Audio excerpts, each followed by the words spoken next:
All right, ladies, gentlemen, cyborgs, welcome to the one and only hardware hacking laboratory that doesn't really do a lot of hardware hacking, Voidstar Lab. What the heck is going on here? Where's my Patreon? Where's my Patreon scrolling? Come on. Uh-oh. Uh-oh, it's blinking. I don't even know what that means. I didn't program it to blink. Maybe the power supply finally crapped out. Welcome to Voidstar Lab. I am your host, Zack Freedman, and today we have a very, very special announcement, I guess. Thing to show off, a gizmo gadget, I guess. It's yeah, this is gonna be fun. Welcome to Voidstar Lab. Today we have a very special treat for you. Oh wait, hang on a second. I forgot to change that description from when I was setting it up. Ha ha ha ha.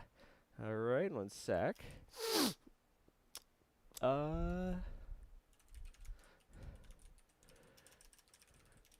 Phew. Phew. Pardon me. Phew. Oh, you're gonna have to deal with the sneezing. So yeah, today we're doing a resin printer. Hence the sneezing.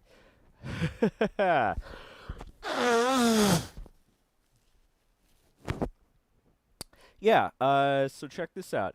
Wait, that's the wrong camera. There we go. Now we're cooking. All right, so this is hang on one sec. There we are. Yeah, so behold, the one and only, oh wait, it's got the cover over it. Behold, the one and only Anycubic Photon Ultra. Yeah, trust me, it's down there. You might wonder why I have the you might wonder why I'm covering it up, and it's not just for drama.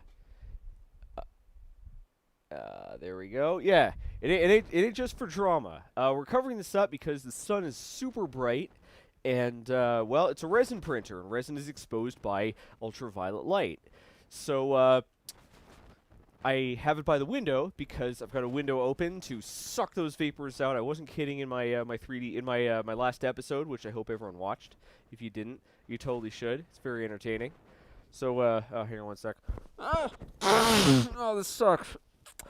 So yeah, I got this window open. I got a big fan blowing. I got the overhead fan going like crazy. I have another fan in the room. If you hear fan noise, you know, that's why there's fan noise, because there are fans. But yeah, sometimes it's not always enough. I've been printing resin stuff on and off for about 3 days now, to make sure that we have some cool stuff to show off here. So it's tingling my nostrils a little bit. So yeah, very sorry for the sniffling. Just know I've been trying to mitigate it as much as possible. It's not coronavirus. I hope it's not coronavirus.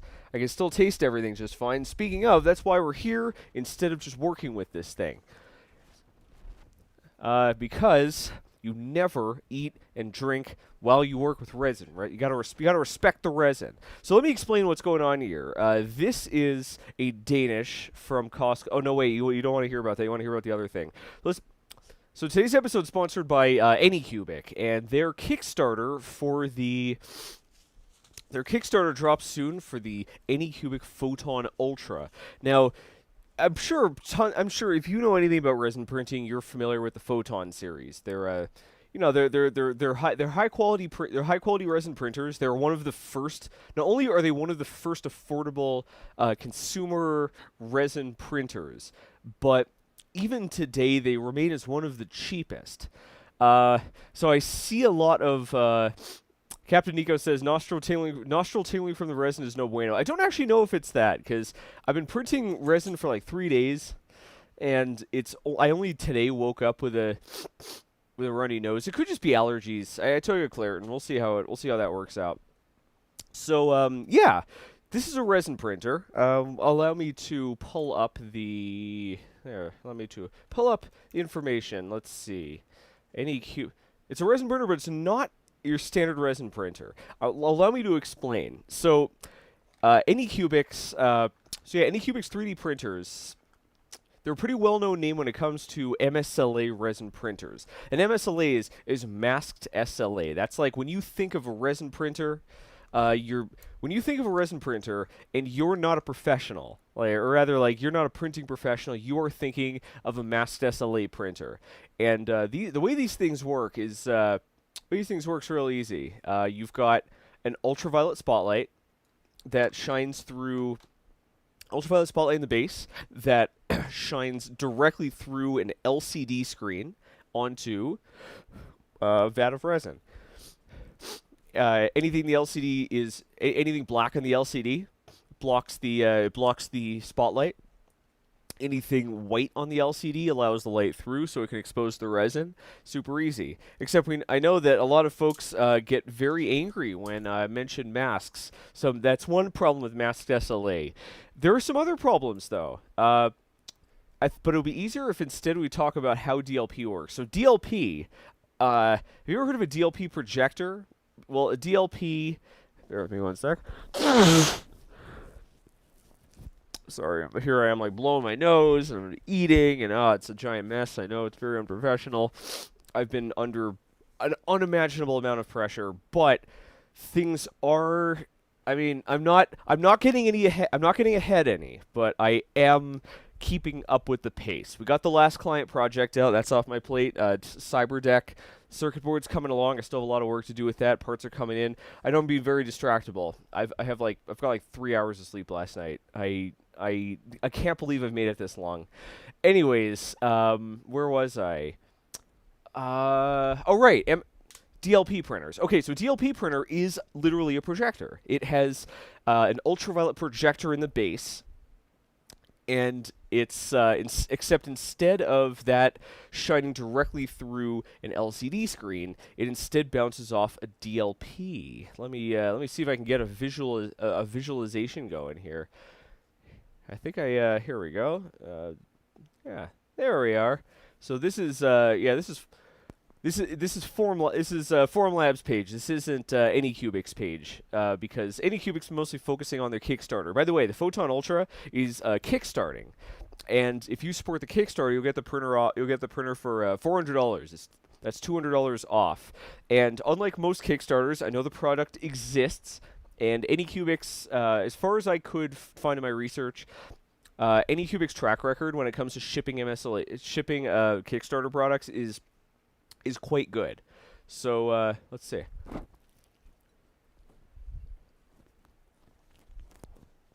So yeah, this is Formlabs page. So when they say SLA, they mean like drawing a line with a laser.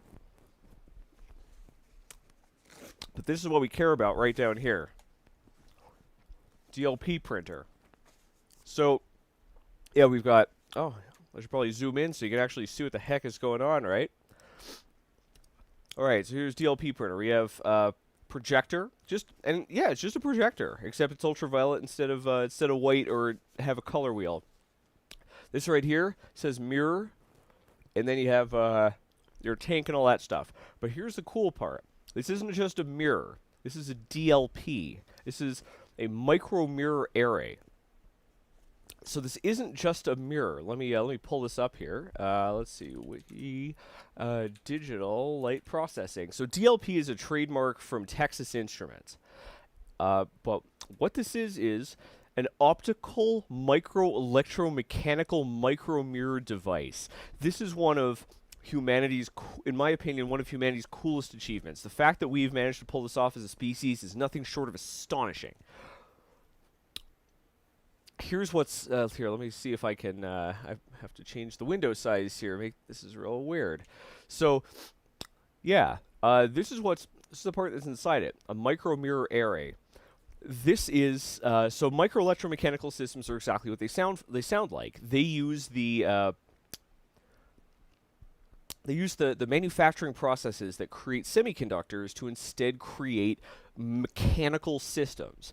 I need to stress this. Absolutely. When I say mechanical systems, I don't mean like, oh, it just moves a little bit. All right, what we got going on here is like a joystick in reverse. This is a mirror, right? This is a tiny mirror, micrometers, microns on a side. And the micro electromechanical system allows it to orient this mirror however it wants. Like, this thing literally tilts in any direction you want using software. This is one pixel, possibly part of 1 pixel.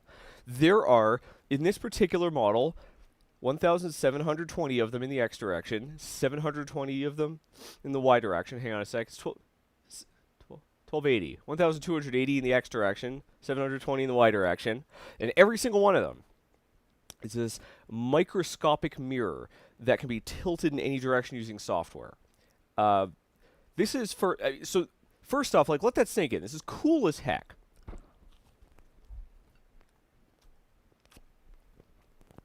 Second, this is a part... there's a part where you bust my butt about, wait, hang on a second, Zach. Wait, you said 1720 by 4... you said 12... you said 1280 by 720. What the heck? Like, whoa, the resolution sucks. Yes. Okay. Very cool. You're right. Okay, great. You got me. You got me. You got them. Like, congratulations, buddy. You have, congratulations. You just poked a hole in the entire operation. This printer only has a 720p resolution. You got us. There's no reason to watch the rest of the stream. You figured it out. For everyone who's still left, DLP, the resolution on DLP is not the same as the resolution on MSLA. So, I have, so I've got a few of these printers, I got a few printers going. Today we're going to be taking a look at, for comparison, we're probably going to be taking a look at my, Anycubic Frozen Viper. That's a 4K display. It's about they use a 4K display. It's about 5 inches, 6 inches diagonal. And we have my Creality Hellot Sky, which is also 4K, and that's like, yeah, closer to like 10 inches diagonal. So, like, why would you ever buy a DLP printer? Like, why would you ever spend $400 in this case to get a 720p printer when you could spend $400 and get a 4K printer? Like, that's why, folks, that's why when you're doing comparison shopping, you can't just look at the numbers. You have to dig deep and find it out. Here's why this counts. I've jerked you around enough.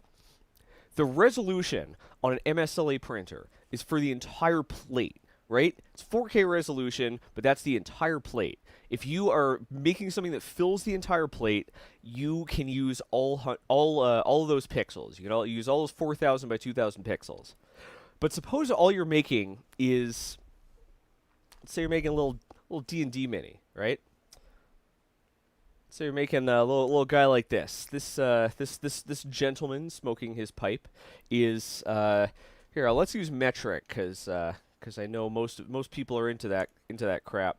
So this guy is about 3 centimeters on this side and about 1 centimeter on this side. So if you're using that, you don't get the full 4K resolution. You're getting a tiny fraction of it, maybe a 50th, right? So with a DLP printer, though, remember, every one of these mirrors, it's not just on or off. We can get to adjust it with an angle. So this isn't just drawing the image, it's also focusing the light. So sure, it's only 1280, it's only 720p resolution, but we can focus that 720p on any part of the plate we want. Sure, it's a lower resolution, but you get that entire resolution for whatever it is you're making. So this guy here, this guy here, I don't have a good way of zooming in because we using the have to use the other camera for something else. But here, let me I'm gonna switch this over here.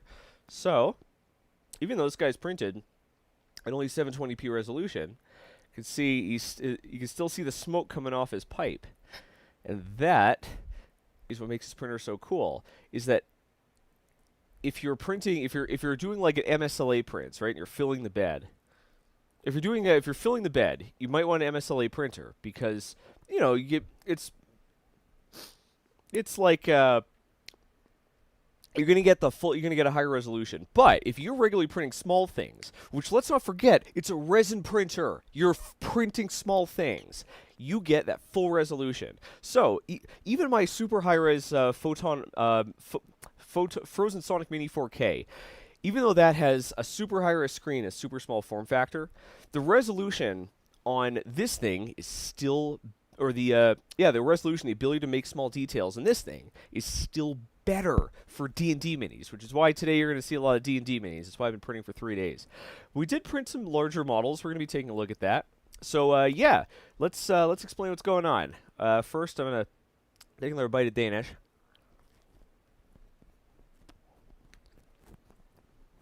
So yeah, we hang on one sec.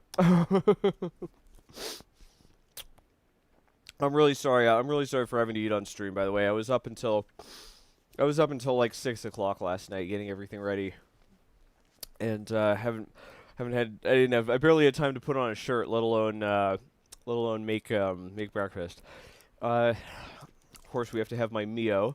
We're doing red Mio today. I'm doing black cherry, because I don't want to actually mix it up with resin. We're going to use some Caucasian resin, which I'll explain in a sec. And we're going to be using some blue resin that I had left over. All right, so let's see. We got some super chats I missed. We'll go back. Let's see. We'll go back and take a look at the super chats. Super chatskis. Chevy Truck Nick, thanks a lot for the Canadian pesos. Good luck today. I sure hope so. I need less luck now. I'm learning my lesson, and I've been doing the work ahead of time, which is actually getting rid of the whole reason I'm doing these. Started these streams in the first place. It's a whole thing. I don't know why my Patreon scrolling thing isn't working. We're not going to debug it, but thanks a lot. I appreciate it. Let's see. And looks like we got one from Acalia. Thank you so much for the super chat and for the adorable fox. I appreciate. I didn't know they made a sticker that's a self-portrait. So yeah, looks like all right. So it looks like everyone's arguing a lot in the. It looks like it's everyone's arguing a lot in the comments. You'll have to trust me. I've done my research here. Yeah, you can't compare the resolution 1-to-1 because this thing gives you control over which part of the screen you're focusing the light on, and there's no reason to believe me. By the way, if you hear that and think like, yeah, right, there's no way they programmed it like that. There's no reason to believe me. One of the things we're gonna do is here. Allow me to show you. Allow me to show you. Let's switch back over to. I need to actually see what we're doing here. Alrighty. So we got our printer. Wait, we probably don't want to do that here. All right. So we got our printer up there. It's covered, so that the light coming through the window doesn't ruin anything. That has an ABS-like print. I wanted to do a print in something. Photon sent me this, or Anycubic sent me this. Anycubic sent me this apricot colored resin. This is used, which again I'll explain in a sec. But I want to do print a different material, so we used ABS-like resin. Anyways, like that has a cloth on it to keep stray light coming in from prematurely curing it.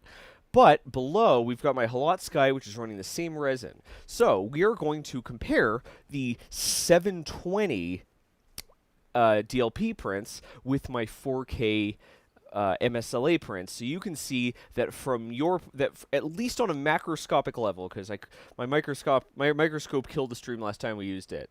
On a macroscopic level, the quality is at least indistinguishable, at best better. The reason why this resin, by the way, is this weird peach color, why it's, so first off, like this isn't like a white privilege thing. This is used as a base color for every for every skin color. In fact, you might notice it's not actually Caucasian skin color. It's too bright. It's too orange. This is used as a kind of a base color for all kinds of skin colors. If you're Caucasian, you'll paint it a little bit white. If you have a darker skin color, you'll paint it darker. And the reason why this is the resin is because DLP technology is commonly used to make dental work, and it's used to make like dental work. It's used to make medical stuff because you get that full resolution. You get to bring the entire resolution of the printer to bear for smaller prints. So this technology is actually more common in industry than MSLA printers for dental and stuff, which is why we're using this slightly unnerving looking resin, because this is simulating an actual use case, sort of. I mean, you're usually not making prosthetic D&D minis, which are left over from an episode on D&D that I did a long time ago that no one watched. But yeah, that's why we're using that. So,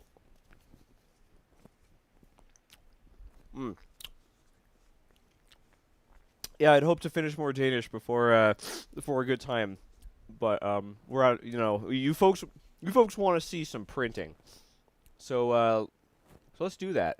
So I ran off some prints ahead of time. Here's what we're gonna do. I ran off some prints ahead of time.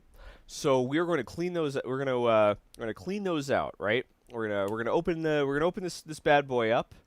We're going to pull the print out, and you're going to get to see the entire workflow of how to prepare these parts. In order to get the full all right. So here, let me actually show you what's going on here. That's not it. Where is it? There we go. All right. So you'll notice on the left side. Notice on the left side, we've got an ultrasonic cleaner. So, and on the right side, you can see our exposure setup, although it might not even be necessary. It might not even be necessary to use the spotlight because the sun is shining so brightly. So we are going to take our print out of the printer. We're going to give it a dunk in our alcohol bath. I've got the alcohol bath sitting in front of the sun so that any resin already in it will precipitate out of it. But that's fine. It's fine if our resin's a little dirty, or fine if our alcohol's a little dirty, because we're going to be transferring it from that to a Ziploc baggie that I just realized I don't remember where I put, but that's fine. We'll find it, or Brooke will grab me another Ziploc bag full of fresh alcohol, and now go in the ultrasonic cleaner. The ultrasonic cleaner vibrates the parts at high speed to shake every last drop of stray resin off of it and dissolve it in. That makes sure that these prints have the highest surface quality possible. Then we'll expose it, and then we'll take a look at it. So we're gonna clear out the plate of we're gonna clear out the plate with with my super secret model. Excellent. Thank you, Brooke. Of my super secret model that I've been printing on the, wait, no, that's not the one I wanted at all. On the Photon Ultra. There we go. Then we're going to go downstairs, and we're going to clear out the models that I had in the Creality. Yeah, this plate it's got some interesting stuff on it, but importantly, I ran off the same model, a fairly large troll, like the ones in the comment section, on both printers. So we're going to take a look at them. And I'm thinking, depending on how time goes, we'll either start another print, to actually see the thing in action. It can be, remember, it can be fairly fast. If we're printing a small print, we're doing a small print, we're concentrating the entire floodlight.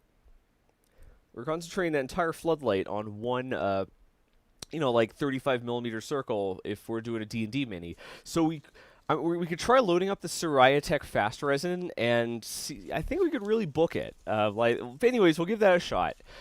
We can print a short model. It'll only take an hour or so. Or we can skip directly to the last part, and that is we're going to break this thing. Yeah. Do I really need 3 resin printers? Not really, but what you need is more knowledge. So what I'd like to do is to bust this thing open. That's right, this unreleased Kickstarter-ass product that's irreplaceable. I'm never going to be able to get another copy of this thing. At least not for years. We're going to bust it open, and we're going to see how a DLP printer actually works. We're going to see what it looks like inside and compare it, hopefully, to an MSLA printer. So, yeah, that's going to be fun.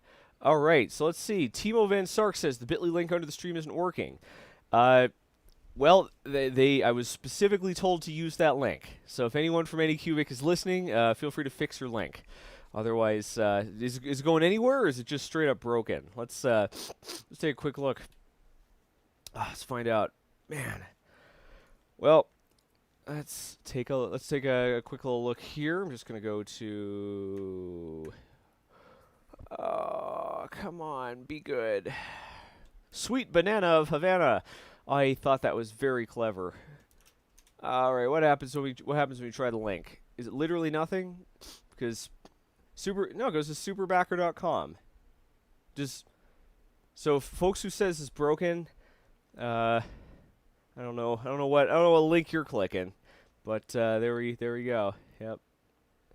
Voidstar Lab, 3D printing, electronics, alleged humor. That's right.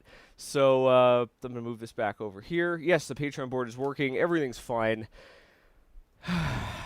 Let me switch. As is tradition, I forgot to turn on the shelf. There we go. Very bright in here. We got a lot of sun. I like it a lot. It's very nice. So yeah, without further ado, I'm done done procrastinating to get. This is by the way my breakfast and my lunch, and probably most my dinner as well. Well, let's set this aside, and let's get making. Yeah. Don't forget. Done with the Danish. Don't forget, use the link in the description. Sign up to the Kickstarter. They're offering $200. Anycubic is offering $200 off. Yeah, bringing this thing down to only $400, which is competitive with other resin printers. So if you were thinking of getting something like a Photon Sonic, like a Photon Sonic, a Creality, like a mono, basically, if you're thinking of getting a monocolored resin printer, this one's not a terrible idea. Just remember, it's Kickstarter. There's a chance you won't receive it. The track record is good, otherwise I wouldn't be promoting this thing. And I know for a fact that the thing works, right? Because I, as you'll see, it works. But again, you never know. Caveat emptor. Don't buy this as your only printer. This is a good second printer. The software isn't 100% yet, but Creality, remember, like this thing, you're not going to get this thing for months. The software Creality sent me, or it's Creality, I'm sorry. The software Anycubic sent me is it's their in-house beta, and I mean, there's a compatibility issue. It's something about. By the way, I'm having this issue with Halotbox as well. All these Creality. Why do I have the word Creality on my mind? All of these Cheeto Box clones, they're saying that my OpenGL version is wrong, and I can assure you, I have two high quality graphics cards, and the drivers for them have yesterday's update. So if anyone knows why how to fix the OpenGL problems, please let me know. I'd really appreciate it. Anyways, without further ado, enough lollygagging. We're gonna switch the camera over here. And we're gonna take a look. The camera. Oh, what's going on here? Ah, there we go. Yeah. So I'm not gonna be able to switch cameras the way I'm not gonna be able to switch cameras the way I usually like, because the loop deck that I use to control the stream is over here, and the resin printers have to be over there. So again, just thanks for doing me a solid. Oh, I should probably do that afterwards. Thanks for doing me a solid. Thanks for just being a little patient with the fact that production value for the stream can't be as good as regular, because I don't have that much time that I can rig up a wireless camera control device. Also, I am going to. Also, I just realized that I don't have my phone on me, and I have no idea where my phone is. So I'm going to have a really rough time keeping an eye on the comments. So, without further ado, I'm going to go and hopefully it's just in the bathroom. Yes. Okay. So I'm not going to be able to keep an eye on chat while we're hanging out over there. I'm very sorry. It can't be done. My phone just doesn't have enough battery power to stream. To stream, I have to stream the entire stream to see comments on my phone, and I don't have 4 hours of battery life on it. So I'm going to be coming back to check on comments every once in a while. Brooke is going to send me a message on Discord. It's going to make my pocket vibrate. Although we're going to have to be careful here, because I can't use.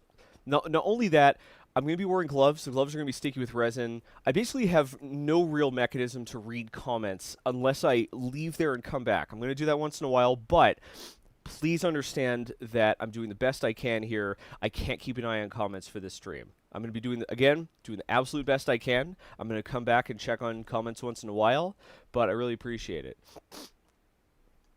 Elman says there's hidden characters appended to the hyperlink, but not the text. It links to something or other, not something or other. Thanks for the heads up. Before I head over there, then bear with me 1 second. I am going to check on this. What's going on here? See if this has an effect. Oh boy. Oh man, it never ends. Never ends. The fun never ends here in Voidstar Lab. All right. I'm gonna copy my own link. Gonna paste my own link. Man, I should have been chugging the. Forget the calories. I need more caffeine.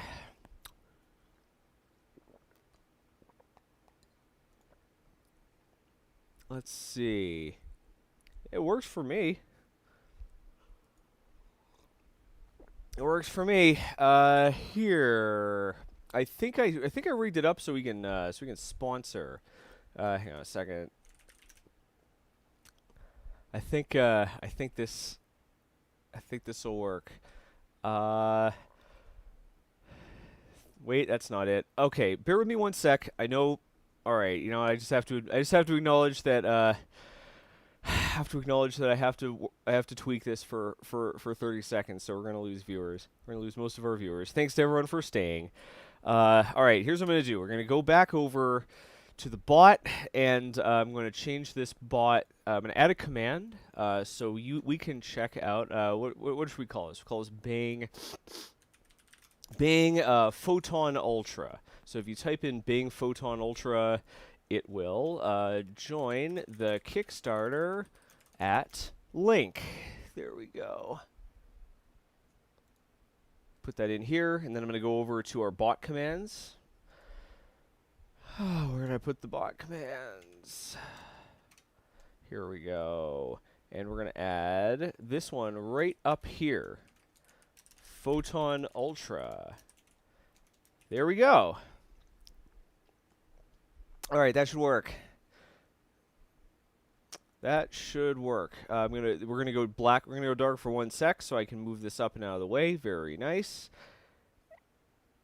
And yeah, all right. Without further ado, let's glove up, and let's clean up some prints. If you've never seen, I realize that we haven't. I don't think I've actually shown this part of the process.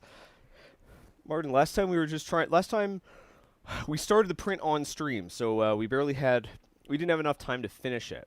But this time, I started a lot of prints in advance, and I got some going last night. So for the first time, I'm gonna actually show you how it works to clean up streams. I'm gonna look for one more. We're gonna get one more comment here because I'm not gonna be able to do it. So let's see. Henry Wadsworth says TTS device through a monobud. If you're implying that I speak, remember, if I go literally 2 seconds without saying anything, people think that the stream has cut out, and it is frustrating. So you think I can talk nonstop with something talking in my ear nonstop? You're out of your mind, as they say in Joel's, as they say in the 3D Printing Nerd stream. Are you out of your mind? You out of your mind? Palador Sim says, must be hard being a YouTube creator, constantly having to be content, to be content. It's ambiguous. Yeah, and in fact, I even have it easy because the nature of the videos I make lends itself well to. Bear with me 1 sec. The videos I make lend themselves well to being rewatched. They have a long lifetime. So basically, the pressure is actually off for me because I get most of. Hang on, I should probably move this over here.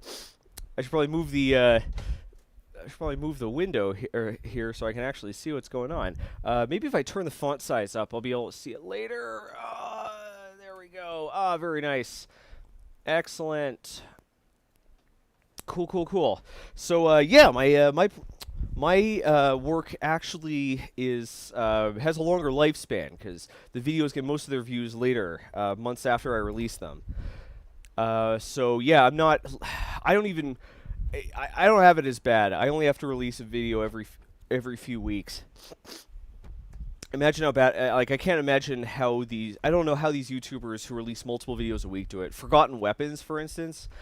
I don't know how the heck Forgotten Weapons does that. I mean, this guy is, like, sure, he doesn't make projects like I do, but he does, like, basically historical firearms. And it's a history channel, right? Like, he does rigorous research for these things. This guy makes an episode a day. He'll go to on top of that, these guns are, like, they're forgotten weapons for a reason. Like, oh, I should probably take my wedding ring off so it doesn't cut a hole through the glove. Yeah, so this guy, like, has to negotiate getting into the workshop of the guy with literally the only Pancor jackhammer ever assembled, so that he can make this, so he can make these videos. And he does like 25 videos in one sitting. I don't know how he keeps up with it. And plus he has to travel all over the place. It's bananas. So, as soon as we whip this thing off, we have to be fairly quick. What's going on here? Oh, the light was on, I just can't tell because it's so bright out. So when I whip this off, we're going to be fairly quick because it's going to start curing. So let's grab, I'm going to reach back here, pardon any plumber's crack. Yeah, so we've got our alcohol. And the reason why it looks so milky is because I left it out in the sun to precipitate alcohol, or to precipitate resin out of it. Don't worry about, like, the cloudy pre-cured resin. We don't have to worry about it because that'll come off in the ultrasonic bath. We don't want multiple colors of dissolved resin here as well.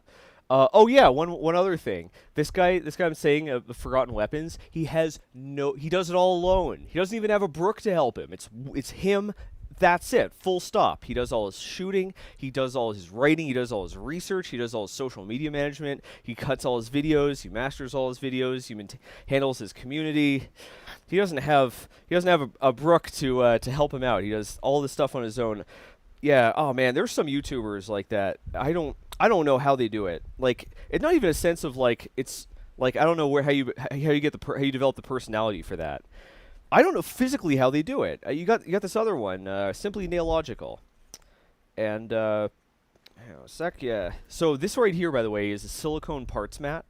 There we go, right here. I got this at Harbor Freight for only a few bucks, and I've found it's the absolute best thing for hanging onto parts as you transfer them around, because it's made of silicone. Sorry. So resin just flakes off of it. I can remove all this resin if I wanted to using, like, I can scrape it off or use a brush. And whatever it is, like, the resin's not going to stick to it, and unlike most of these mats, like the whatchamacallit, the Wham Bam Slap mat, this guy has really thick, tall sides, so I don't have to worry about any spills going wide, which I think is really nice. Alright, so let's just make sure everything's in position. We've got gloves on. We've got our silicone parts collector here. We've got, we should probably prepare the, can we see this all here? Excellent. So we should probably prepare this guy. The bath looks a little murky because we had a bit of a blowout in the bag last night. I'm still getting used to this technique. But this is not filled with alcohol. This is very important. The ultrasonic parts cleaner, I strongly recommend it. Basically, it uses ultrasonic waves it puts ultrasonic waves through the water that cause it to cavitate. Basically, it causes it to spontaneously boil, sort of, into bubbles. And that basically it knocks, it's sort of creating like tiny bubbles all over the parts, and it knocks all the stuff off. Works great for resin prints.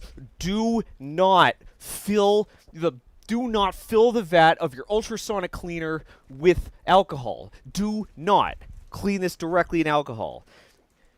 It'll volatilize the alcohol and basically turn your entire room into a fuel air bomb.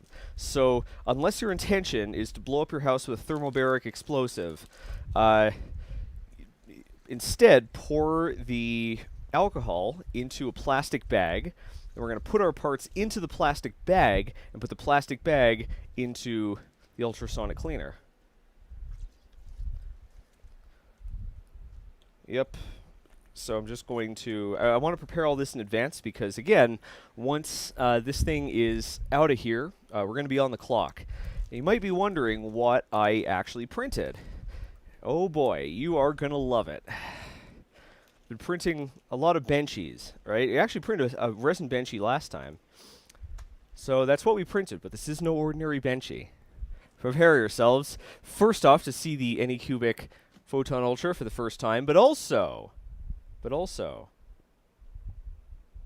to see what the heck I printed. All right, let's open this up. We have our wash bottle here. One other thing we need, I almost forgot.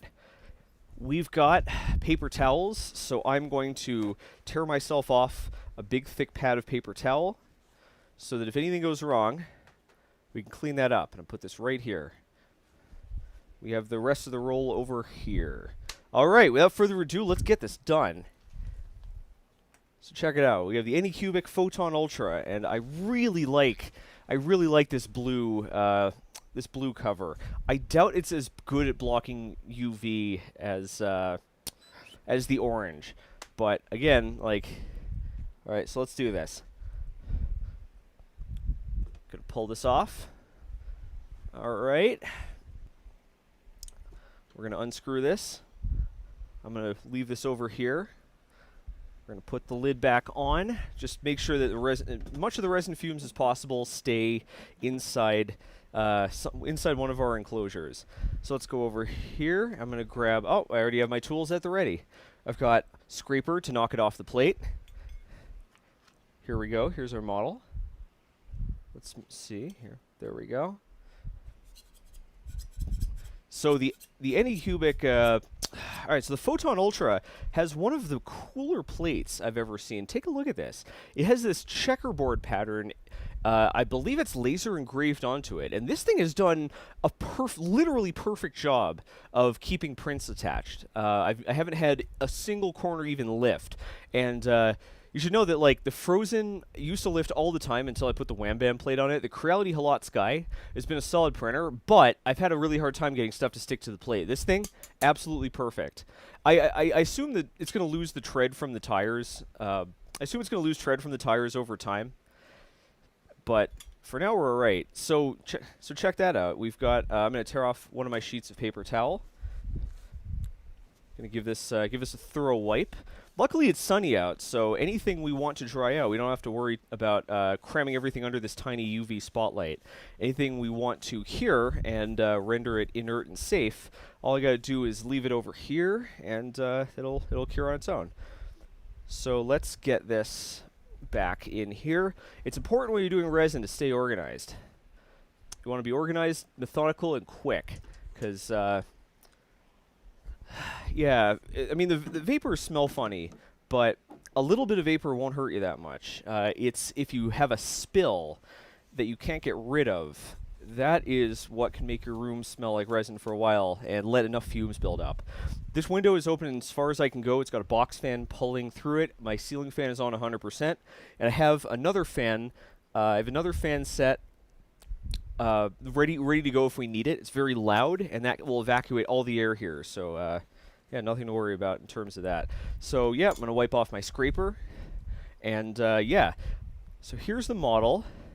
You might not be able to make out what it is yet, but I'm going to pull the supports off of it. It's a lot. I made a mistake in our last resin stream.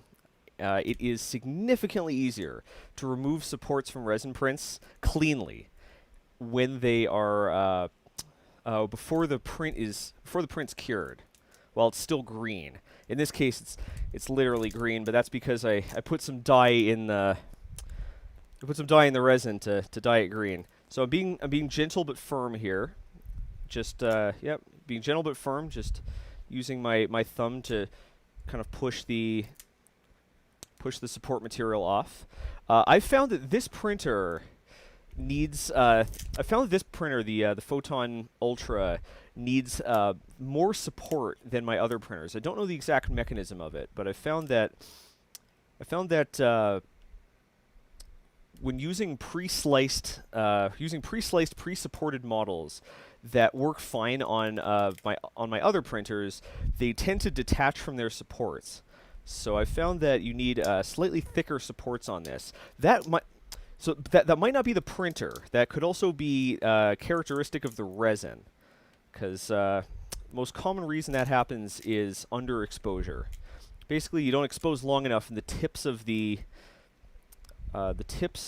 the support material doesn't resolve. Looks like I got myself a couple super chats. Acalia, Ablative Kitten, thank you so much. You guys, gals, have been so supportive of the channel. I don't actually.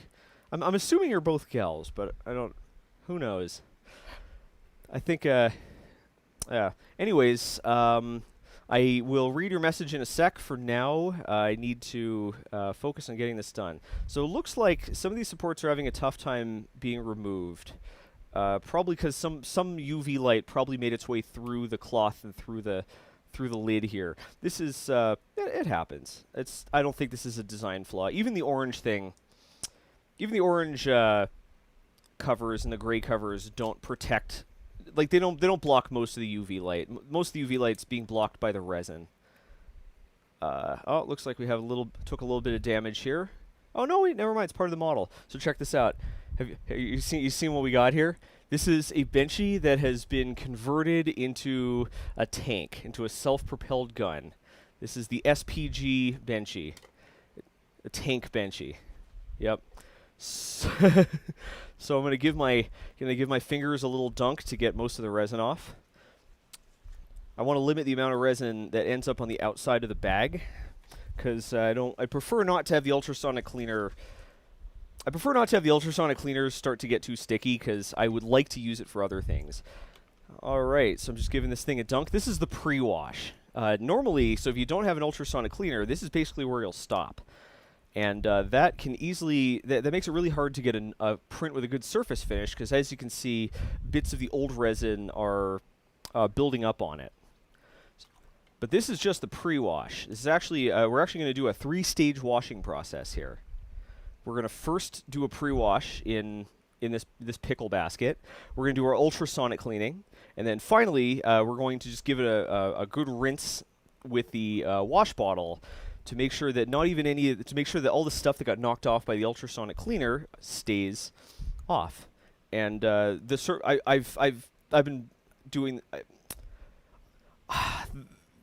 the ultrasonic cleaner was a little on the expensive side, even though it's Harbor Freight, but I think it's totally worth it. I'm really impressed with this method. If you are interested in doing this, by the way, I would recommend a larger ultrasonic cleaner, maybe around the 2-liter size. The smaller ones designed for jewelry can easily fit your prints, but it's going to get a little awkward because you're putting them in this bag, and the bag is it's going to have an air bubble in it. It's impossible to make it sink all the way, so it's going to get a little bit awkward. So I'm going to hold this open. Let's set our pickle jar to drain. Shake off our self-propelled Benchy gun, and oh, I got a paper towel blocking the camera. Oh my! Here, let's get that out of there so you fine folks can see this. Shake off the excess. Plunk this in there. I'm going to turn it upside down to make sure that it completely fills up. I put 3 large drainage holes in the bottom. In the last resin episode we did, or last resin stream, I didn't put the large enough drainage holes, and actually it was very difficult to finish the model. So we've got this thing. Let's make sure it's fully submerged. Put on the lid. We're going to set this thing to about 5 minutes, and we're going to turn it on. Kind of hard to see what's going on here. Let me first. Well, first I'm going to put the lid back on. Let's see. I'm going to put the lid back on. We've got our tray with our scraps on it. I'm going to put my paper towel on the tray, and we're just going to transfer this to the windowsill so that the sun can cure it. Remember that resin's only really dangerous when it's uncured. Once it's been exposed to UV light, it's just plastic for the most part. So yeah. I'm not worried about the resin in the vat getting prematurely exposed. So let's hang on a second here. I'm gonna take the gloves off for a sec so I can work the stream deck. Very nice. So the resin we're currently using for this particular model is leftover Elegoo ABS-like resin, and the reason we're using it is because I had a tiny amount left over from the mechanical keyboard episode, and I wanted to get rid of it. It's not the best resin. Yeah, it's not the best resin. Yeah, let's take a look. Oh, we got some super chats, looks like. Let's see. Names for this benchy. We need to name the printer too, by the way. I'd like to use squirt-related names, but, you know. Let's see here. Right, we've got Ablative Kitten. Hello, Zackerman. I'm exhausted and slowly losing my voice. How are you doing?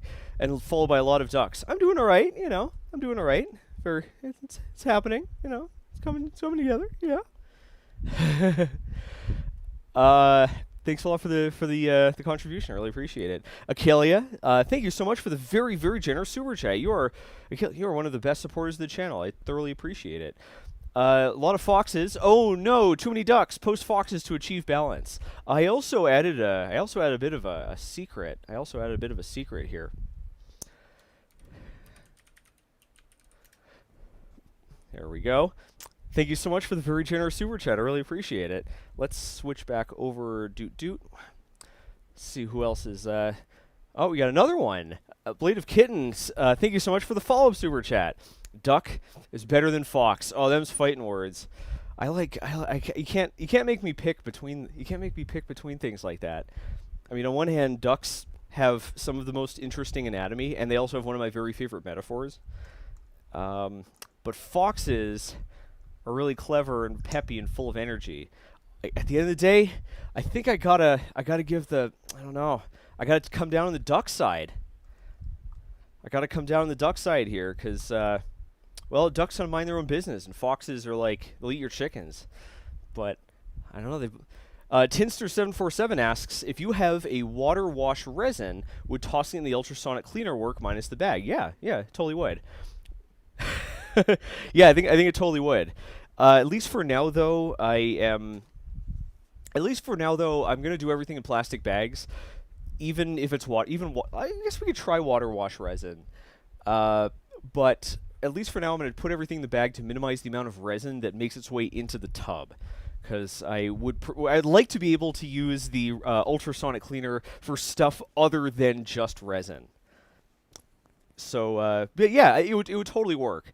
It would actually work very well for water wash resin, because one of the biggest problems with water wash resin, which for anyone who doesn't know, you usually wash resin.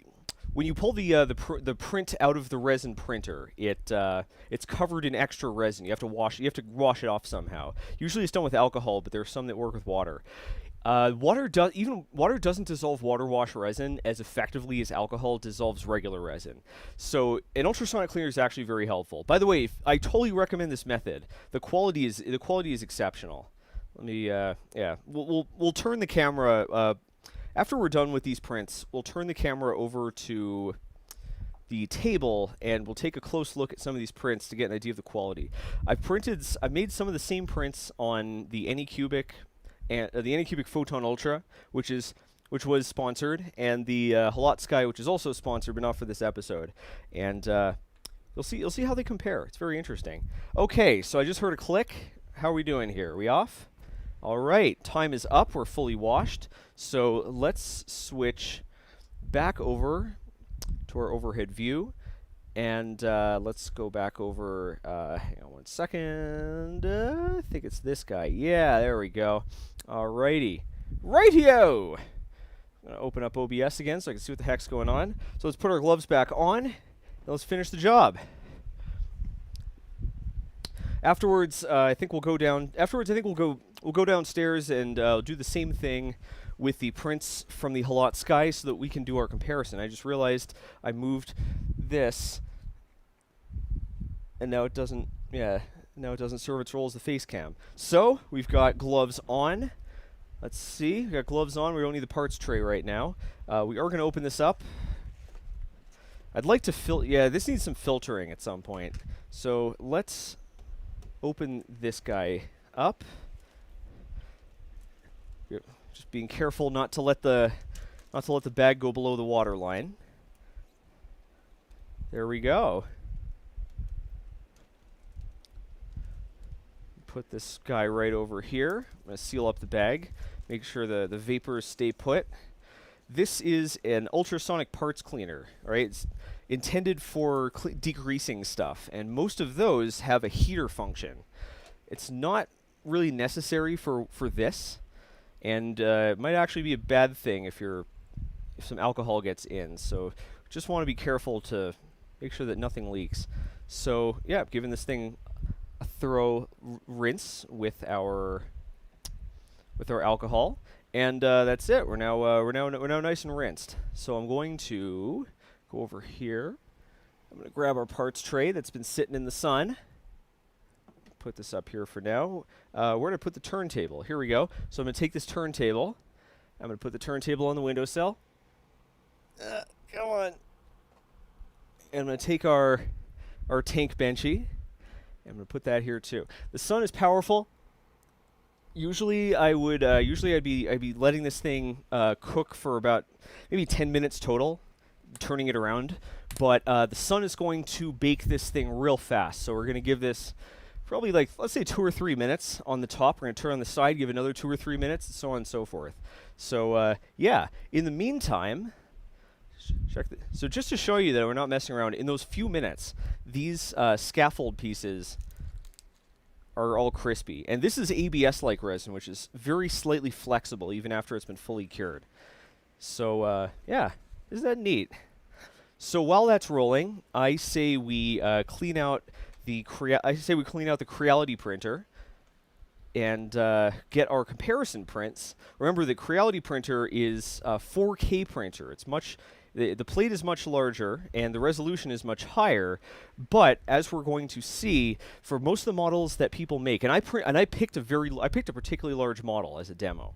For most of the models people make, the lower stats of the Anycubic Photon don't come into play. As you're going to see, the performance, the numbers are different, but the performance isn't because of the mechanism by which DLP printers work. I think this stuff is really fascinating, by the way.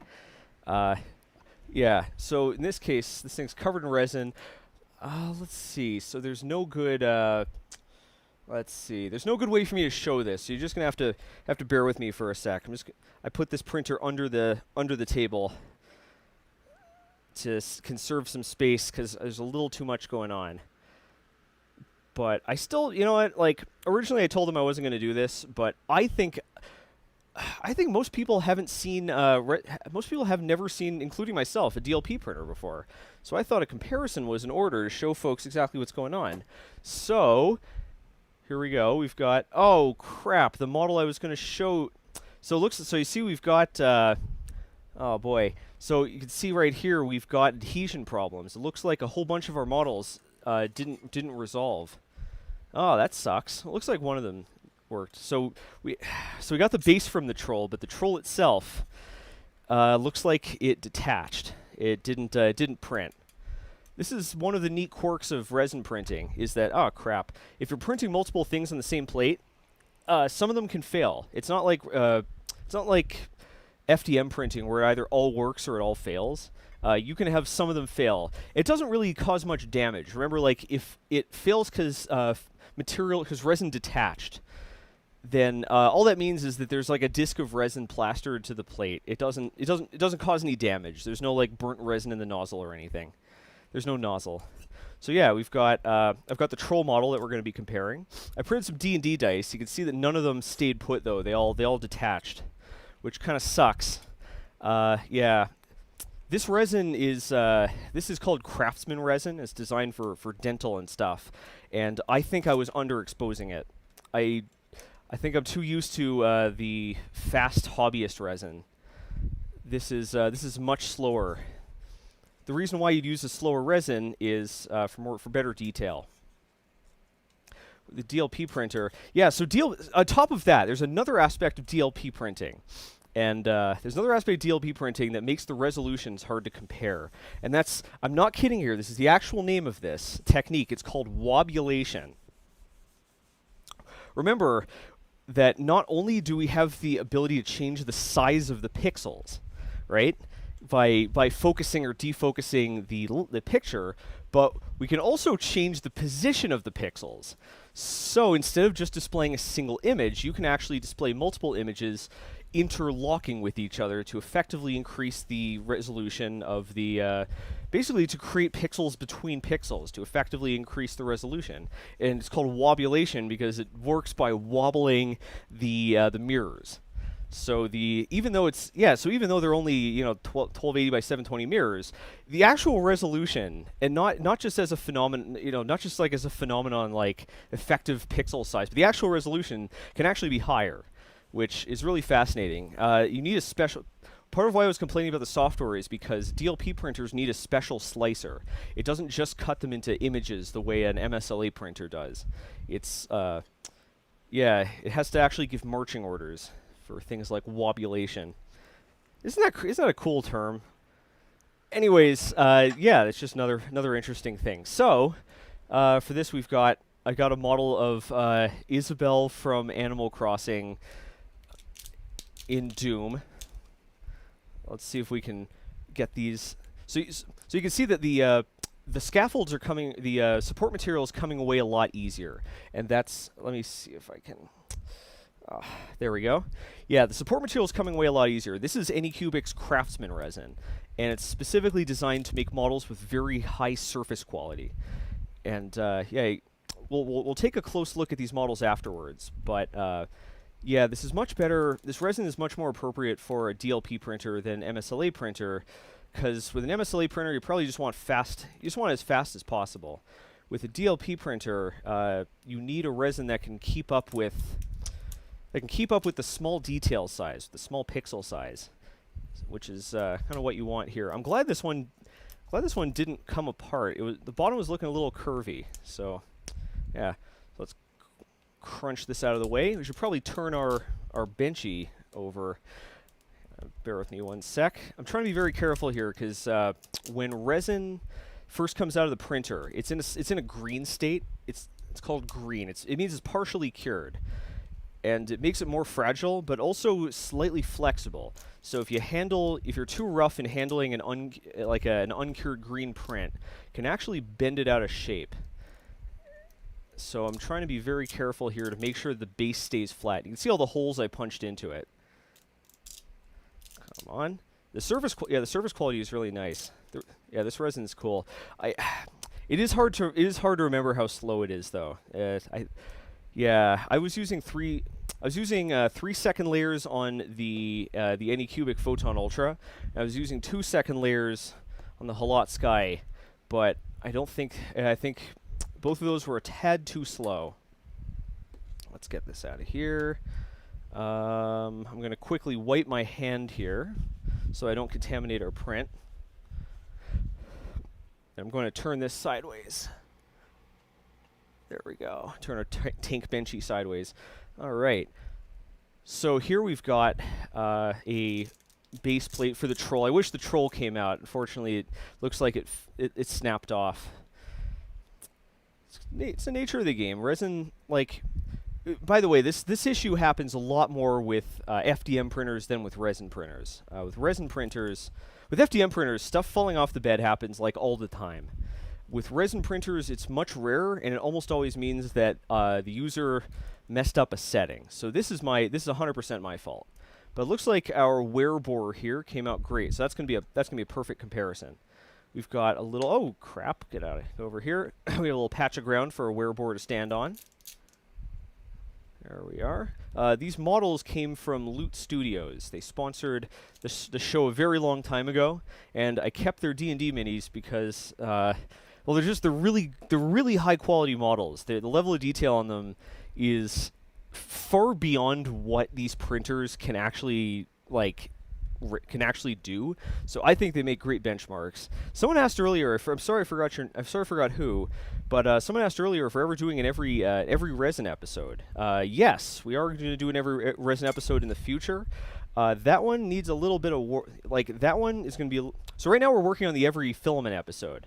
The first one's going to come out in a few weeks. It's going to be a multi-parter because we ended up with like 100-something frickin' filaments. So yeah, I don't want to make you folks sit through a 2.5-hour long episode. So that's going to come out soon, and it's going to have its follow-up soon. As for the every resin episode, that one's trickier. Let me get this turntable out of here.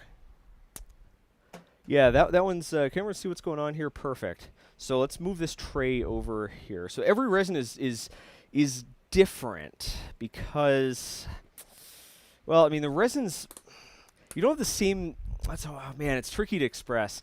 You don't have the same variety of resins as you do, I'm going to leave this here, as you do with filaments. The properties aren't that different.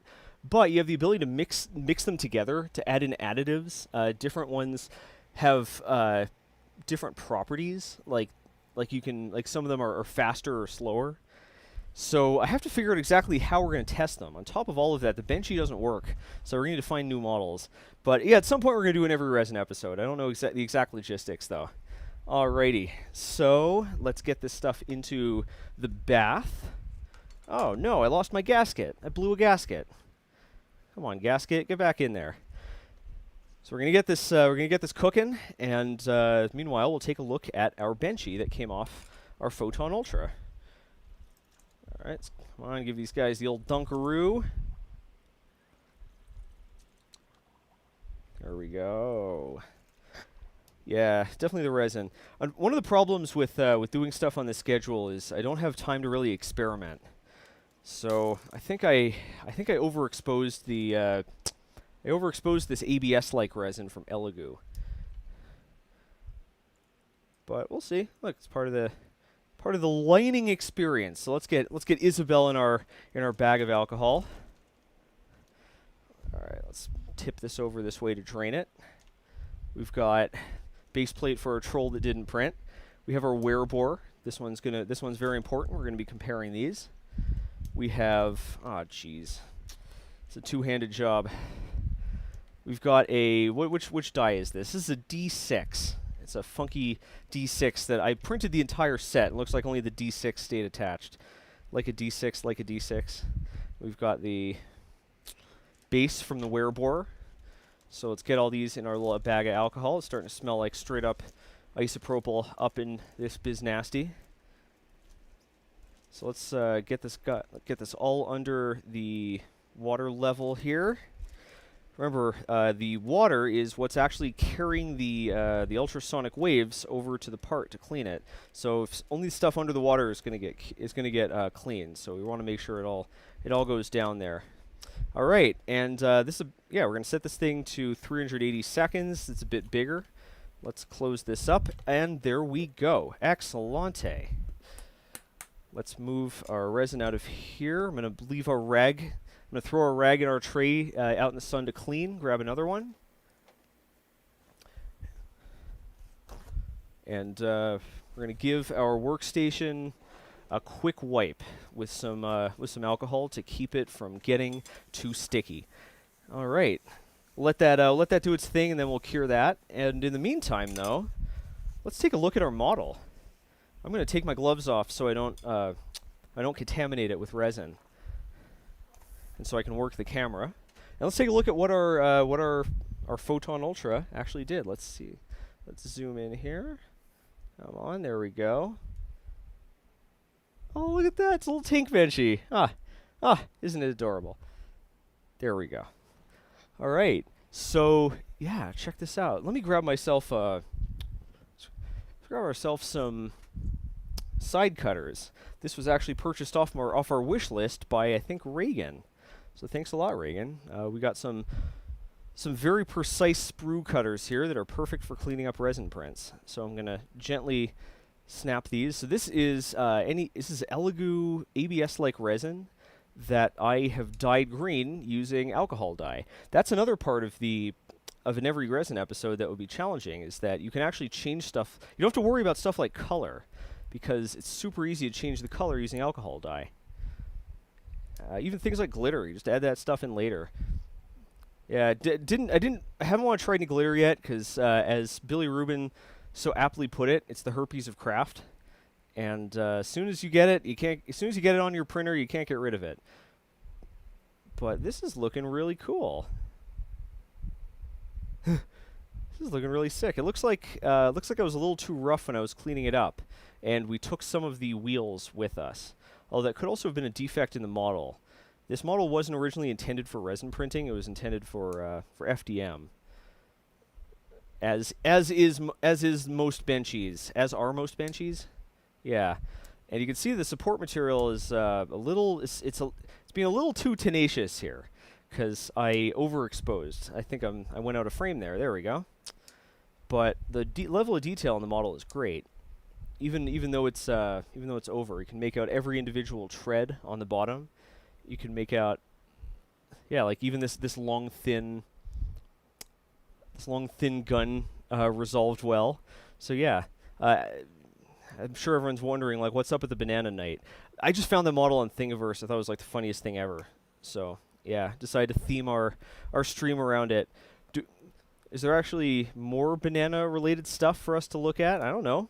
I don't know.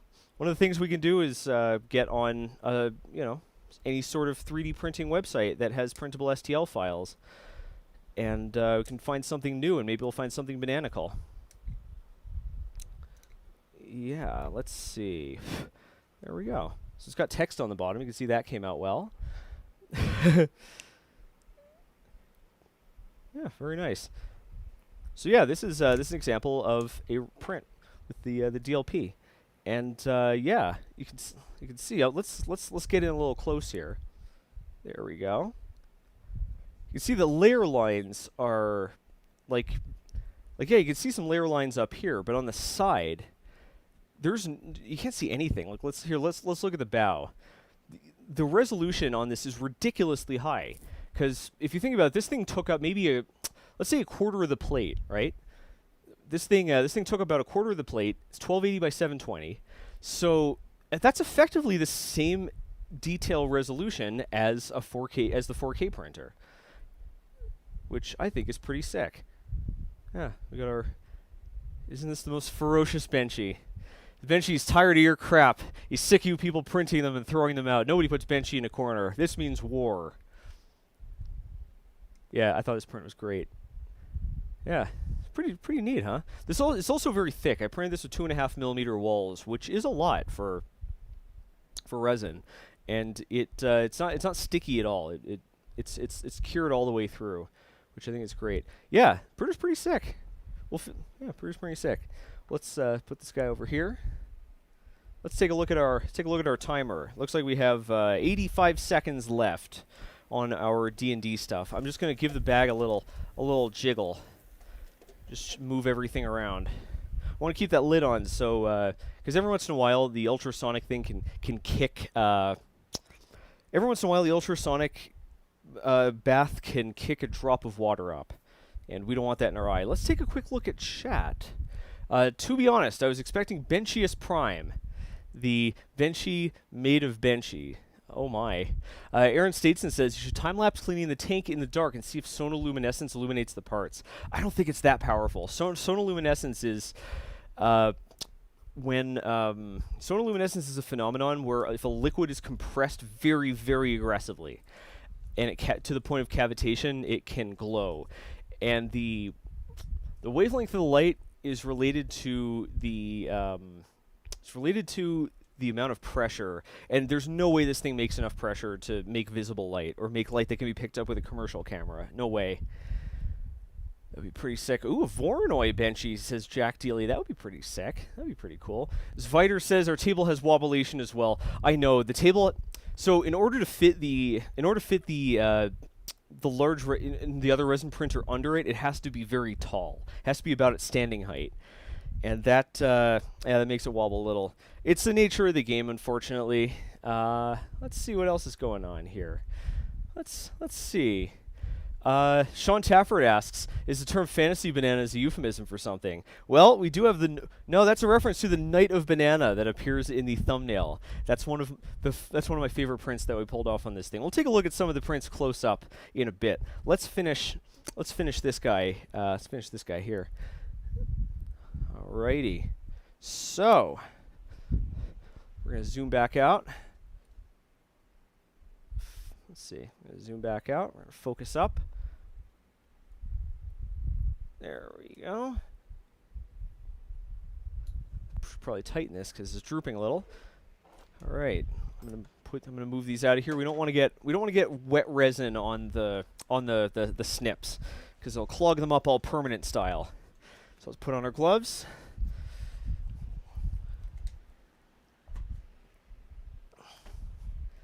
Let's give these parts their final rinse, and we'll get them out in the sun. In the meantime, though, we have to reach down here and grab the tray. So here, listen to this. Our cleaning rag has gone all crispy, and you can see that all of these supports and stuff. Oh, you can't see because I didn't put them in view. All these supports and stuff are now crispy, so we can simply throw them in the trash because they are inert. Again, when you're working with resin, it's real important to keep the workstation as clean as you can. Otherwise, you'll create a sticky mess that is next to impossible to properly deal with. So let's keep this guy over here. Wipe our hands off, and let's collect our parts. Give them the old squirt, the old alcoholic squirt. First up is Isabel and her little doom diorama, a doomorama. There, let's get this. Come on, go up. Go up. There we go. So I'm going to give this thing a thorough rinse. I'm also going to shove the wash bottle into some of these holes and rinse out the inside. Not as important, but still, we don't want any chance that any resin trapped inside will drip out later. That wouldn't be very nice. So we're gonna put her in the sun. I have to remember to turn these guys around. So let's see. Next up is the base plate for the troll. So I'm gonna give this. This is going to be a good demo of the XY resolution because there's very little on the Z. So if we have any banding, this is going to really highlight it. So, all right, I'm going to grab my turntable and put that over here in the sun. I'll put this guy on the turntable.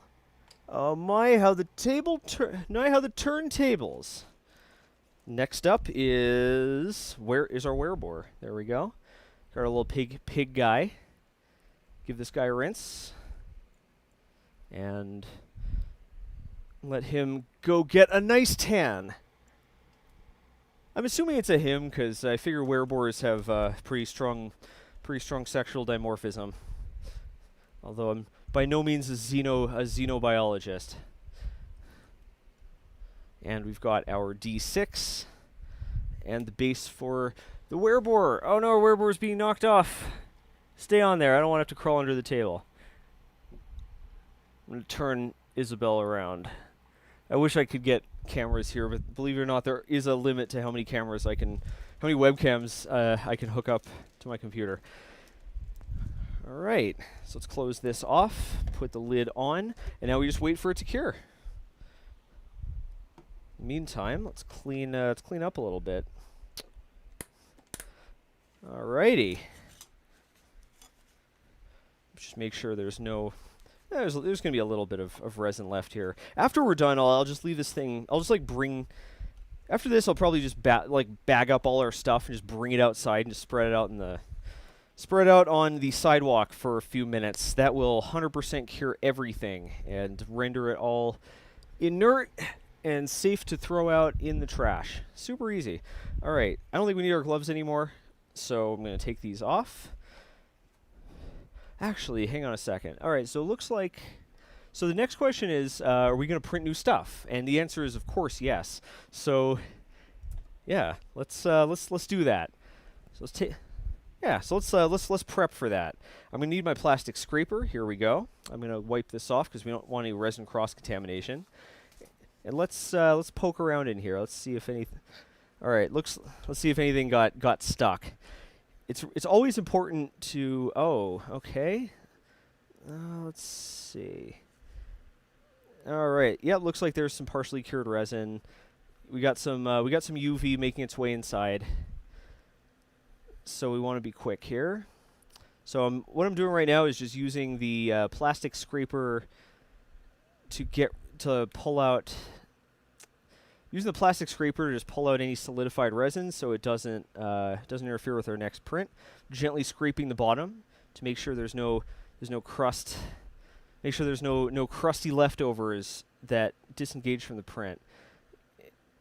Yeah, all right. Let's see. I think that's about as good as we can get it. I want to get this lid back on ASAP.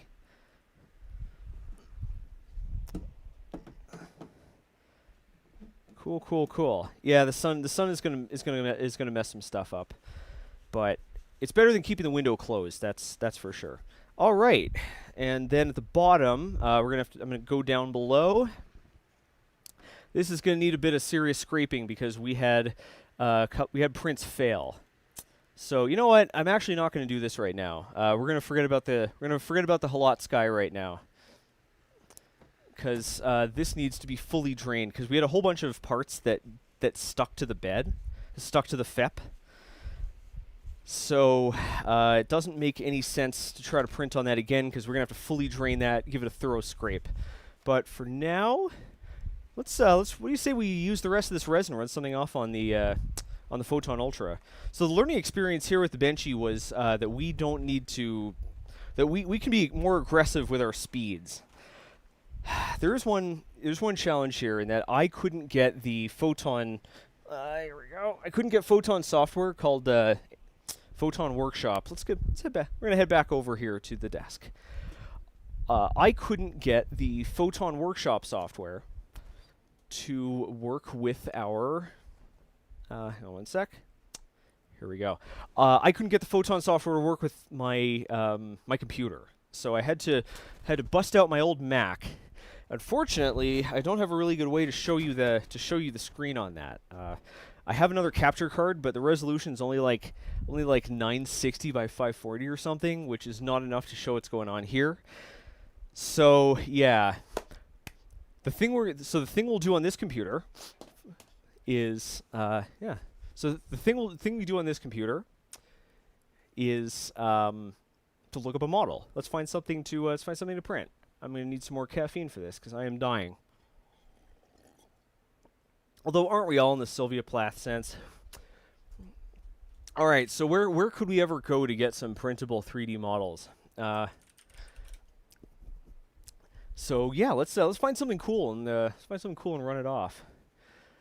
We don't want to spend too much time though, because I am worried about how much UV is making its way in there and prematurely curing our resin. We can make an R2D2. We want to make something more on the flat side, because that will. Yeah, let's see. JWR Film says, could you not VNC into it? I could if I had set that up in advance. I just want to remind you that, like, I just want to remind you folks, I've been messing with this stuff.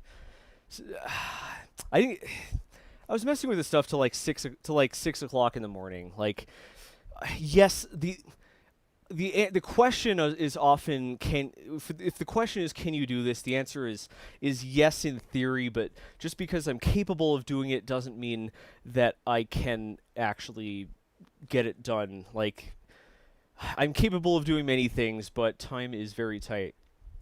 This is an interesting one. What do you think of this guy or this gal? We have like a looks like a cyborg ninja. What do you folks think? Would this be a good print? I'm gonna put this one off to the side. Some Dylan Hertz's Cybertruck. Well, we want to keep this thing on the small side. Mark Marinchek says make a sword. We can do so. GWR Film says, oh, could you print a Cherry MX keycap? I know better than to try, because I know This is the resin I tried to use for the keycaps before, for the mechanical keyboard episode, and that was a tremendous disaster. Those things didn't have a good fit. This isn't very dimensionally accurate resin. It's more for looks. You can make a little Daedric sword that you can make that says let's call it sword. A flying sword that could be interesting.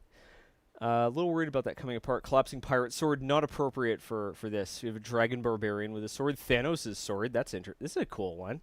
How about this model? How about how we print Thanos' sword? Yeah, there you go. Yol K says, I tried searching for a Michael Reeves YouTube buddy, but sadly I couldn't find it. Brooke says, a shark? A shark? Do a shark. Let's see, let's look at shark. A giant shark figure, perfect for your tabletop game. Oh, we got some sharks. Make just a fin of a shark. We can make the full thing. A giant shark, hunter shark. Let's take a look at this guy. Oh, this is an angry shark. This guy's spiky. So it looks like it's printing on two sides. So this one was intended for. This is not a good print. It's going to be very hard to get the two sides flat enough to glue together. But you're just a friggin' shark. Yeah, just a shark. Yeah, let's shark it up. Yeah, what do you folks think? I say we shark it up. All right, let's take a look at this. Oh, I can't download it in this computer. I have to do it in this computer. Oi, Gewalt. Oi, Gewalt. 69 Robert 9 says something print one piece moving print. You're talking about a print in place. I don't actually know. Hang on a second. I don't think a resin printer is what you want to do something print in place.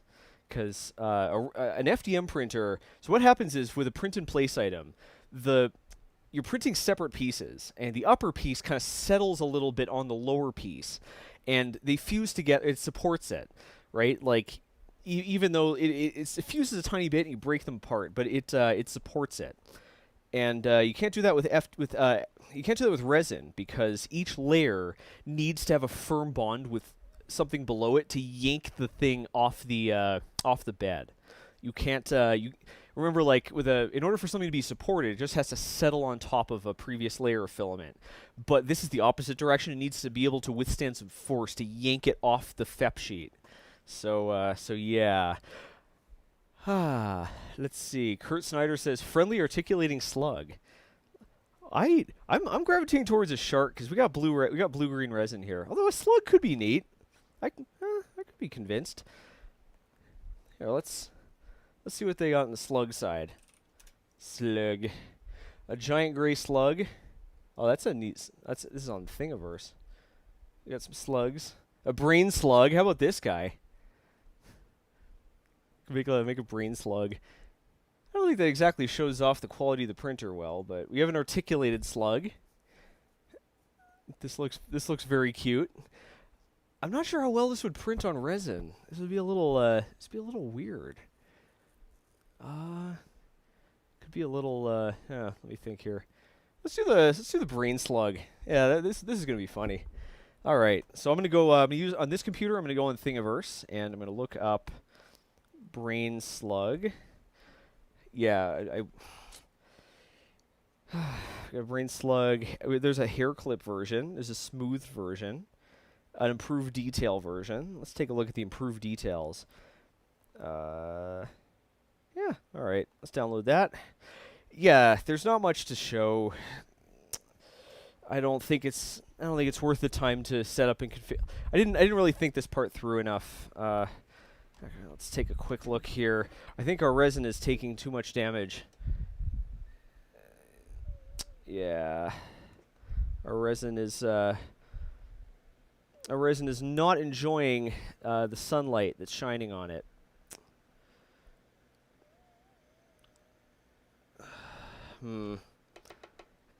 I think we should be fine. I'll just skim it. Once the plate is down. Here we go. That's what I needed. Once the plate is down, it's gonna block light from getting into the vat. So as long as we skim it right before we start printing, I think we'll be fine. And then afterwards, I have to wash my hands. All right, so I'm putting in the flash drive. Most resin printers use a flash drive to carry the files back and forth. People are going, all right, YouTube chat is going to go ballistic when I say this, but for all intents and purposes, there is no Octoprint for resin printers. But Zack, they just released Octoprint for resin printers! No, they didn't. No, they didn't. It's still in development. It barely works. You have to solder things. You have to solder your Raspberry Pi into your printer, which can permanently disable its ability to print off an SD card. And I have to compile it from source. It would take me 2 streams just to set up the tool chain to compile it. No, for all intents and purposes, you can't put Octoprint on a resin printer. We have to actually sneakernet a flash drive over to our printer. So I'm going to open up our brain slug. We're going to open up our files. Oh, let's see if Photon Workshop. This is only in an OBJ file. That's fine. Oh, good. All right. Looks like Photon Workshop can take OBJ files. So yeah, I'm just reorienting it and rescaling it. Generally, when here we go with the scale. Let's scale this guy down to 50%, make it print faster.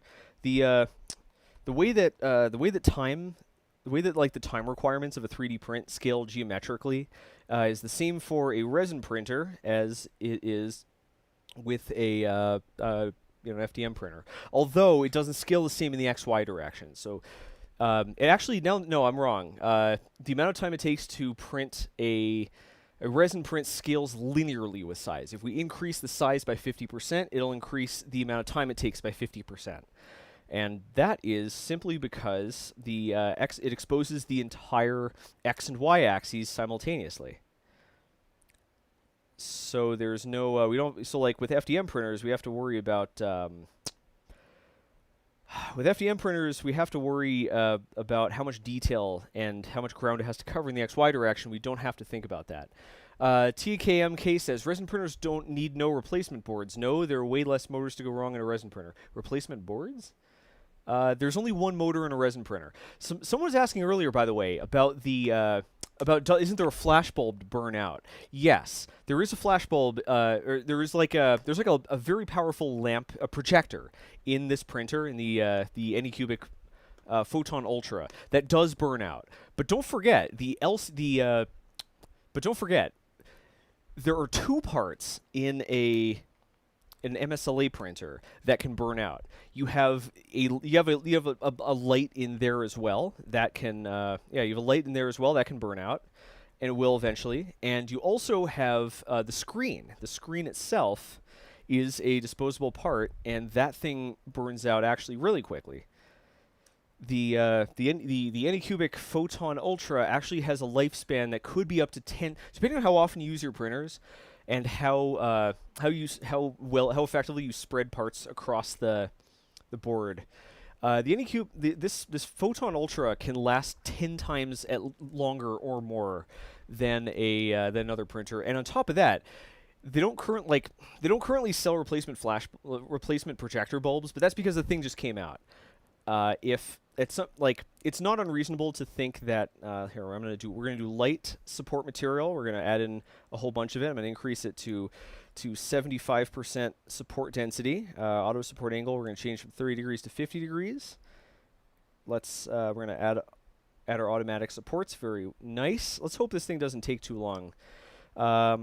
Yeah, this software is still a little on the sus side, so we have to fully slice it in order to get a time estimate. So exposure time, last time we had set to 4 seconds, and that was too long. So we're going to set this to 3 seconds.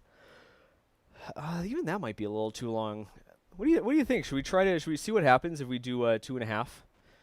Should we do 2.5? Nimbos0 says the DLP chip doesn't burn out. No, it doesn't. DLP chips are virtually indestructible because remember they don't absorb any light. Like, not only are they not producing any heat, right? Because there's no current really passing through it. There's microvolts, microamps of current to tilt the mirrors. But yeah, it doesn't absorb any heat from the light because it's reflecting it all. All the extra heat is being reflected off into a device inside called a light sink. It's basically a heat sink that's painted black that absorbs light you don't want making its way into the resin and vents it as heat. Isn't that kind of neat? All right, so I have to slice this whole thing first to get an idea of our time estimate. So yeah, let's get that. I'm gonna get that going. So let's see. It's generating. It's slicing it up. Generating our sliced images, which I'm not sure is completely accurate. I think it's slightly different. So estimated total print time is 2 hours, 23 minutes. So let's think here. If we run this thing off, it's going to tie up the printer for 2.5 hours.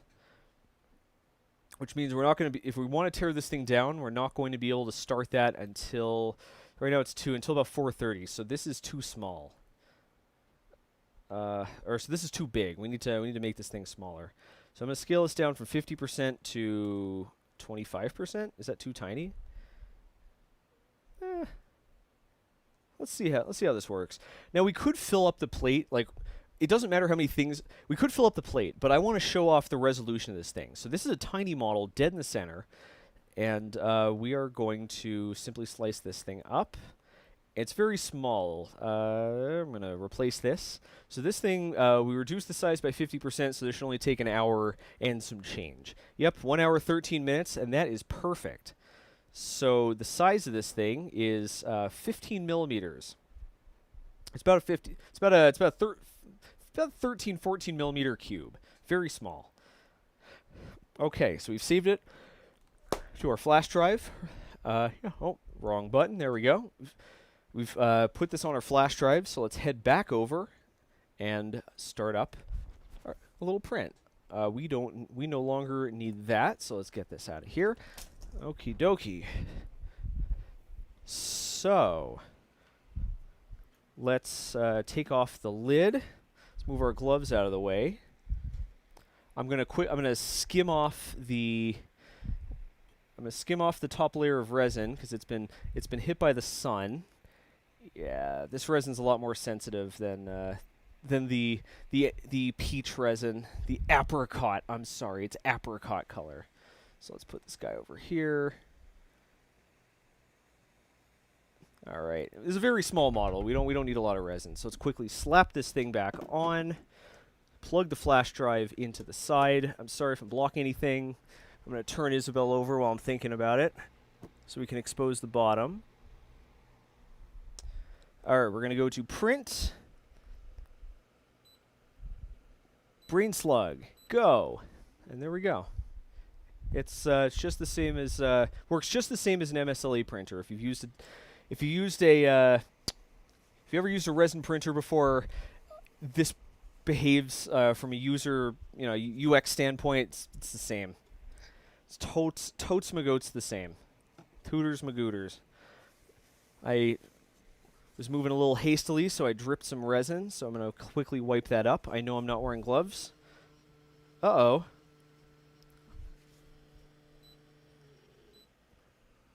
That's odd. Looks like we had a collision. Looks like we crashed into the bottom of the vat. Let's so here we're gonna go tools. We're gonna go home. Oh, that's weird. All right, huh? It looks like the homing. It looks like something funny went on with the homing sensor. So let's. I'm gonna move the Z manually up. Oh, that's weird. Well, look, it wouldn't be Voidstar Lab if things weren't constantly going wrong. Am I right or am I right? All right. So let's. All right. I'm gonna wash my hands first before things get too hairy. I'm gonna wash my hands and put on some gloves. I thought all we'd be doing is pushing one button, but it looks like, as usual, life is gonna be hard. Oh, you get vault. I've been running this thing for days. And of course, as soon as I point a camera at it, it's funny, this is actually a similar problem to what happened with the Viper. I've been having trouble with the homing sensor on the Viper, so whoever works at Anycubic and is responsible for their load cells. Tisk, tisk, tisk. All right, so we got some funny stuff. We got something funny going on with the homing sensor. I'm gonna try to home it one more time, and if it tries to punch its way through the bottom, well, first thing first, let's pull this thing off and make sure that, yep, it's all in place. Let's hit home. I have my finger on the off button, so if it looks like it's trying to smash its way through, you should just lightly tap it. Nope. All right. So yeah, I mean, look, it's beta hardware. Nature of the game. It's beta hardware. All right. Well, this is why we did some prints ahead of time. Can anyone think of anything that could cause this to happen? Because yeah, I can't think of a way out of this because we can't re-zero it unless we home it. And if the homing sensor isn't working, if it's crashing into the plate, we can't re-zero it because we can't home it because it has no sensor. So let's see. How does this... What's that? Detection. What does that even mean?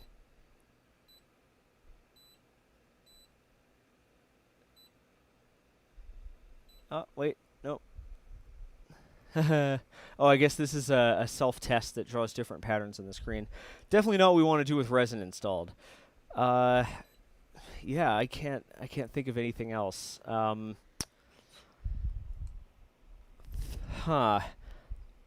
I guess we could try to re-level it, but if the sensor is not working, then it's not going to help us at all. Well, look, it's kind of it's what happens with beta hardware. Here, let's try unplugging it. I'm gonna unplug it instead of using the power switch. Could be just a software power switch. I'm gonna unplug it and plug it back in. Right, let's try to home the Z again, and we'll see what happens. I never took the plate out, or I never took the vat out, so it's probably not hitting the vat.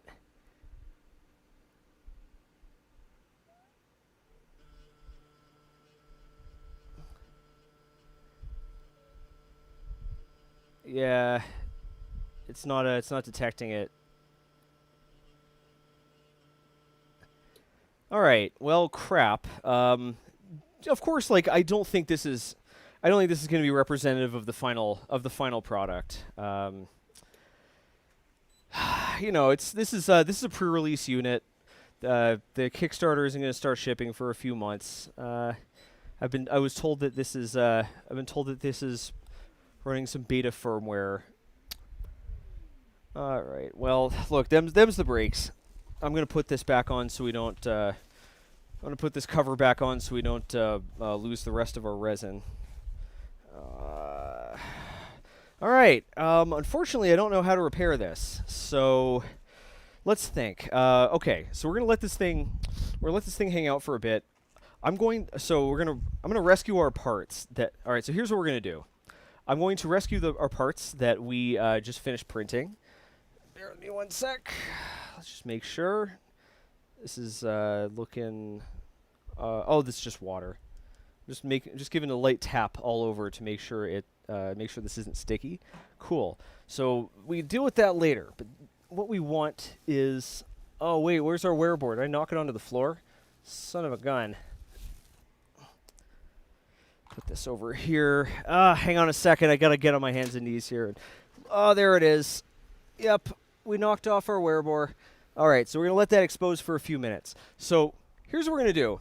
I'm going to take this guy here. I'm gonna take our camera and I'm gonna set it up with the macro lens. We're gonna point the macro lens over at our workbench, and I think we should compare some parts that we printed before to get an idea of what this thing can do. And we'll also take a look at our Knight of Banana. our night of the potassium table.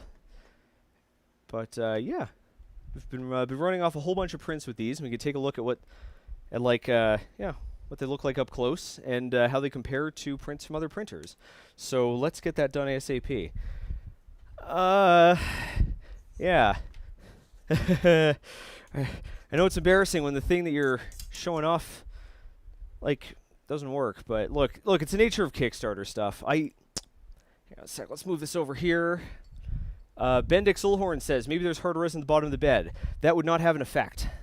The way the Z homing works. Let's see. The way the Z homing works is it uses a load cell uses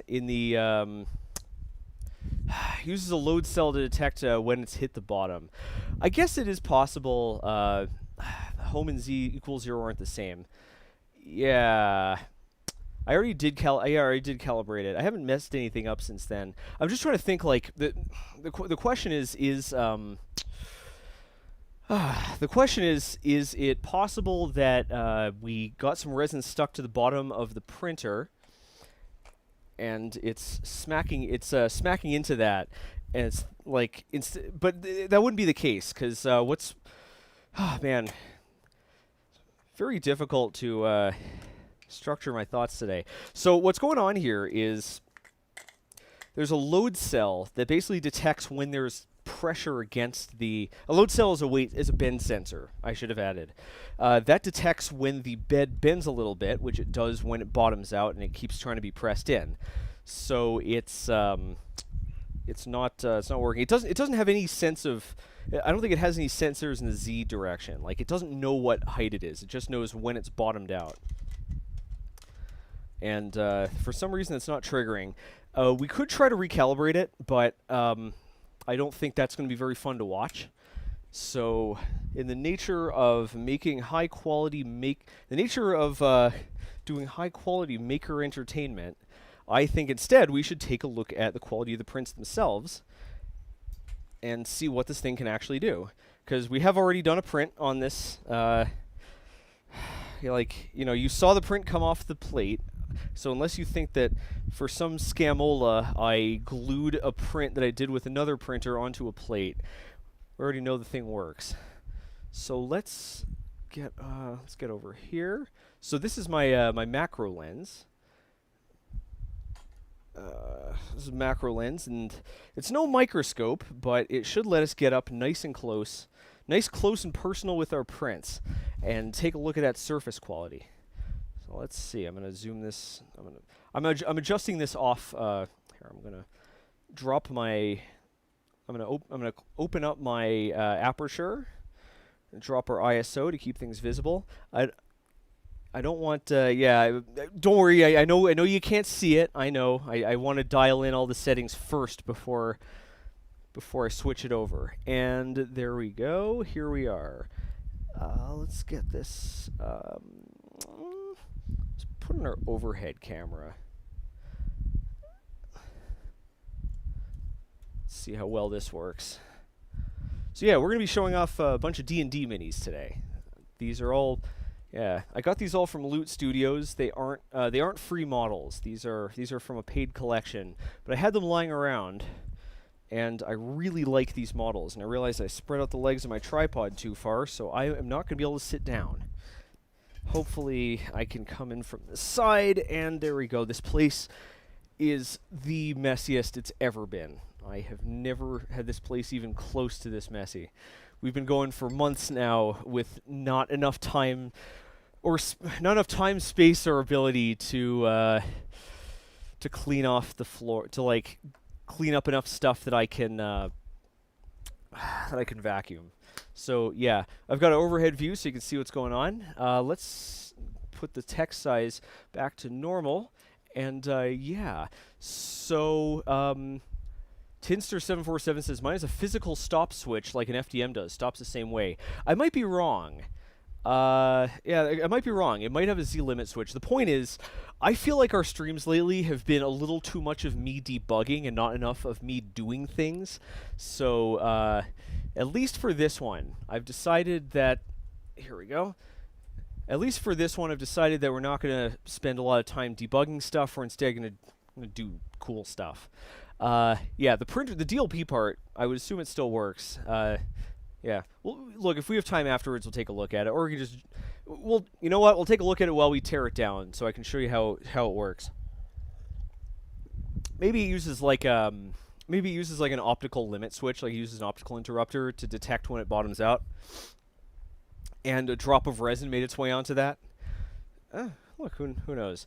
So yeah, we've got a whole bunch of prints here. Some of these prints were done using my Halot Sky, and some of them were done using our brand new Anycubic Photon Ultra. Yeah, it's a Photon Ultra. I have to remember that this isn't just a Photon. This is the Photon Ultra. Let me grab my wear-bore here that I continue to expose. Alrighty. So, yeah, we can also glue some of these together. I have a whole bunch of different models here for us to take a look at. But the first one, this is the important one. This is the important one. Where is it? There we go.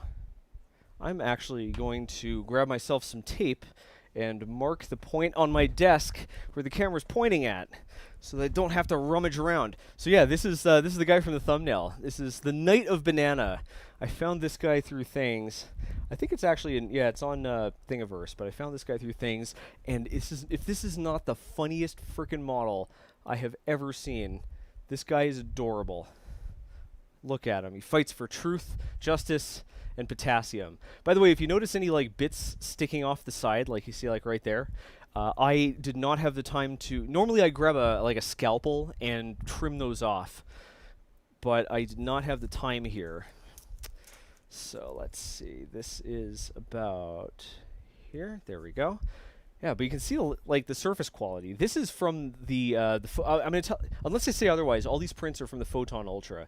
You can see, even though this is a 720p printer, even though it's 720p, even though it's a 720 print by 1280 printer, the texture is still coming out really, really well. Yeah. On top of that, remember that a lot of the detail on these models is going to be in the Z direction. The Z resolution is the same, because it comes down to how far, how little it can turn that lead screw. Pardon my terrible-looking cuticles. So yeah, check that out. Isn't this model neat? I'm giving all these D&D models to my sister-in-law, who is an avid D&D player, and I really want to see what they end up doing with this one. TKMK says, thanks a lot for the super chat. It says, that's right, it's not just cooking shows that pre-cook the recipes. Also some cheer up and debugging ducks. Yep, they're a pile of ducks. Yeah, I've realized that doing literally everything live on camera is a terrible idea, because things go wrong, and at the end of the day, things go wrong, and even though showing it is an accurate representation of the making process, it's still unfair to you folks if you don't have something to see at the end of the show. So from now on, I'm going to be doing some of the work ahead of time, so that make sure there's always something to show. All right, so take a look at this. So yeah, look at that. Look at this banana. Isn't this a phenomenal model? Normally I'd put all the links in the description, but again, it was 6 o'clock, and I needed to go to sleep because I'd be waking up only 5 hours later to start the show. Yeah, very nice. This is a DLP printer. Let's see. LC7Inio says, so laser, LDC, I assume you mean LCD MSLA, or DLP, which is best? Well, it depends. Yeah, so we haven't even talked about the laser printer. Laser SLA printers are exactly what they sound like. Laser SLA works the same way as an FDM printer, except instead of it squirting a line of resin, it draws it out layer by layer. It draws the thing out layer by layer by sweeping a laser across resin. Now, the upside for that is that your resolution is extreme. Your resolution comes down to the size of the laser dot you can make, but that's not the important stat. The important stat. Look at this guy. We're gonna glue this. We're gonna glue this big pig down. The important stat with that is that because it's basically a vector display, right? It's sweeping a laser around to draw the thing. So the outline, it's not it has no voxels. The outline is a continuous line. So you can make extremely, this is going to be the bead of glue here is going to be too thick. We're going to need to nozzle this bad boy up. So yeah, you can draw you can draw phenomenal super ultra high resolution surfaces, especially curved ones. The downside is that it's very slow. Even though it uses a galvanometer instead of steppers to sweep the beam back and forth, remember, like, it's using similar technology, same power, right? So the layers can only be like 0.05 millimeters high or something. So in practice, a laser SLA takes, like, it's like as slow as an FDM printer. They're very slow. Plus, the more things you put on the plate, the longer it's going to take. Because remember, it's a sweep back and forth. On top of all of that, you can't put any sort of you can't do any sort of here, I'm gluing this down so it stays put while I show it off. You can't do any sort of solid things in it because they'll have to sweep the beam back and forth. It takes forever. MSLA is the most common. The most common on the consumer market that uses as masked SLA. I know I said the M word. Masked SLA uses a very powerful LED floodlight, basically, to shine through a LCD screen. Anything black stays liquid. Anything white gets exposed. And DLP works a similar way, except instead of using an LCD screen that blocks some of the light, it uses a DLP, a micro mirror array, to deflect some of the light. Now, the main advantages for this, for the first one, we already explained. For a laser, you get phenomenal surface quality, but it's very slow.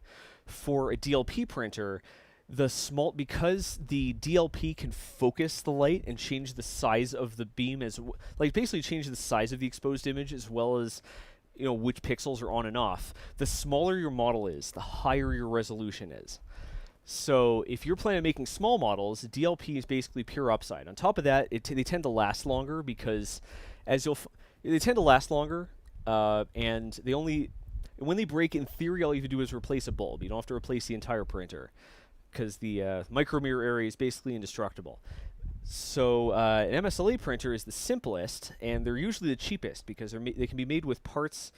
Let's be honest here. A resin printer is a pretty esoteric gizmo, but an MSLA printer can be made entirely using parts that are sold for other consumer purposes. So they are often very, very cheap. You can get an MSLA printer for like $150, I think, and that's without a discount.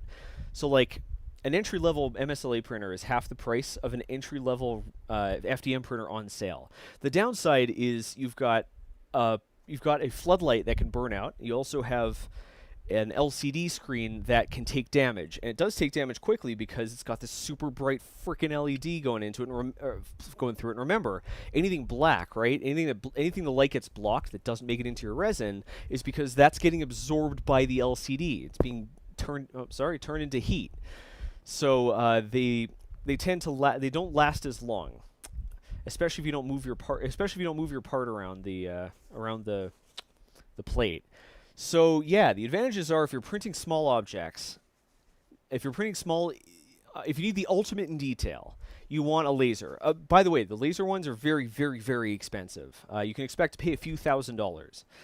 If you're printing fairly small objects, like maybe 2 inches on a side maximum, and you're not trying to fill the plate, because remember, the entire plate counts as the same object for the purpose of this.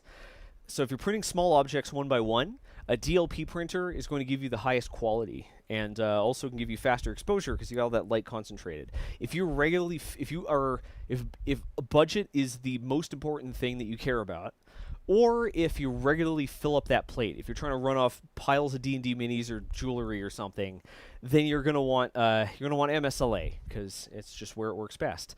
Just remember, an MSLA printer is not it's not a long-lasting item. They generally last for only a few thousand hours, which doesn't sound like a lot, but They generally last for like 2 to 5,000 hours, which doesn't sound like a lot, but the Sultan of Squirt, my main FDM printer, probably has around 6,000 hours on it right now. So I would have had to replace that thing twice. So that's another thing to keep in mind. Yeah. One thing you'll notice here, so you'll notice his arm is really thin over here. It's because I had the settings dialed in wrong, and this stayed attached to the plate for a while. So yeah. So that's yeah. So check that out. This is the Photon Ultra, and I have a Sharpie here. We're gonna mark the bottom of this with a PA. Oh, what? Not a PA, a PU for Photon Ultra, because we're gonna be doing ourselves a little comparison. So let's leave this big pig over here. I'm gonna go back and I'm gonna grab our wear board that we ran off on the Halot Sky, so we can compare. Here we go. So this is the same model. We just ran this off on a different printer. I'm going to mark the bottom of this before we forget with HS for Halot Sky. And we're going to do the same. We're going to do the same here. I'm going to take our glue. I'm going to attach our little dropper tip that I cleaned out, but I forgot to actually attach. Here we go. And we're gonna give this guy a home so he stands up and make our comparison a little easier. Yeah, I like using the dropper tip because a bit of a weird fun fact is that for many of these resins are acrylates. They're made of similar chemicals to crazy glue, and that causes crazy glue to cure extremely quickly. Or you know, any cyanoacrylate glue causes it to cure extremely quickly when it gets in contact with 3D printer resin. So that causes more white fog. Like, you ever seen that white fog effect from super glue fumes? Well, it's much worse on resin print. So already you can see that the level of detail is on this is quite high. But how much higher is it on this $1,000 Photon Ultra with its 4K panel than it was on this $400 the Halot Sky with its 4K panel? The resolution is going to be a little better, but how much better? Because if you think about it, like the effective resolution is going to be about the same. Yeah, by the way, how clean these prints look is because of the ultrasonic. The ultrasonic cleaning has a huge effect. Yeah, as long as your resin is in fairly good shape and your printer is clean, the biggest thing you can do to improve the quality of your prints is just by cleaning them more thoroughly. That's why I like the ultrasonic bath. But, you know, you can just throw them in a plastic bag and just shake it for 10 minutes. Like, that works too. I don't recommend just dunking it. I don't recommend just dunking your prints in alcohol in like a pickle basket or a pickle jar and just you know, wiggling it around. That's what I've done so far for the past episodes, and it's just not thorough enough. Yeah, I suppose if you're just doing it for yourself, you know, it's going to be quicker and cheaper to just dunk it in alcohol and wave it around. But if you're like me and you have nitpickers who are going frame by frame through my videos and pointing out when my printer is extruding unevenly, you should get the ultrasonic cleaner. I should have got that a long time ago.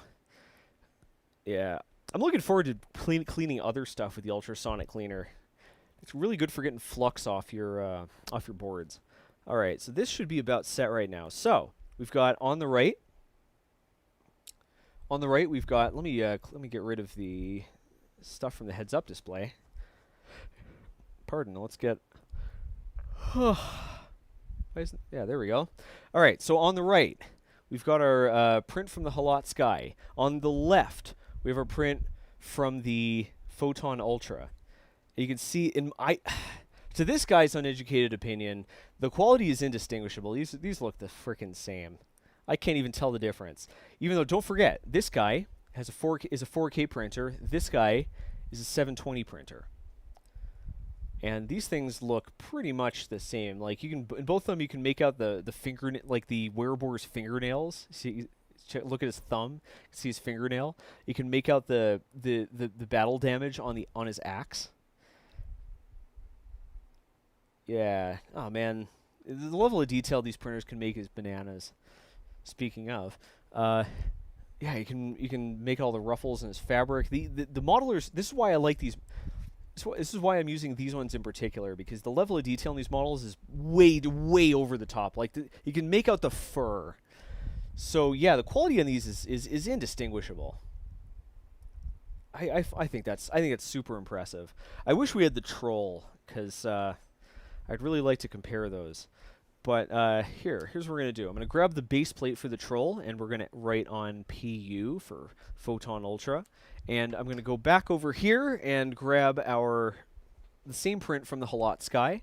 I'm going to write HS for Halot Sky. And these are going to give us an idea of the level of detail and precision in the XY planes in particular, because this is kind of,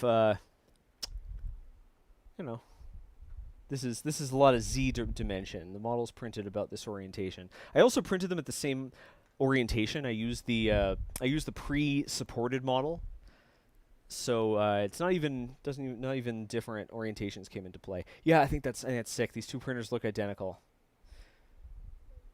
I'm just let me just squint, engaging my safety squints. Yeah. If you look at this pauldron, you can see that the finish on the Photon Ultra one is actually slightly better. It's a little shinier.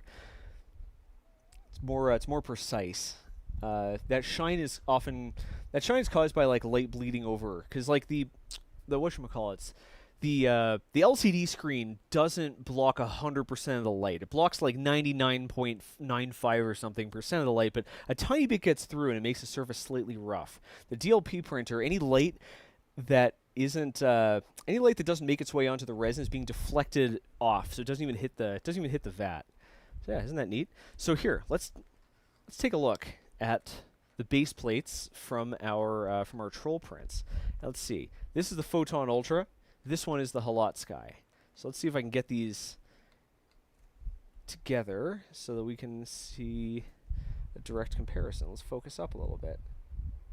So yeah, level of detail is nuts. Again, this guy's a bit more shiny, but level of detail is basically identical. You can see though that actually the skull, you can actually see this phenomenon in action. The Halot Sky skull is slightly more detailed than the Photon Ultra skull, because this is a bigger model. So with this guy, the pixels as it were, are spread out across a wider area, so we lose a little detail in the XY direction. But the surface quality is still noticeably more precise, as you can tell by how shiny it is. Isn't that neat? Let's turn these on their side so we can get a profile. Focus in. I think we need a bit more light in this direction. There we go. Yeah, we got a bit more light on him here. Very cool. Zvider, thanks a lot for the super chat. I really appreciate it. Felix Adder, thank you so much for the super chat, and continued thanks for the Space Mouse.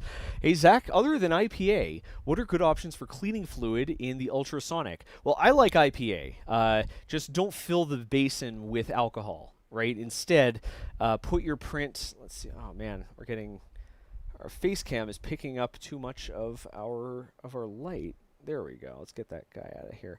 Yeah, so instead of putting alcohol directly in the basin, put the alcohol in a Ziploc bag, put your parts in the bag, and yeah, put your parts in the bag, and just throw the bag in the washer. That also keeps resin from building up and contaminating the... let's see here. Yeah, it also keeps resin from building up and contaminating the tub. Yeah. You can use denatured alcohol, although it's even worse than isopropyl because it has other volatiles in it. There are special resin cleaning chemicals. There's this one called I think it might just be called Resin Clean. Bear with me one sec. Let's look this up. The light lasts Ryan Gill says Ryan Gill points out that the lamp lasts much longer in a DLP printer, like much longer. I think Anycubic estimates 5 times as long, which is pretty sick. So what's the stuff called? It's called Resin Away. That's what it's called. It's called Resin Away. So there's this off-the-shelf chemical called resin away that you can, yeah, you can either buy it by the jug or you can buy it in a concentrate, and that works pretty well. You can just use water, even if it's alcohol clean. Like, you can use water just to knock most of the resin away, and then just give it just give it a little rinse with the wash bottle to finish the job. But alcohol is the best. It's what they're designed for. You can also use ultrasonic. You can actually use just ultrasonic cleaning solution, but I just don't like the idea of the resin ending up in the tub. So yeah, one important thing, by the way, is you'll notice that I've got the basket over here, right? This plastic basket used to be in the ultrasonic printer, ultrasonic washer, but I took it out because the chemicals in the resin and the IPA can affect it. Resin away will also immediately destroy that plastic basket. So, from what I've heard, so yeah. Isn't that? Yeah, I think it's pretty sick. Let's take this model. I think does a good job of showing the surface quality, in particular at showing banding. Remember, this didn't print in this orientation.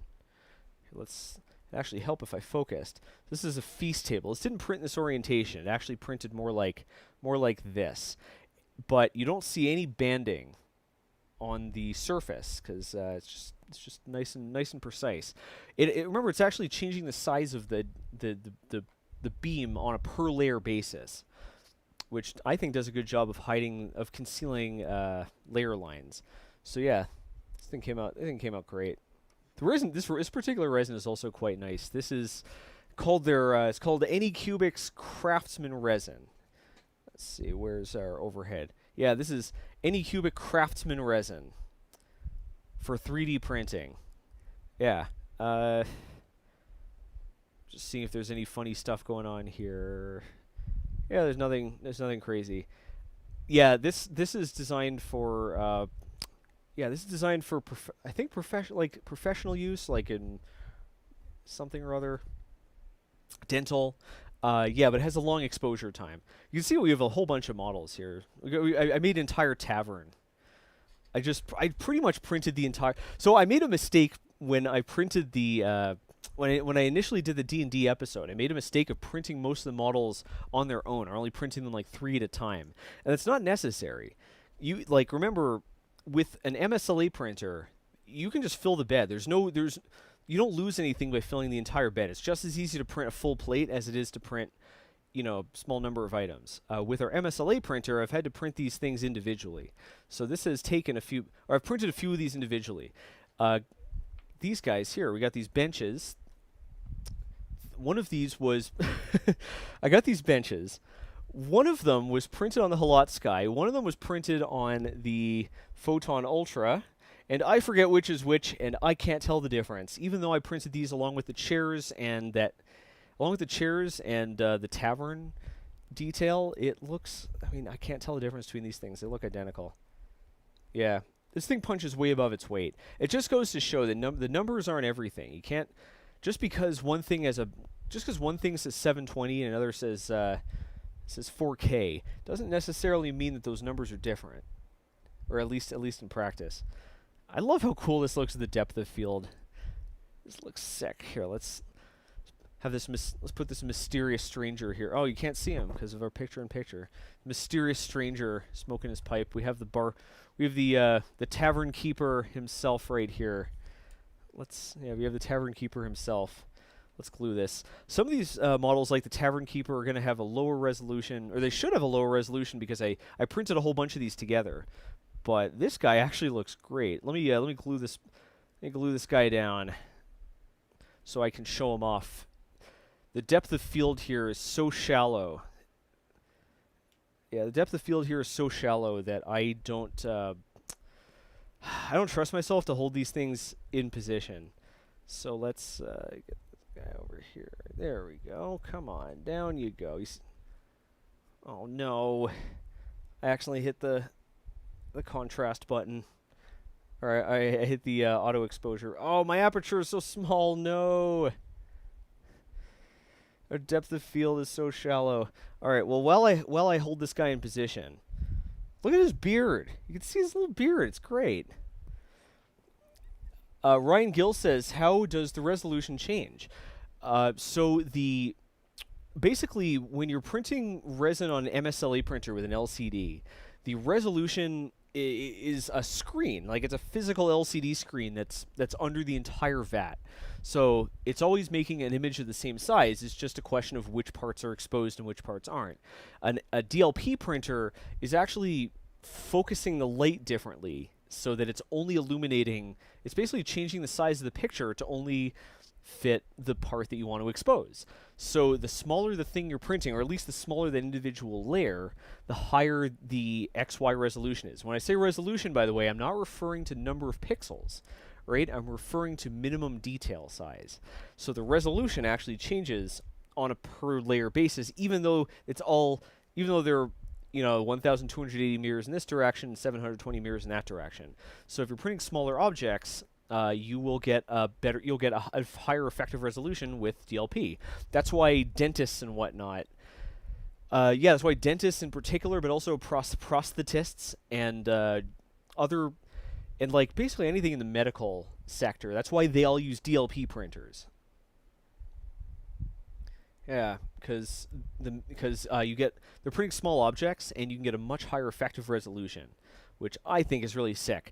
These can also be extremely powerful. This printer, the Photon Ultra, is about as powerful as a mono printer.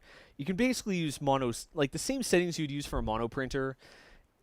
You slow them down by about 25 to 30%, but otherwise they're the same, which I think is pretty sick. Prosthetists, says Valdarg. I think it's prosthetists. I don't know.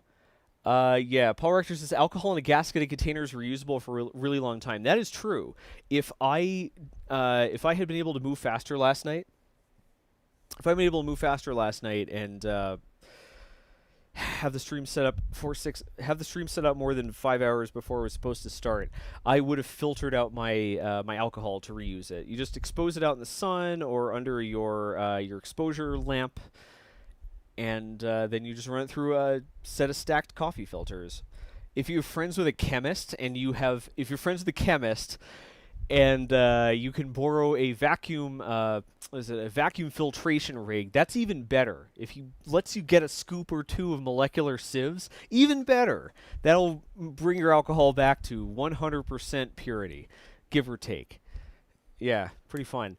Ryan Gill says, were your layer times the same as the mono screens? Approximately. On the Frozen Sonic Mini and the Creality Halot Sky, this resin is actually pretty slow. On those, I did about I found 3 seconds had good results with this peach resin, apricot. I'm sorry, it's apricot resin. I found that on those about 2.5-3 seconds was good. On the DLP printer, somewhere between 3 and 4 seconds was about the sweet spot. Yeah. Marco Muto says, "Whoa, watch out, Games Workshop. This has been a problem with them for a long time. This is, I don't think a DLP printer, if what you're printing is, in particular, not D&D, but if you're printing war games, right? If you're printing armies of figures, a DLP printer is not what you want, because you want to fill up that plate every time. If you're printing D&D stuff, then I think a DLP printer is perfect, because you're just printing like 1 or 2 things at a time. For the most, you can use a low detail mode, fill up the plate to make the mooks. For the player characters, print them 1 at a time so you get maximum resolution. I mean, look at this. This plate had 3 minis on it. It had this and 2. It had this guy, the mysterious stranger, and I think one of the tavern regulars. And the level of detail is nuts. Look at that. You can see this guy's little dagger that he keeps in his thigh ring. I didn't even notice that. You can see the smoke coming out this guy's pipe. I wish I had I don't have a single artistic molecule in my body, but I kind of wish I did, because the level of detail you can do on resin prints is nuts. Like, man, this is crazy. As for the whatchamacallits. As for wargaming and stuff, yeah, I think Games Workshop's in trouble. All they, like, at this point, all they do is produce figures, and nothing stops someone from either, I mean, nothing stops someone from either, like, let's give this guy a tavern. I'm going to glue this thing together while I talk. Nothing stops a, oh man, I got the frickin', friggin' picture-in-picture is different for, like, the loop deck software only lets you toggle a scene on and off. It doesn't let you like turn it on it, like, it's a giant pain in the butt. The loop deck software isn't quite as good as the Stream Deck software. Although, yeah, look, it made the last video. Let me know what you think of that last video. I thought that was the nicest looking video we've ever done, and it's because of this loop deck, 100%. I'm gonna admit it. It was the toys. In this case, the workman is blaming his tools. Having all those knobs and dials makes it so much easier to adjust the color. Anyways, this thing isn't really designed. It's designed for editing video and photos. It is not really so much intended for streaming, so their software isn't the best. But yeah, this snapped off. Thin details like this, like resin's brittle, and thin details like this can easily snap off when you're removing support material and stuff. So that's exactly what happened here. Yeah. Arrow Raider says production quality was top notch. I think it worked great. So folks were asking if I'm going to paint the minis. Nelly Merck says, "Are you going to be painted?" No, I don't have. I have time for literally nothing. Nothing at all. Zero, zilch, nada. Except for making videos, making projects for videos, making streams, making preparations for streams, and doing business stuff to pay the bills. There isn't a single spare hour to do anything else. So no, non-essentials are off the table. But that said, I don't even think this D&D group takes it that. I don't think the D&D group that's going to end up using these minis takes it that seriously that they paint them. I mean, Brooke's listening. She can.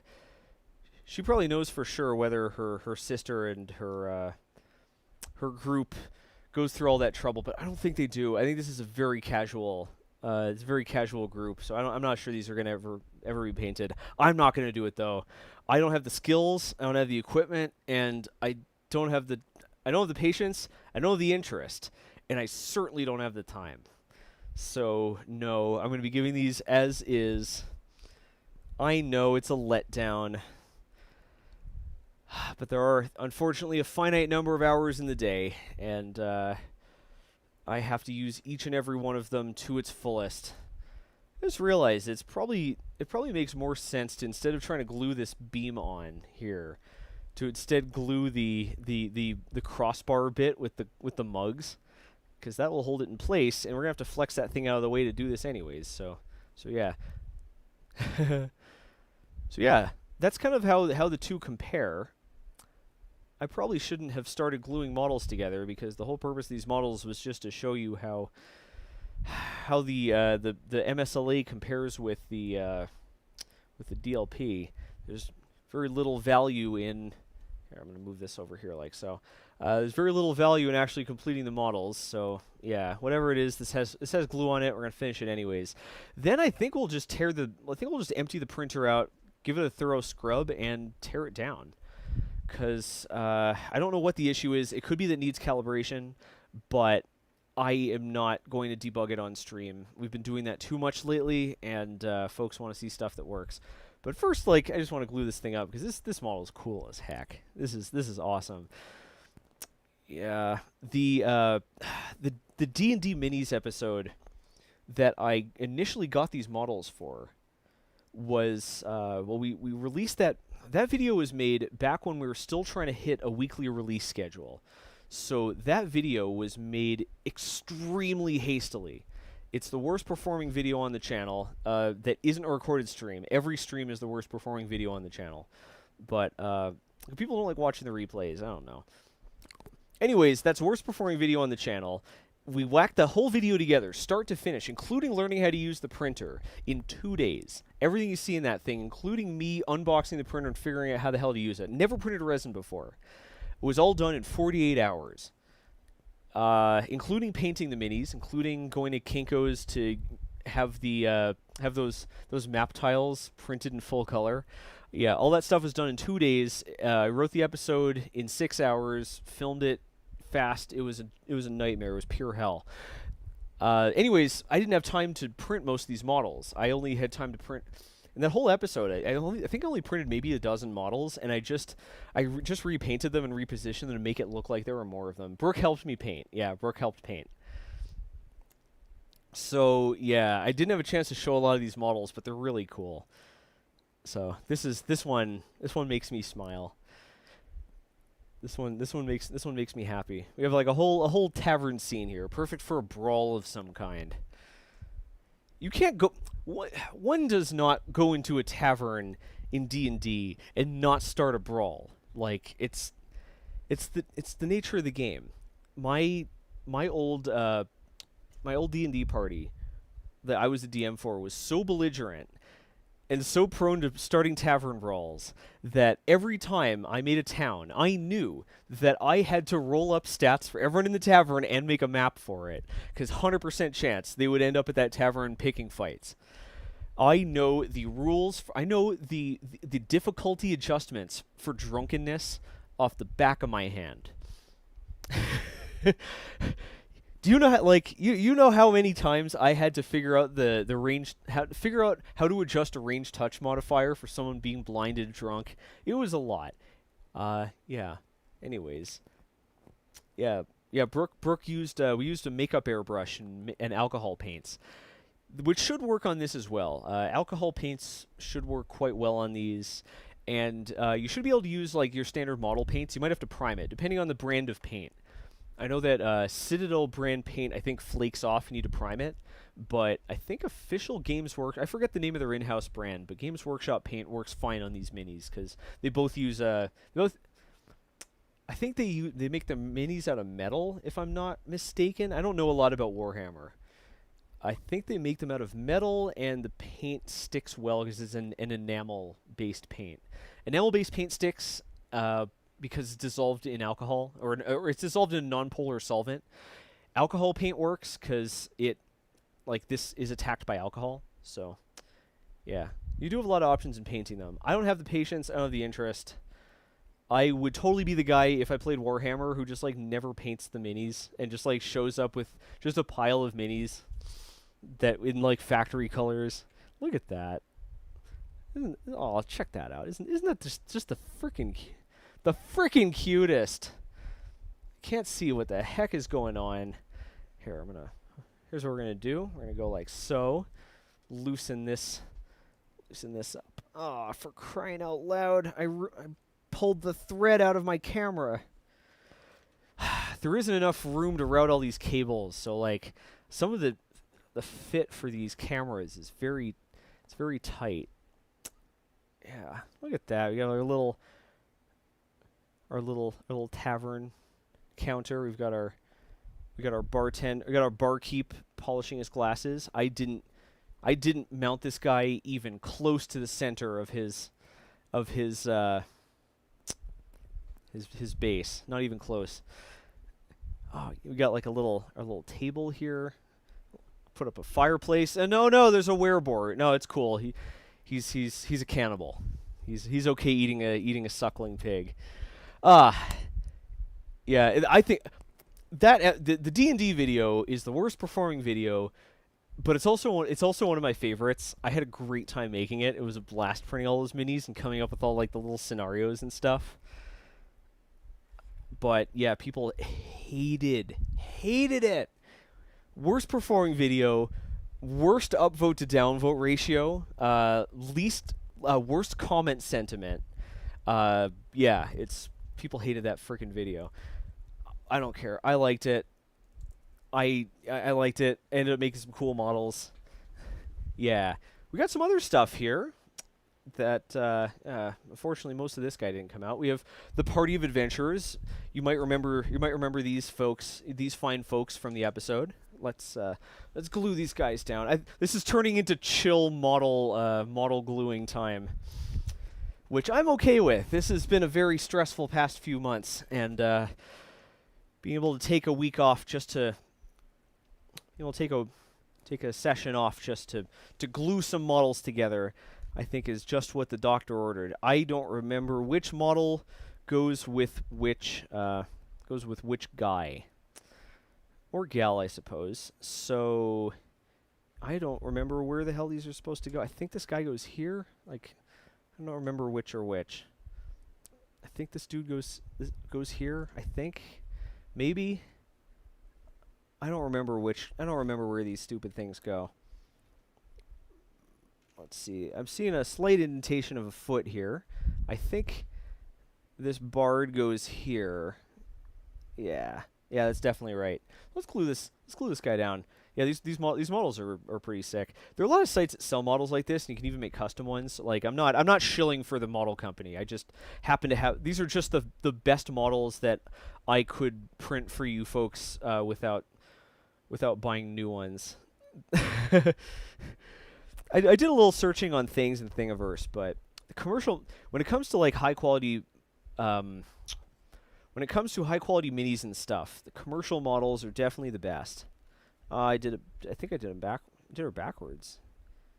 Yeah, there we go. I think. Oh, it's the heel. Ah, there we go. All right, let's get this guy over here.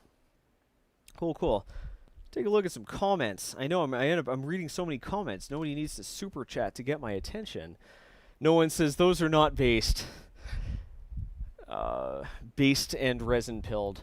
So yeah, I hope this is giving people a good impression of the printer. Remember, like, you can use the link in the description to learn more about the Kickstarter and support it if you feel like it.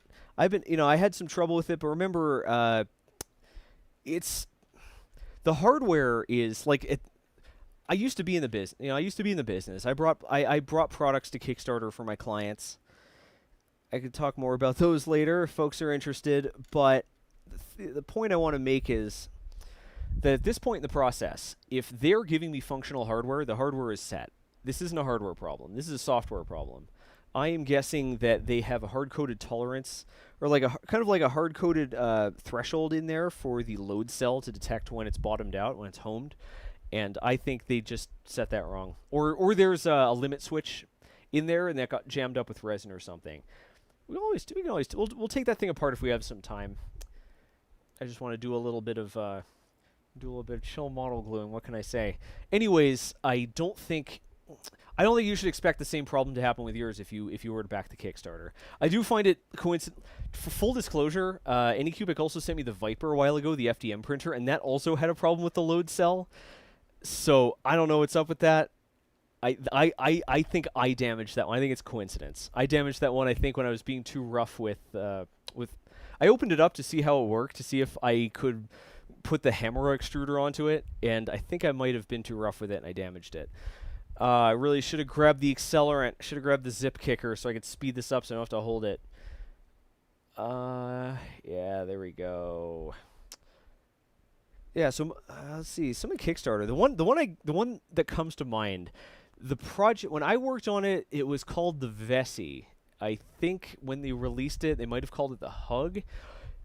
Basically, it was a wearable device for your water bottle. It's a device your water bottle wears, and it tracks your water intake. And the operating system was really cool. It was one of the first Bluetooth low energy. It was one of the first Bluetooth low energy iPhone accessories to go on Kickstarter. They actually released it before Apple had cleared all Bluetooth smart devices for the MFI program. So it was very fun. It was kind of speculative. And yeah, it was a wearable for your water bottle, and it had an accelerometer and a capacitive sensor to detect the level of water in the water bottle. I think, yeah, it was kind of neat. Basically, where they were at was they made a model that looked like it worked. Right? They made a looks like model. They did an engineer, they had a CTO, and the CTO made the works like model. You know, like the roadkill, the breadboard, the big one. Kickstarter changed their rules, so so whatever you show has to work. They changed their rules around that time so that you can't show concept art, you can't show mock-ups. If you show a piece of hardware, the piece of hardware has to be functional. Their engineer, their CTO, was fully tied up because they had an investor meeting and the investor needed a certain piece of technology to be completed by then. So the engineer didn't have time to do both of those. So they brought me in to take the engineer's work and fit it inside the looks like prototype. This was really hard. I had to make this was the very first 4-layer board I ever did. It was all leadless components. I didn't have the parts for it. I was using a heat gun, not a hot air gun. I was reflowing it with a heat gun. It was a real experience. It's one of the closest I ever came to it's one of the closest I ever came to having to tell the client that I can't do the job. Because I bought parts to make 5 of them. I destroyed 3 of them. And I destroyed 3 of them. The 4th one I was having a lot of trouble with. So I moved on to trying again with the 5th one. 5th one didn't work. I ripped a trace. I think I delaminated the board. So I was about to tell him that, like, hey, I can't do this project. I'm not capable of doing it. I ran out of parts. So, but just on a whim, I went back. I tried to do the 4th one again, and it worked. So at the last minute, I finally got it working. It was one of the top 5 most stressful projects. One of the few that almost didn't come together. I think this is what's going on here with this one. I think she's supposed to have her foot on this rock. This tiefling sorcerer. Oh, tieflings. They're so overrepresented among the D&D playing community. Like, I'm pretty sure a tiefling just strolls into town and everyone's like, "Oh god, a player character." I think this is supposed to go like so.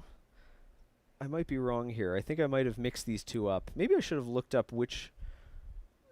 Maybe I should have looked up which are which. No, I think this goes here.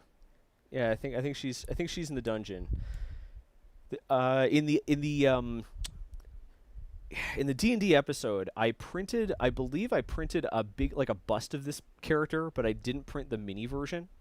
I don't remember, but the mini version's really sick. These are great. These are cool minis, and the printer did a great job of pulling them off. All the prints you're seeing right now were done on the Photon Ultra. But look at that. You can see, like, the individual. Like, I don't know what you call them, the striations on the horns. You can see the little imp on her shoulder. You can even see his little imp fingers. Her right arm is messed up. That came off its support material, and now it's all deformed. But we don't have to think about that. Yeah. Sauce de la Pasta says, someone asked, how come you didn't print the base at the same time on these? Because it's just how Loot Studios provides the models. They just provide the base and the thing separately. I think it's because you run a high chance of, because of how fragile their ankles are, you have a high chance of snapping the model off the base plate when you remove it. Like this guy, the banana. The Banana Knight has, like, super thick ankles. So this is pretty safe to print in one shot. But I think it's just because otherwise there's a chance of snapping it off. I think they also don't want to have to run any support they want to minimize the amount of support material that has to run onto another part of the print. They want all the support material to go down to the plate. So if you print them both together, you run a higher risk of some of the support material having to touch both the base and the model, and then it mars the surface finish, and it doesn't look as nice. Yeah. These models are designed to look good. So let's see, where did this guy go? Where'd this guy end up? So this is our halfling rogue. I'm gonna move our tiefling sorcerer, their little familiar. They call her a sorcerer, but she has a familiar, and I thought familiars were wizard things. I didn't think sorcerers got familiars, but what do I care? Magic classes in Pathfinder. I've only played Pathfinder a lot. I think this goes like this. Yeah, I think this goes like so. And I never liked the magic classes. I thought they were boring. That's right. I said it. I thought they were boring. I didn't like all the bookkeeping you have to do, like figuring out what spells you're gonna need. I didn't like all that. I'm just gonna glue this gentleman down like so. I guess I could pull up the original print and use it for reference. This doesn't have any feet for me to put the glue in, so I'm just gonna apply the glue directly to the bottom of the feet instead of the base. Yeah, there we go. These are all these models are going to my C-store-in-law, Brooke's sister, for her D&D campaign. She's actually doing an Elder Scrolls D&D. I think it's a D&D campaign, just set in the Elder Scrolls world. And I couldn't find any good. Like I found a lot of exports. Like I found a lot of good, or not good. I found a lot of models exported from the game. I didn't find a lot of custom stuff. Models exported from games are often not print ready, even if the site tells you they are. So don't trust that. I feel like in every episode I'm telling people not to trust anything. Felix Adder says you can repair some breaks with a drop of super glue or resin and a UV flashlight. Yeah, I actually bought a UV flashlight for this. Yeah, there aren't any breaks, but there are like you can see her arm is come on, don't fall off the base. There we go. Beautiful. You can see her arm is flat because the bottom fell off its support material. It ended up like mixed in with the resin at the bottom of the vat. But I don't think anyone would notice this in practice. But yeah, we got some other models here to look at while this thing cures. This is my favorite of the bunch. This is my favorite model of this batch that I printed. We got ourselves a Mimic, and it's just like it's such a characterful model. Like look at his smile. He's like, here I am eating adventures again. Nom nom nom. Yeah, makes me happy. He's got warts on his tongue. They should have known the difference too, because from the same pack, this is what the chest, the one called chest, looked like. Actually, this one might have been from the Tavern pack, and this one might have been from the Orc Conspiracy pack. But look at that; it's got a little lock on it. The level of detail on these things is bananas. I feel like I'm talking in circles, and people are getting bored. So, yeah. I guess we'll drain this thing out and... Oh, man. I guess we'll drain this thing out and do our teardown. The thing I wanted to show is... look at this. Look at this whole scene. We got our whole little scene going here. This is great. Oh, the troll. I never even showed you the troll. I wanted to get... Yeah, look at the size of this guy. Absolute... You know what? The size of this lad... Absolute unit. This is the one that I wanted to compare between the two of them, and he kind of fell off. Let me close the aperture and raise the sensitivity here. Take this thing to sensitivity training. Why isn't this? What's going on here? Why isn't this raising our sensitivity? Oh, that's why. That's why this wasn't working. Because our what's going on here? Why can't I focus? Hang on, let me. I need to pull the lens off. I'm using an adapter here. I've got this Metabones adapter. Adapts the Canon lens to the micro 4/3 camera, and sometimes it misbehaves because it has to translate the signal protocols as well as just physically linking the cameras. Alrighty, there we go. Look at the level of detail on this guy. So this is from the Halot Sky, unfortunately. But I just think this model's cool as heck. There we go. Did I pay a troll to the toll, asks Team Effort. Did I pay... What's the rhyme? If you want to something or other, you got to pay the troll toll. You want to hit the whole roll, you got to pay the troll toll. Something of the sort. Yeah, this one, it's much more obvious where the troll is supposed to stand. Still doesn't help me find it, though. There we go. Yeah, this is a great model.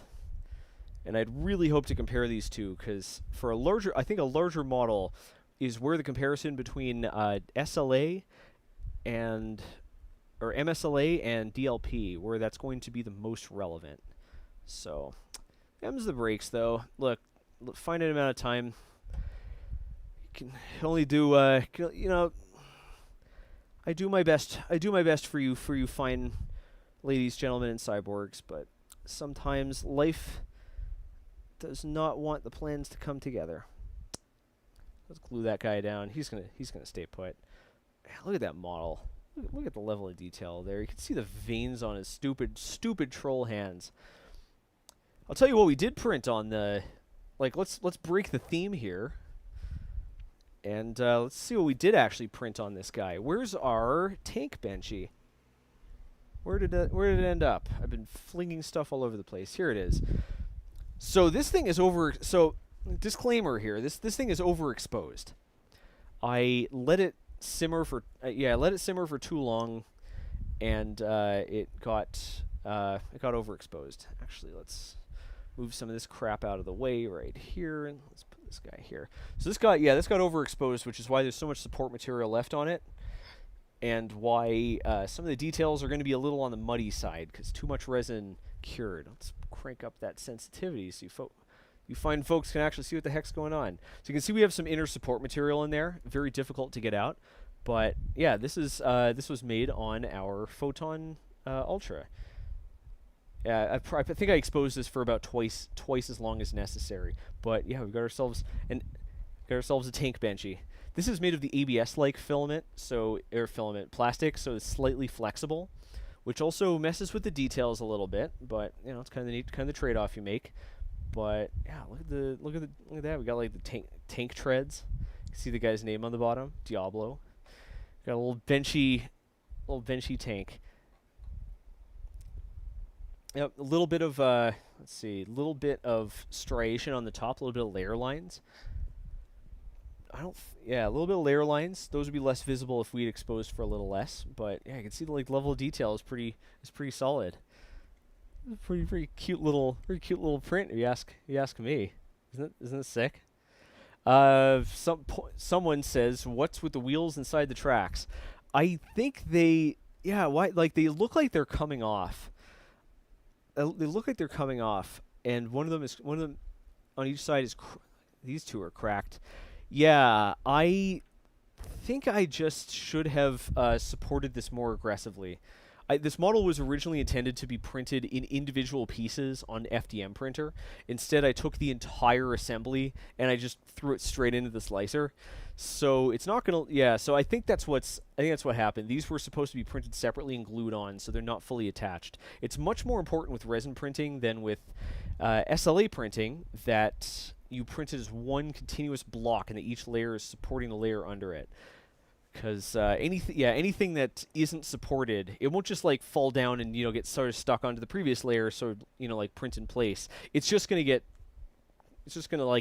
either get plastered onto the FEP sheet or get washed off in the next layer. So yeah, that's kind of neat, isn't it? This is Elegoo ABS-like resin that I have added a whole bunch of green dye to. It's pretty cool. It's so sick. Yeah, that's what we got to show off. Oh, and I also have, this is from the Halot Sky, but check it out. This is Isabelle from Animal Crossing with a super shotgun, ready to lay waste to the minions of hell. The joke here is that Doom is Doom Eternal and Animal Crossing New Horizons came out in the same day, so there's a lot of crossover. Make sure if you search for any crossover fan art, you turn on safe search, because there's some stuff. Oh my, there's some stuff. Yeah, this came out pretty well.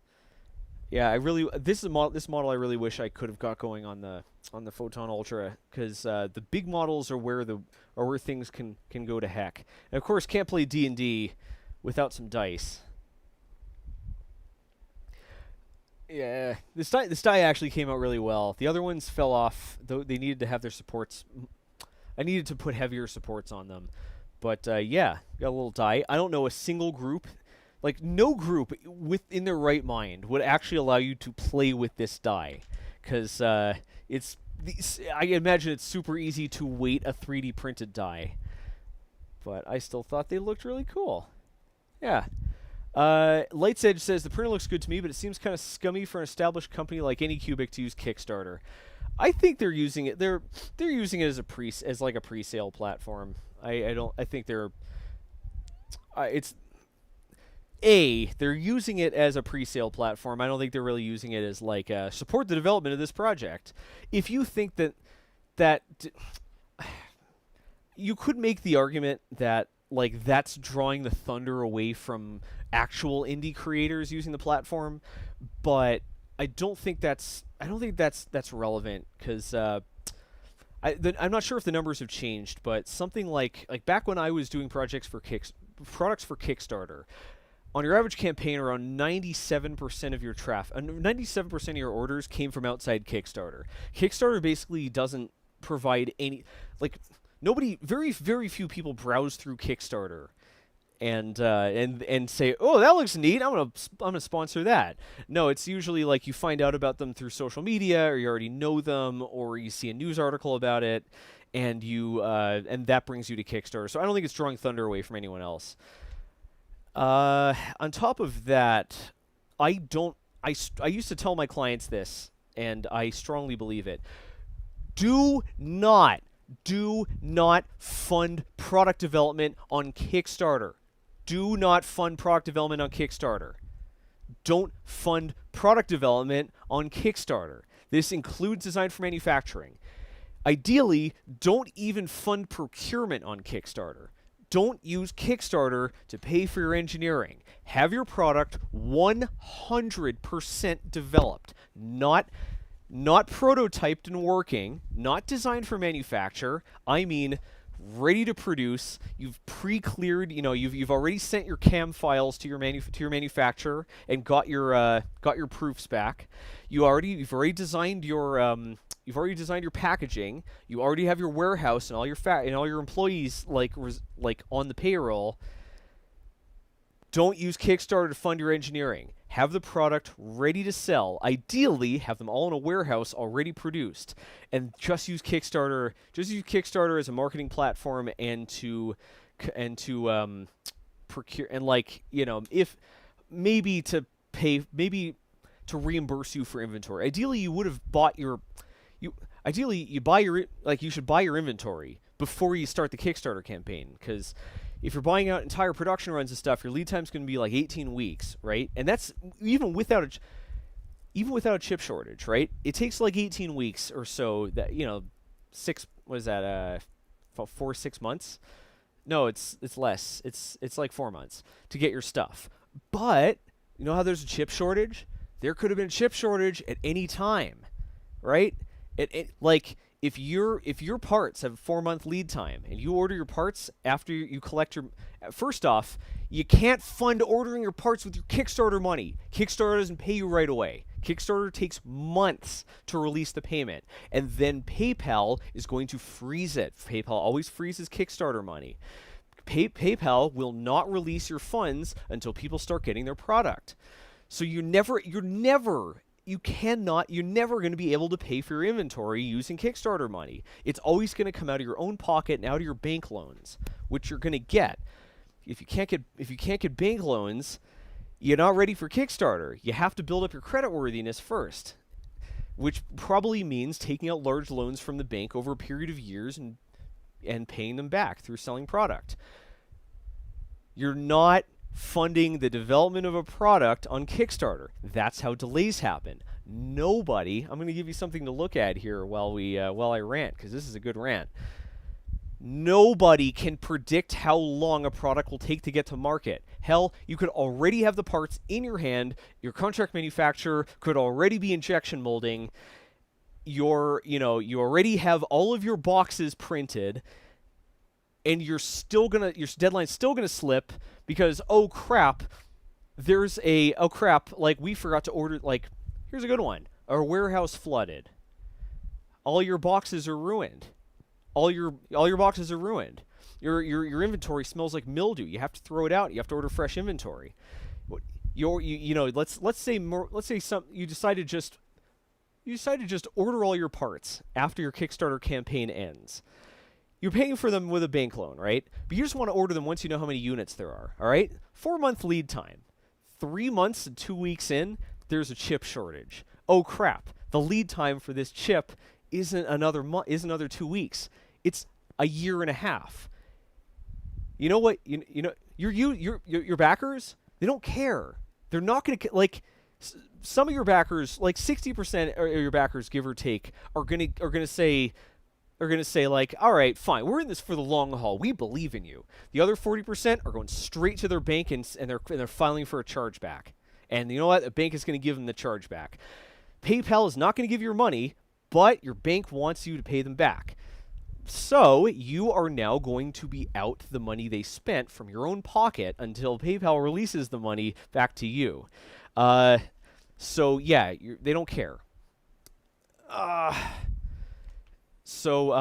Yeah, basically that's the rant. Kickstarter is for products that are fully developed. You already have your contract manufacturer in place.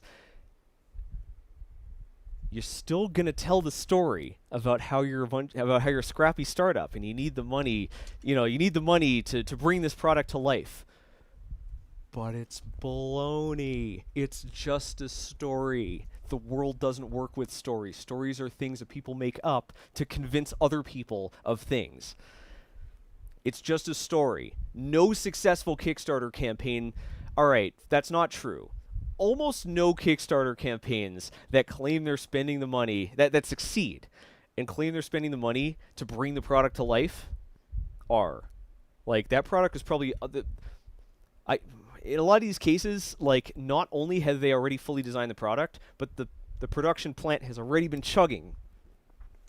So yeah, I mean, if you're using Kickstarter money to fund development, yeah, that's a good way to end up with Star Citizen or Ouya.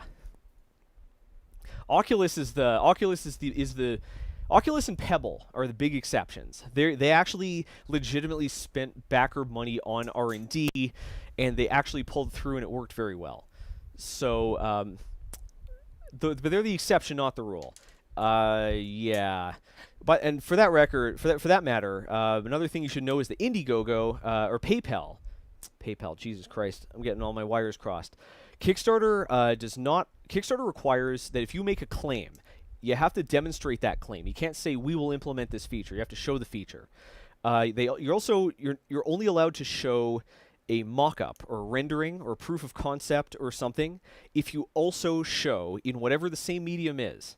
You have to show in that same medium the thing actually working in a prototype. It doesn't have to work perfectly, but it does have to work. Indiegogo has no such requirements. My rule is, by the way, don't like the Kickstarter for this. The product is obviously finished. Like, I have it. I used it. Right? The software is not 100% fine, but the hardware works. It's clear they clearly have the ability to ship it. Otherwise, wait for it to be released. Not wait for it to be released. It doesn't even matter whether you get it or not. You don't know if something is good until there are a good 6 to 12 months of reviews.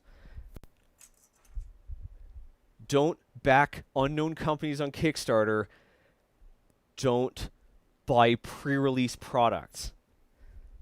Hear the reviews, see them working, right? Determine if it's for you. One of two things is going to happen. Either the product is successful, right? In which case the company can go to market and you just buy it off the shelf. Number two, the product's a failure, in which case it doesn't matter that you're missing out, because you're missing out on garbage. Anyways, enough is enough. Enough is enough. Franz Zekin says, just thought about it. Formlabs was a successful project company from Kickstarter. Absolutely not. The Formlabs printer was 100% finished before they went to market. I studied that. I studied that extensively. The Formlabs printer was ready to rock long before they went to Kickstarter. They also had to. At the time, there weren't good supply chains for stuff like the resin, so they had to arrange all that stuff too. Pebbles, oh, the Pebble was so good. Pebble, the Pebble is so good. Oh, what Pebble is so good. What was the guy's name? Eric Mijakovsky or Eric Mijakovsky or something? Yeah, that is the purest hard. Like the whole like, you know, the whole narrative. As you can tell, I really respect stories and the people who tell them. But the whole narrative of like, oh, this guy in a basement had a great idea, so he went to his local hackerspace and he learned electronics, and he worked and he prototyped, and then he's patented it and went to market and made a bunch of money. There are only 2 companies on Kickstarter that did that. Pebble and oh, for Christ's sake, what was the other one? Not Oculus. Oculus was independently financed. Oh crap, I forget the other one. To an extent, I guess. Oh no, it wasn't a Kickstarter. The other project I was thinking of was Window Farms, which was successfully which was successfully funded through Kickstarter, including product development. Unfortunately, the founder was a moron, and that company ate. I'll talk about them in a bit. The only other time something was successfully invented in a hackerspace by a passionate inventor in the modern era, and then went on to make a successful company, was MakerBot. Yeah, MakerBot. Yeah. As for Window Farms made a hydroponic system. That company, all right, that company had a great idea for a product, right? Basically, all it was a wire rack with some cups in it that let you grow hydroponic plants in your window. Great product. I actually have one. I've only kickstarted a single thing. It was the statue of Satan, next in, I think, like Oklahoma or something. I got this one used. Basically, the company died immediately after shipping the last product for 2 reasons. The first one, this is a good one. They did everything right when it came to designing the product. They did they'd already had the product mostly designed. They already had the molds sent off. They'd already done all their cost-benefit analysis. They had their warehouse, right? They had their staff. They had a product market fit. They did everything right. Here's what they didn't do. They didn't pre-calculate international shipping. They opened their campaign to anyone on Earth, and it turned out that the product cost so much because it was physically large. It cost so much to ship outside the U.S. It costs so much to ship outside the U.S. and the North America and Europe that their Asian and South American orders nullified almost all the profits they made. They blew almost all of their money on international shipping because they forgot to pre-calculate that. They assumed, how expensive could it be? It can cost $300 to ship something to Singapore. It can cost, something that you could ship to Canada for $50 might cost $100+, cost like $150, $200 to ship to Japan or Australia. So yeah, they obliterated all their profits. But the founder was not committed to the company. The founder wanted to make a non-profit, and she thought that the Window Farms product, the hydroponics, was the way they'd break into that and make the let's see, that's the way they would start to change the world. Whenever you hear that, that's bad. If a founder says this product is going to change the world, or we aren't just making a product, we're making a movement, run. Their mind needs to be on one thing: delivering those products. It's fine if their mind is on a second thing, which is making a pile of money, because that requires them to deliver products. But if they're talking about literally anything that isn't getting products in your hand, run. Team Effort says shipping to Africa is not $699. Yeah. Graham says, how could smart people be so dumb? It's not. There are a few ways, but the most common one is not doing your homework. Remember, like, I often say on this channel that everything gets punished, and the long way of expressing that is that you need to put comprehensive, rigorous research and thought into everything, not just the thing you take most seriously. So, like, just because like, starting a nonprofit that encourages people to make community gardens, just because that sounds easier than bringing an entire product to market, doesn't disclaim you of the responsibility to do a complete cost-benefit rundown, a complete analysis, to have an entire team planned, to find backers and supporters to staff it up. It doesn't disclaim you of the ability to do all that. Just because you're an expert at engineering, like, you're an expert in engineering because you spent probably tens of thousands of hours learning about, practicing, and being criticized and held to account on engineering. So if you feel like you're okay to talk about, if you feel like you'd like to talk about politics, you may be smart enough. The same brain that can be used to, the same brain that can be used to create a payment processing system, Peter Thiel, can be used to come up with some innovative political ideas. Just put the same amount of effort that you did into training your engineering mind into training your political mind. Because you don't succeed because you're smart. You succeed because you're experienced and you're knowledgeable. The smartness just lets you connect the pieces. You're not intrinsically good at anything, buddy. Yeah, that's why I think smart people are so dumb. On top of all of that, let's not forget, decisions that seem dumb are often scams. Like, the person is a lot smarter than they make it look. They're just pulling a scamola. I think of what's his name? Elon Musk in crypto. Like, the guy is smart enough to know how crypto actually works and to know that Dogecoin is not actually the future. But he's heavily invested in Dogecoin, and he knows that if he says good things about Dogecoin, people are going to buy Dogecoin, and then Dogecoin is going to go up, and then he makes a lot of money. So he's not an idiot. He's just pulling the old scammerino. Yeah. And on top of all of that, other reason people are dumb is because they're idealistic. Nothing ever. Magical thinking. Everyone's vulnerable to magical thinking. The world doesn't work the way you want it to. The world works the way it works.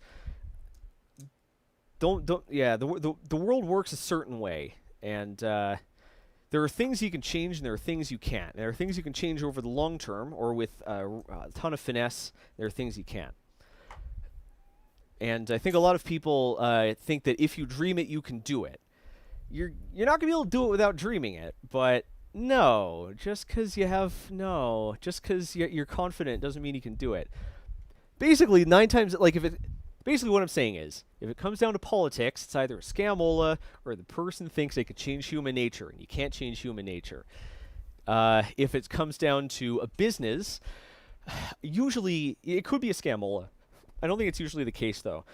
I think it's that someone didn't do enough research and preparation. The amount of research and prep you need to do is bananas. It's over the top. If someone's good at something, they're bad at something else. Again, it's probably because lack of preparation. Like Michael Jordan being good at basketball, not as good at baseball. He spent a lot more time working on his basketball than he did on his baseball.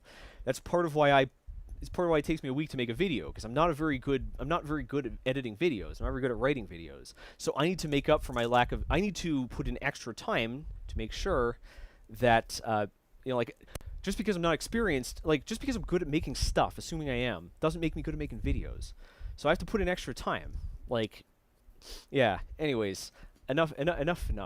Team Effort says, "How is Musk so good at fooling the populace?" I think a lot of his claims, in part, a lot of his claims are sincere. A lot of his claims are sincere. I don't think he's fooling a lot of. Is he exaggerating claims? Yes. Is he is he playing games with investors and fans? Absolutely. But the cars work, right? Let's not forget, he still made a successful, commercially viable, profitable, well-distributed self-driving car. I think he over-exaggerates the claims, but the other thing to remember is that Musk he's not in it for you, right? These aren't consumer this isn't for you. These aren't consumer products. He's trying to get investor money. He's trying to buff stock prices, and he's trying to get big name investments.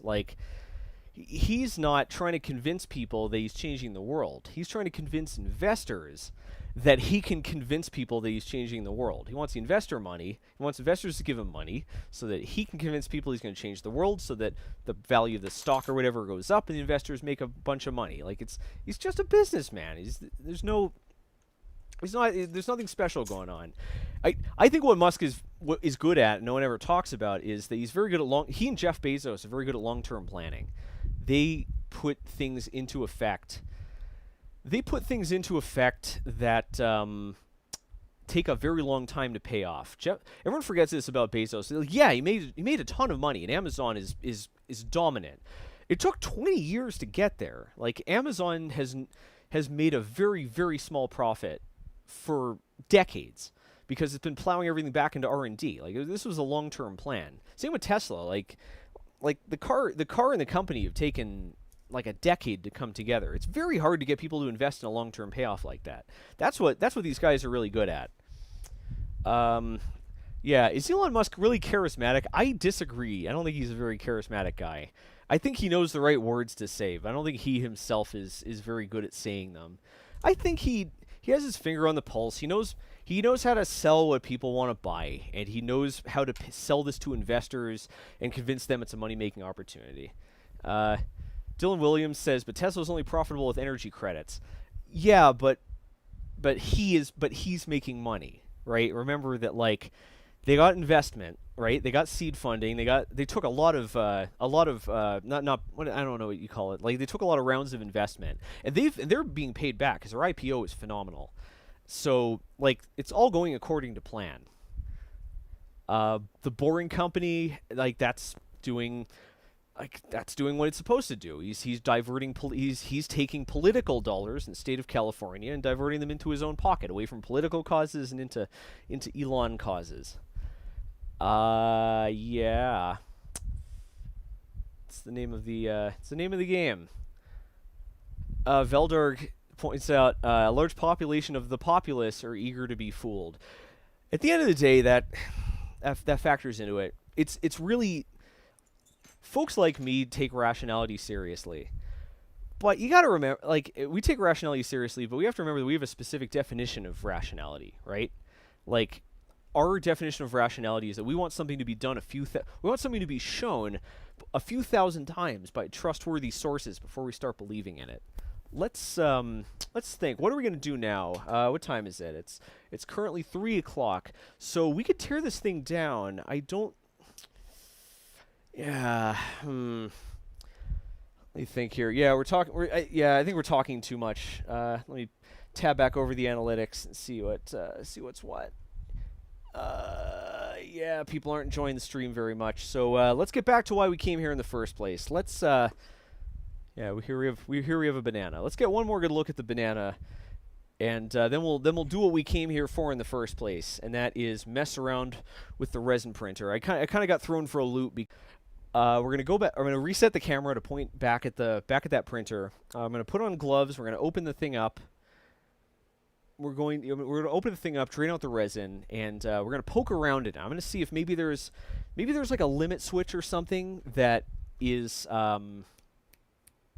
maybe there's a limit switch or something that got some resin on it. Like, if that's not the case, then because like now that I think about it, I don't know how it could be a load cell, because here, you know what? Enough looking at bananas. Let's give you folks a look at that. Well, let's give you folks a look at this stuff here while I reset. Yeah. This is a very sprawling show. Oh, and by the way, don't forget to visit. Speaking of Kickstarter and stuff, don't forget to use the link in the description to visit our sponsor, Anycubic, and check out this printer for yourself. As I know we're having a bit of a problem with it, but I don't see any reason why that'll stick around for the release version. Like, Anycubic's not a fly-by-night company. They release products that people actually use and depend on and all that stuff. They were one of the first to make popular MSLA printers. So I don't doubt that they'll deliver. We're just having a bit of a hiccup. On top of that, don't worry too much about this. Remember that I have a very limited ability. remember that I have a very limited ability to actually like debug or diagnose anything on stream. So this problem could be very simple, and I just, just don't have the resources to, like I just can't delay the stream to keep looking at it. Here we go. There we go. Australian mite. It is a nice banana, isn't it? The fantasy banana. Love it. Mr. Bont says, the thing about Bezos that still staggers me is how it started with books and optimizing that. Well, I mean, the guy knows how to do it. Like he knew that he knew that inventory was a huge problem, that it would take that like he knew that inventory would be a big problem. He knew that growing people didn't remember at the time people didn't trust e-tail. And a lot of these companies were falling apart. So he knew that he might have to hold on to his inventory forever. So, for months. So intentionally picked books because they're not perishable. And they're generally not related to they don't go in and out of style. So every part of it was a very deliberate, calculated choice. The guy made decisions not on what he wanted to do, but on what made money, which is ultimately how you should run, which is ultimately like the difference between a business and a, side project. So let's take a look at this. I'm kind of doubting my original theory here that this could be a load cell. Because what's going on? Ah, there we go. I'm kind of doubting this could be a load cell problem because there's no electronics on the plate itself. The load cell would have to be on the bottom. Oh, there we go. Hang on a second. Let's keep going up here. I'm seeing an optical interrupter. I'm gonna don't worry if you can't see. I'm gonna be moving the camera around. Remember, I can't just point the camera at something until I know what we're looking for. There we go. Come on, up you go. I'm going to give the bottom of the plate a quick wipe because I don't want any resin solidifying there and making this thing. I don't want any resin solidifying there and ruining our first layer. We've hit the top.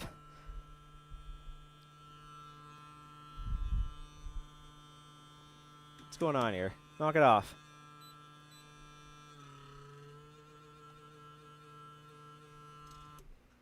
So I'm guessing it doesn't have a limit switch on the top. All right. Okay. So let's first wipe all the resin off my hands so I don't have a sticky camera. Although I think it's kind of inevitable at this point. All right. And let's try to zoom in so you can see what's going on there. All right. We're going to get a little altitude.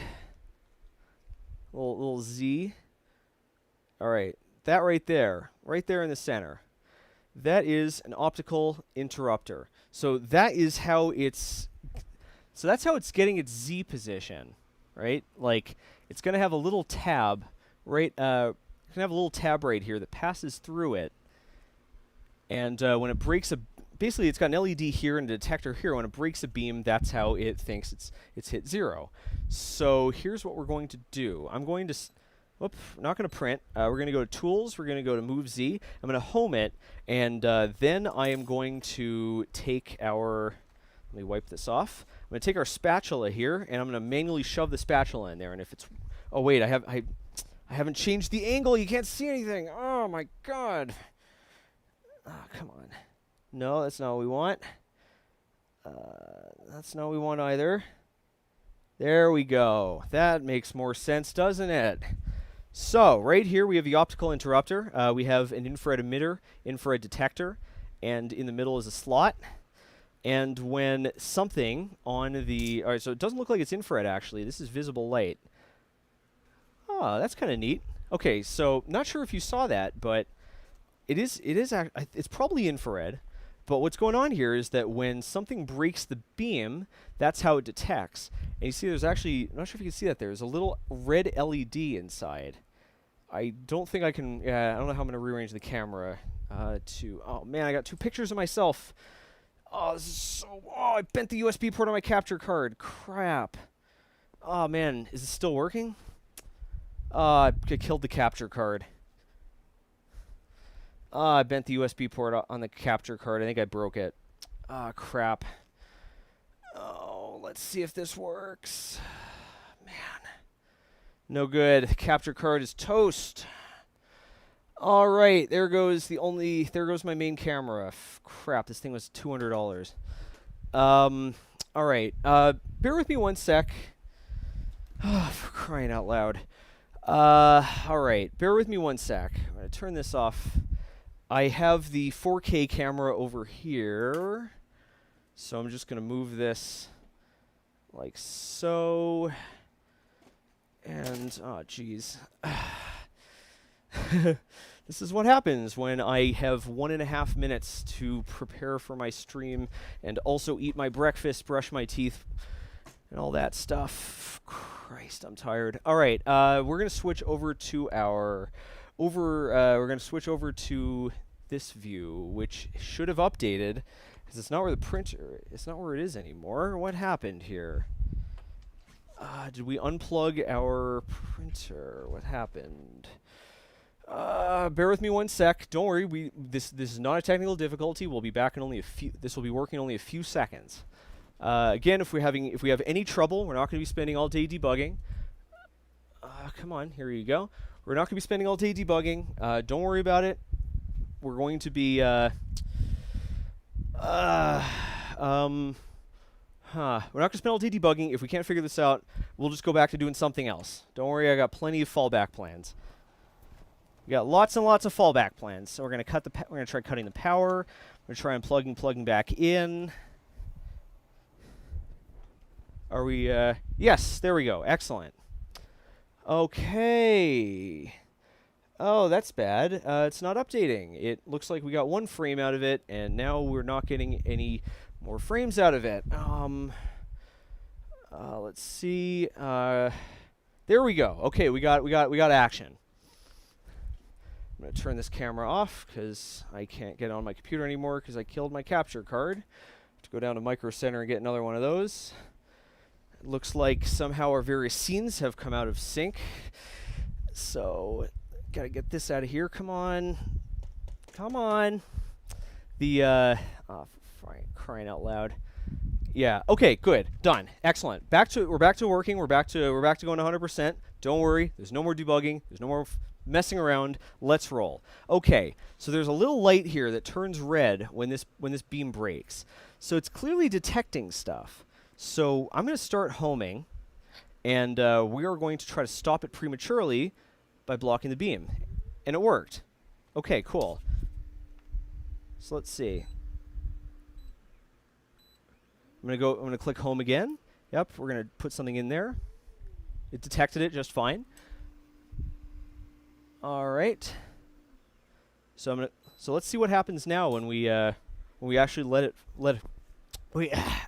fall. I'm going to see what ends up happening. It could be that, like, you know, as we put this thing on and took it off, it might have messed something up. Like we might have to just recalibrate it or re-level it.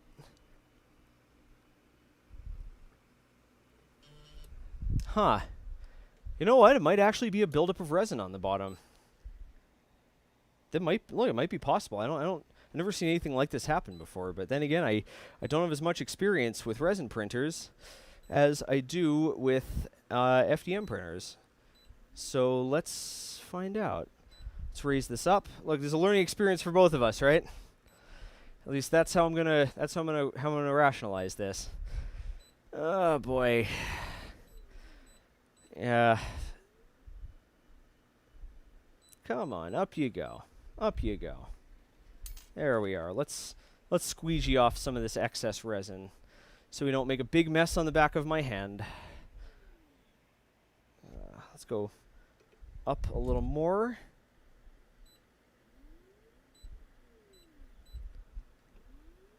Let's see. Well, I'm scraping all the way down to the bottom. And there's nothing hard on the bottom that I feel like should be blocking it. So I'm thinking, well, let's just re-level it. You know, let's just. I guess it'll also give us a good chance to actually, you know, look at the process. By the way, you folks like this new camera? This was from Micro Center. This is the one that I featured on our tool changer printer, on the tool changer part of our last video. I put the I took it off and I I rigged it up to a different tripod. Okay, so here's what we're gonna do. We don't have a lot of this. So this is all we have left of this resin, because the original plan here was to just finish off this resin. So here's what we're going to do. We're gonna unscrew the vat. I actually really like this. I really like this vat. It's got a little spout on the side here, which makes it very easy to pour and transfer the resin. So normally I wouldn't don't do this, right? Like normally you don't pour the resin right back in the bottle, but because we don't plan on reusing it, there's I don't see any reason why not to. Because we're going to be throwing this entire bottle out. What I'm going to do after the show is done is we're going to grab a pie plate or some foil or something, and we're just going to put it outside. We're going to pour the resin onto it and just let it sit out there until it turns into a big brick, and we'll just throw that right in the trash because it'll be inert. Until a disc, I guess. Better say a disc. Okay, so we'll wipe off all the res.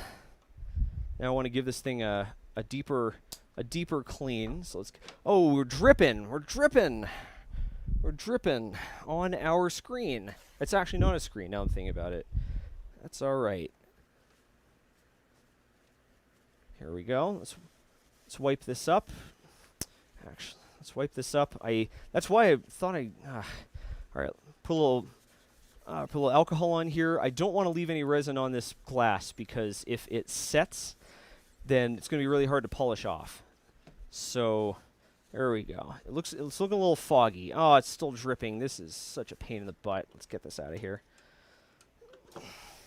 Probably should have taken this off first. Resin printing is not hard, but it is finicky. And then again, so is 3D printing, right? Like, you do something minor, like you forget to check your spool for tangles. You switch plates, but you forget to you forget to adjust your Z offset. Any of that stuff, you have problems. And this resin has its gotchas as well. I think this is actually a little more forgiving because this isn't an LCD, right? Remember, this isn't an LCD. This is just a pane of glass. So worst case scenario, we could probably replace it or at least polish it. I don't think you can really polish an LCD, but this is just glass. It's also why I wasn't so worried about the thing punching through and cracking it, because it's not an LCD. It's just, it's a thick piece of glass. So let's give this another wipe. Beautiful. Alrighty. So then we're going to move on to the vat. Give this a thorough wipe with alcohol. We don't have to get this perfect because we can like just do a cleaning mode. We can have it just turn the light on 100%, but it's much more effective to run a cleaning cycle after you've already removed most of the resin. You don't want to count on that too much. It's very tedious to remove the resin that's been solidified and basically you turn the light on 100% and any resin remaining in the vat gets exposed.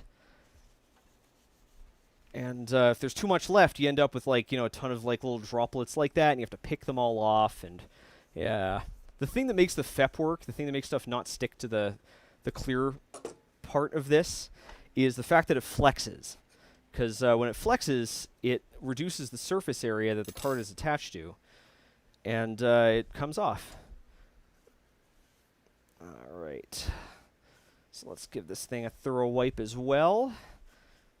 Get all the stuff off the bed. I would like to replace. Yeah, I would like to get one of those Wham Bam. One of those Wham Bam sheets on here. They make flexible steel plates flexible steel beds for resin printers. I have one on my Frozen Sonic Mini, and I love it. They definitely have one for the Halot Sky. I don't think they have one out for the Photon Ultra yet, because remember, it hasn't really been released. So let's put that in the sun to expose. Kind of running out of sun. All right, we don't need this. Let's cap off this resin. All right, we don't have to worry about our vat for now. Instead, got to go over here and find. Here we are. this sheet of paper labeled calibration card. This is leveling a resin printer is super duper easy. I think we actually did it in the Halot Sky episode, or in the Halot Sky stream. Yeah, it's super duper easy. So, just going to give this a thorough wipe.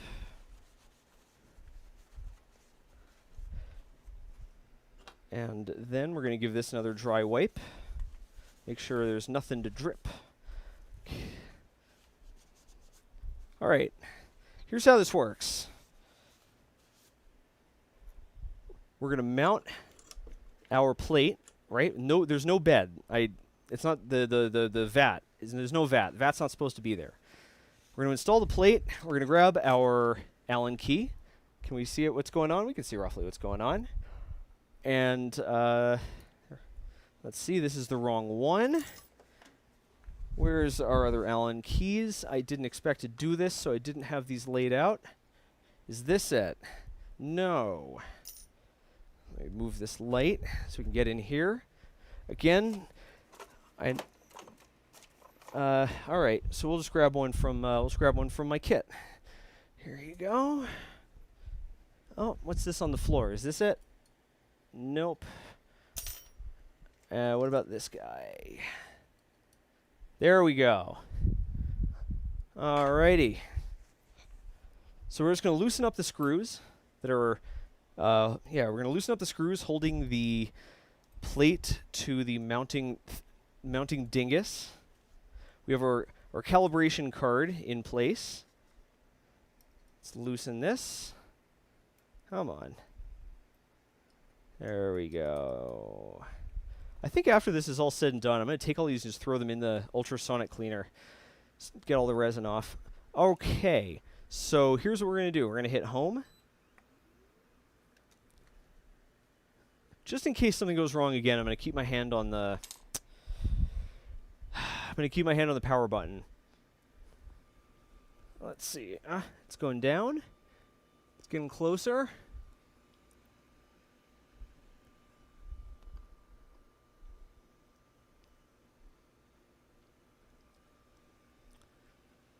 All right, there we go. Now it's going to slowly ease it into place, and now it's homed. So here's what we do. We just press down the plate, we tighten up the screws, and now it's leveled dead flat against the glass.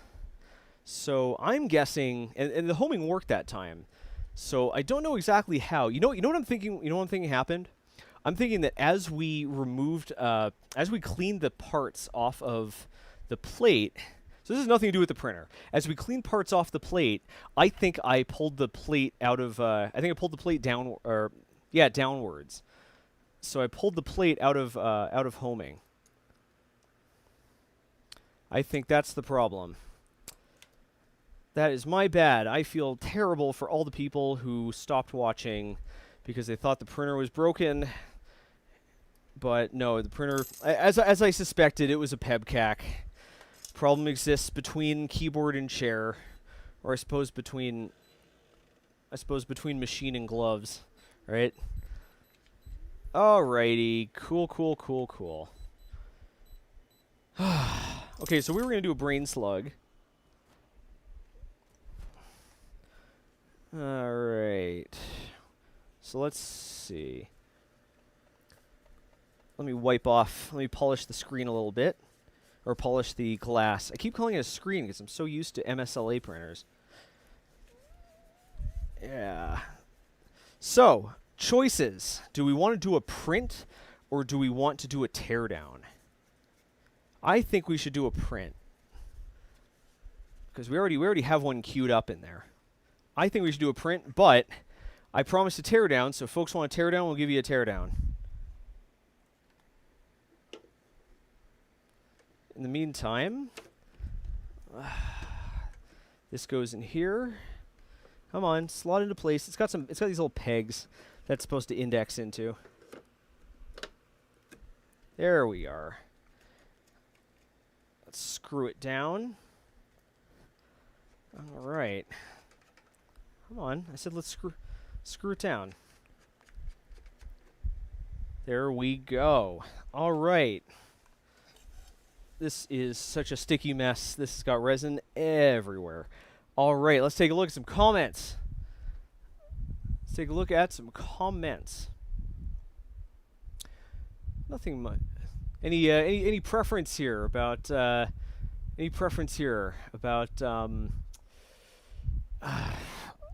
about whether to do a model or to jump directly to teardown? I'm thinking we do a little print. I'm thinking we do a print. Let's do a print. All right. What resin do we have here? This'll work, I think. Which one of these is open? A sec. Oh, very nice. Is this it? Yeah. All right. We still have the. I think we have enough. We have enough peach apricot prints. So I'm thinking we'll use this. This is Creality transparent green low odor resin. This is the same. This is the same as the last episode where we did resin. And I'm picking this because we set up the parameters for this thing assuming we were going to do ABS-like resin, and this should behave similarly. It is quite warm because it was in the 3D printer closet. But yeah, let's engage safety squints. Pour some of this stuff in. Lovely, juicy green color.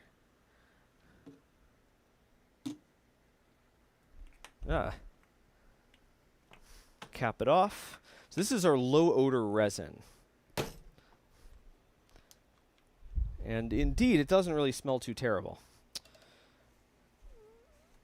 So, let's put this here. I'm going to give it a little bit of a actually, I'm going to give it a little bit of a tap. Tap, tap, tap to try to pop some of these bubbles because we put a bit of a lather into it. I think that'll be fine. All right, in we go. We're going to go back and return, go to print, and pick Brain Slug. Now let's see if it crashes again.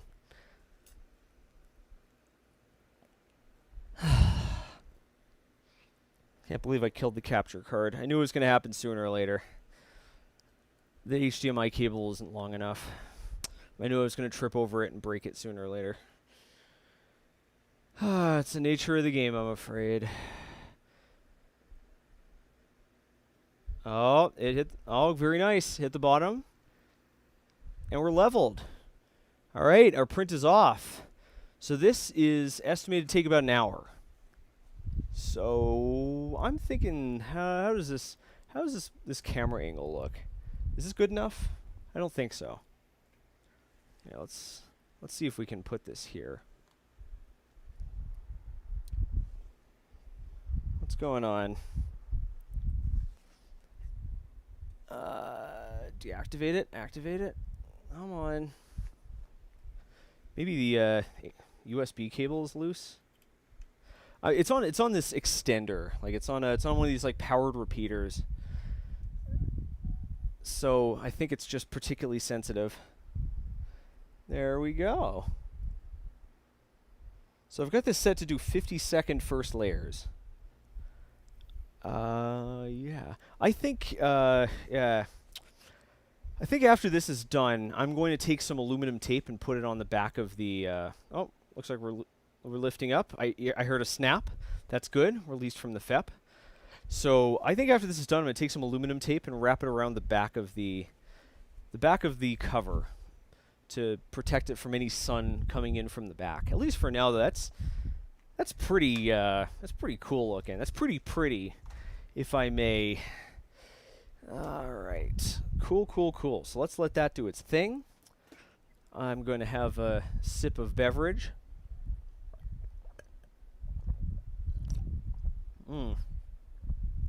Huh. My loop deck seems to have reset. There we go. All right. Doot. Back to the face cam. Let's take a look at the damage here. It's covered in resin. Yep. Oh, I don't want to step on any of these minis. I got to give these to my C-store-in-law. So let's switch to the overhead view. And let's turn on the picture-in-picture. Let's keep an eye on that. So, yeah, this looks a little damaged. I wonder if we can repair it. I'm not going to be doing this for the whole... I'm gonna just take... I just want to take a quick look at this. Anyways, the printer was fine. The printer wasn't damaged. The problem was me. The problem was me. I think I bent the... I think I ruined the calibration when I took it off. I think I was a little too rough with it. So, yeah, the printer's working perfectly. Ignore everything I said before. Not everything I said before, but ignore everything bad I said before. It's not the printer. The problem was me. Yeah, and I paid the price. Karma exacted its vengeance by destroying my Elgato cam link.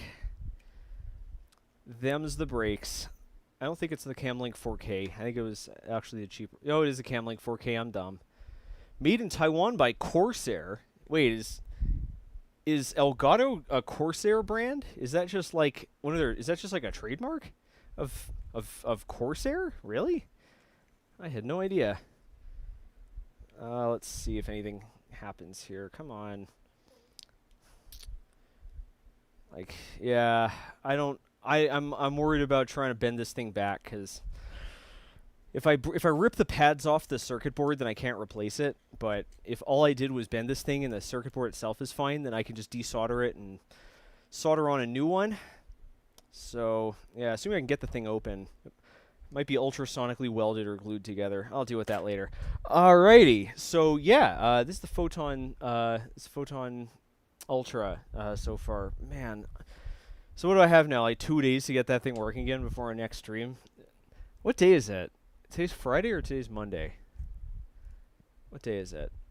Today's Friday. All right. Yeah. So next episode, next episode, I was planning on coming out with it tomorrow, but that's not going to happen. We haven't even been able to start filming it yet. We're behind schedule, let's just say. But I'm going to make sure it doesn't take any longer than 2 weeks. This is what we're doing. This is what we're doing in our next episode. When I say every filament, I'm not kidding around. There are 80 samples of filaments in here, and I haven't even finished. I think there are 80 of them, give or take, and I haven't even finished printing all of them. I still have some support material. I still have 2 types of support material I haven't tested. I have vinyl, that PVC, and I have to figure out how to ventilate that. I think I might actually have to print that outside, because I tried doing it with the Fart Fighter 5000 and it wasn't powerful enough. Too much toxic vapor was doing an escaper. So yeah. Team Effort says, how much do I have to donate to get you to spike your hair? You can donate as much as you want, but physics is going to stand in the way. Like, the gel is only so strong. My hair is guaranteed stronger. I did not know that Elgato is Corsair. Huh. Well, why are Elgato products so well designed then? Oh, shots fired. So yeah, these are all boats. We have to take multiple pictures of every single one of these. We got to get shots of the filament as well. This isn't even all of them. We still have a lot more to do. I got to pull together my research on the optimal printing settings and other things. And yeah, but that's what we're gonna do. We're gonna split them up. Maybe that's something we could do right now. We could take a look at our big list of filaments. I'll do that later. It's kind of boring. Eric Anderson says the capture card borked too badly to solder on a new port. I don't know. I gotta figure out how to open this bastard up. But yeah, this is what we got.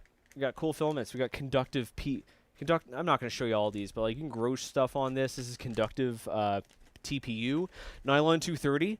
It's nylon that anyone can print. You don't need a heated bed. You only have to bring your nozzle up to 230. So even my old replicator. So with this stuff, even my old replicator 2 could print ourselves some nylon. Christopher Garcia asks, "Do you keep a massive list of print settings with every filament?" We do not. I certainly do not. The way we generally like.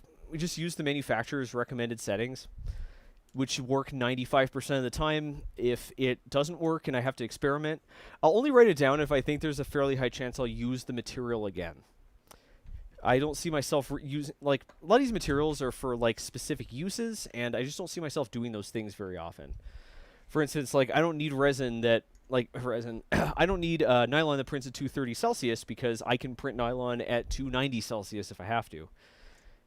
But actually, I'm wrong about that because I end up with a whole spool of it. Some of these filaments I couldn't get in samples. I had to buy whole spools. Yeah, what I would really like to do is pull all this print settings together into some sort of like poster or something. I just don't think I have the time for that. Yeah, I have to, as we start producing the video, really what I found is, yeah, I on one hand, like, it sounds hard, on the other hand, it really comes down to, like, for the most part, you need to know, for every filament, you got to know what temperature it prints at, what temperature it, there's no reason to look down like this. That's not what I want at all. There you go. You need to know what temperature it prints at, what temperature the bed should be at, what material you need to stick it to the bed. You need to know printing speeds, and generally you could add in a special requirement column for, like, you know, if you need a short filament path for flexible filaments, if you need a heated enclosure for warping prone filaments, if you need a dehydrator for nylon filaments, you know, that type of stuff. So it's not a tremendous amount of information to actually sum up. There are some odds and ends. Like here's one. Did you know that how often you change the speed of extrusion, the feed rate, affects if you change that, it can jam flexible filament. Doesn't matter what the speed is. Like, if you can print a material just fine at 10 millimeters per second and it prints just fine at 30, switching from 10 to 30 can jam it because it can cause it to buckle, and that's just enough to get to start wrapping around the drive gear. So I'd like to pull all that together into a poster of some kind. I just don't think I'll be able to do that. So, like, if we were to do that, I'd have to advertise it from the first episode. I don't think I'll be able to do that in time. I also like to start moving the streams over to Twitch. Not ones like this. Not just your average rank and file, like, let's build a project streams. I think I'm going to move those over to Twitch, and that is going to take up that's going to take up a lot of our time because we have to find more moderators and we got to promote that. Like, I don't have a lot of social media reach, so it's going to take all of our promotional ability to get people there. Yeah, let's see. Team Effort says, off-topic question, how do I recycle my dud prints? I mean, you could shred them, like, you shred them with, like, a blender or something and then run them through a fill extruder or another sort of filament extruder thing. Most materials, though, are very hard to recycle effectively. If you're interested in recycling, first off, you're going to need some sort of filament extruder, like the fill extruder, for instance, but there are others. I'd also recommend printing in a highly recyclable material like straight PET, which is very hard to print but very recyclable, or PHB or PHA. Those are often added to PLA, and they are much easier to salvage. They're much easier to recycle. Let's see. Brooke says, you know how much effort it takes to chemically straighten hair? It also off-gases formaldehyde. Yeah. It's like printing Delrin, I guess. Oh, God, I still have that Delrin there. It scares me. Every time I go in there, I look at it, and it's like, try me again, Zack. Grab some resume paper and tape it and glue it to the bed. Yeah, it is possible that I could chemically relax my hair. Although, I think my brother tried to relax his hair, and it didn't end up working very well. I think, like, when they used the standard formula, it made it more wavy. It just kind of, like, it didn't straighten it. It just sort of flacified it. And then when they used the more powerful one, it made it brittle.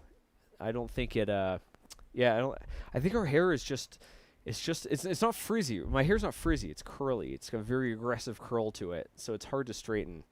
But, yeah, I don't recommend trying to recycle your prints. I don't think it's, I don't think it's worth it.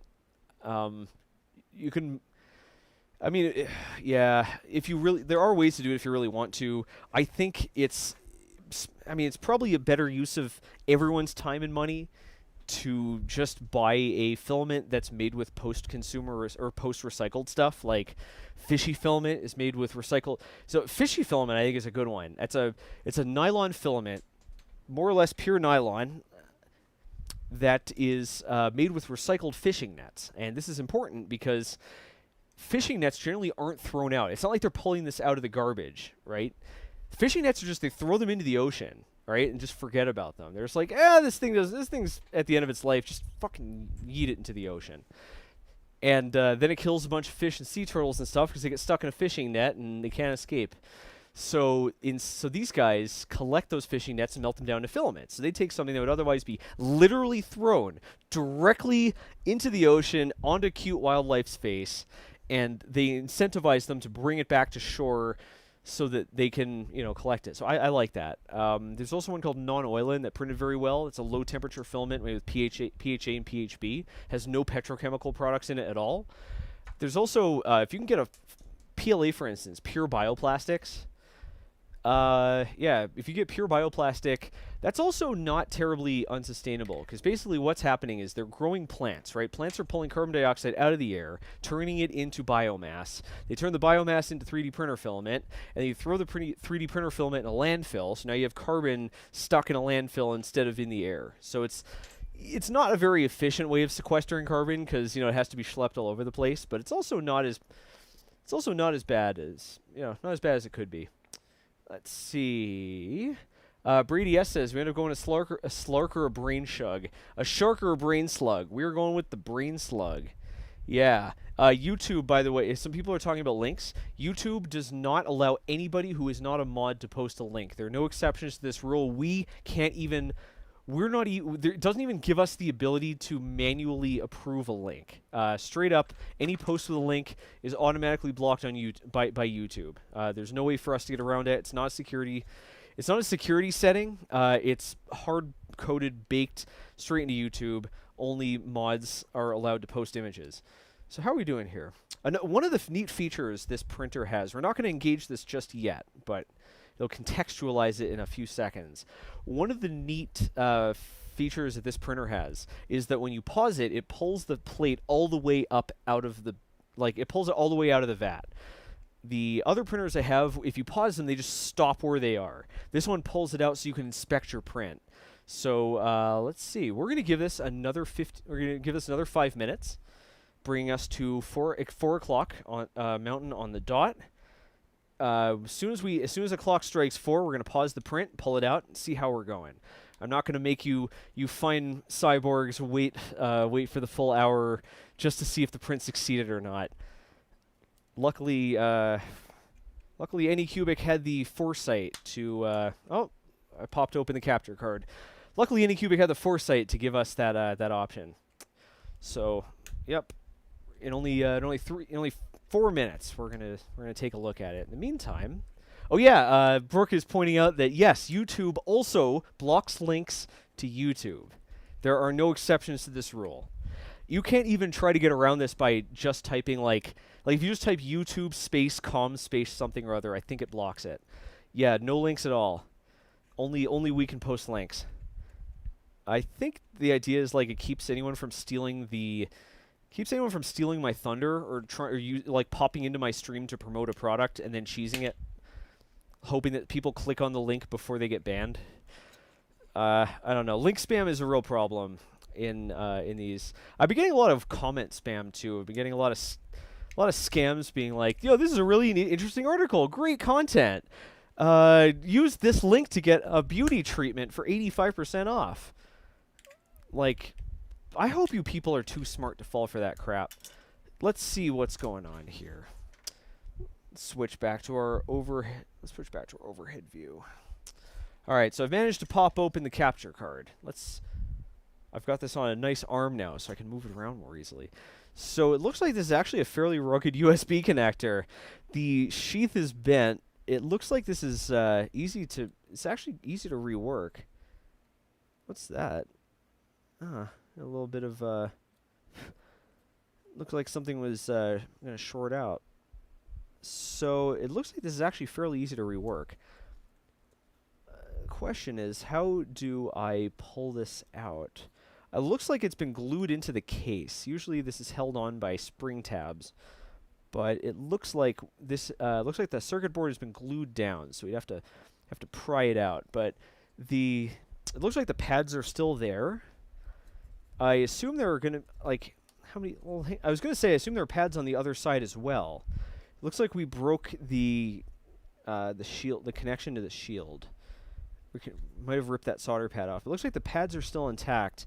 I'm seeing 8 or 9 pads, which means that there probably aren't any other pads on the bottom. I'm gonna try to rip this thing out anyways. Oh no, it's not glued in place. Or it is glued in place, but the glue is crap. Cool. Yep, just as I thought. There are no other pads on the bottom. All the pads are on the top, which is probably what saved us from complete destruction here.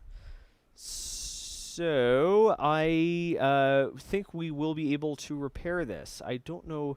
It is scary though that that it wasn't working before. Oh, I see what's going on here. I see what's going on. The inner part pulled away from the sheath, so it's not getting insert. Yeah, I see that at the bottom. You might be able to see that here. Let's go here. So you can see at the bottom. Maybe you can't. Maybe you can. That yeah, see it's misaligned now, so it's not making contact with some of the pins. At least it doesn't look like it's severely damaged. Like we actually got off pretty easy here. I should have put this on an extension cable. Oh boy, yeah. Them's the brakes. Oh man, I've been getting a lot of. You know what scams I've been getting a lot of. I really hope these people are actually like trying to spearfish me, and like are watching the stream. So I get all these like, yeah, well, hey, we're from Lenovo and we're interested in sponsoring your stream. We're interested in sending you this free gaming computer, you know, in return for product placement.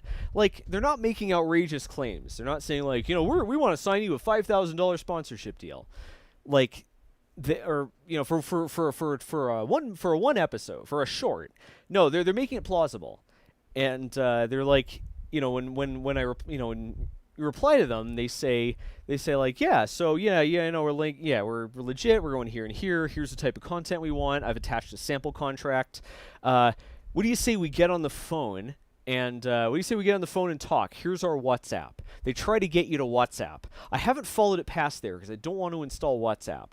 So I don't actually know how the scam works, but I assume they get you on WhatsApp and they try to pump you for information, or maybe there's some sort of scam on WhatsApp, like they try to hack your WhatsApp. I don't really understand what the end game is.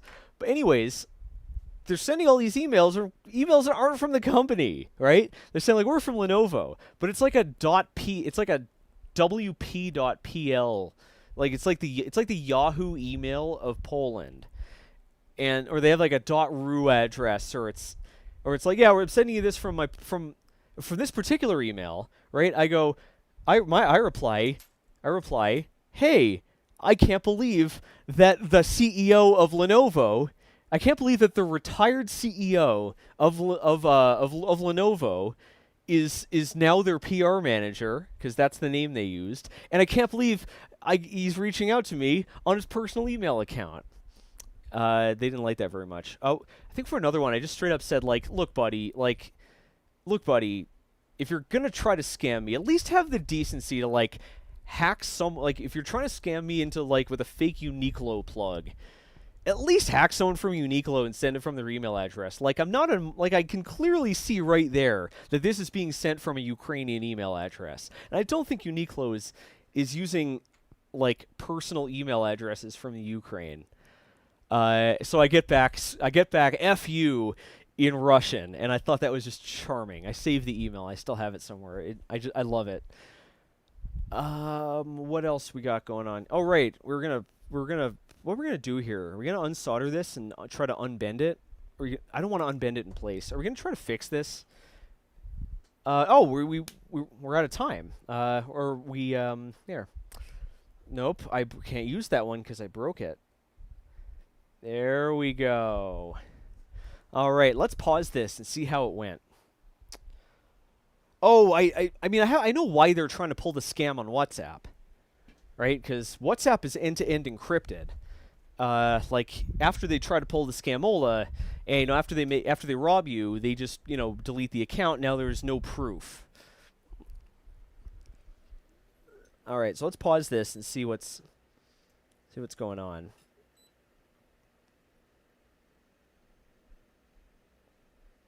Come on. So this should pull it up high enough that we can actually see what's stuck.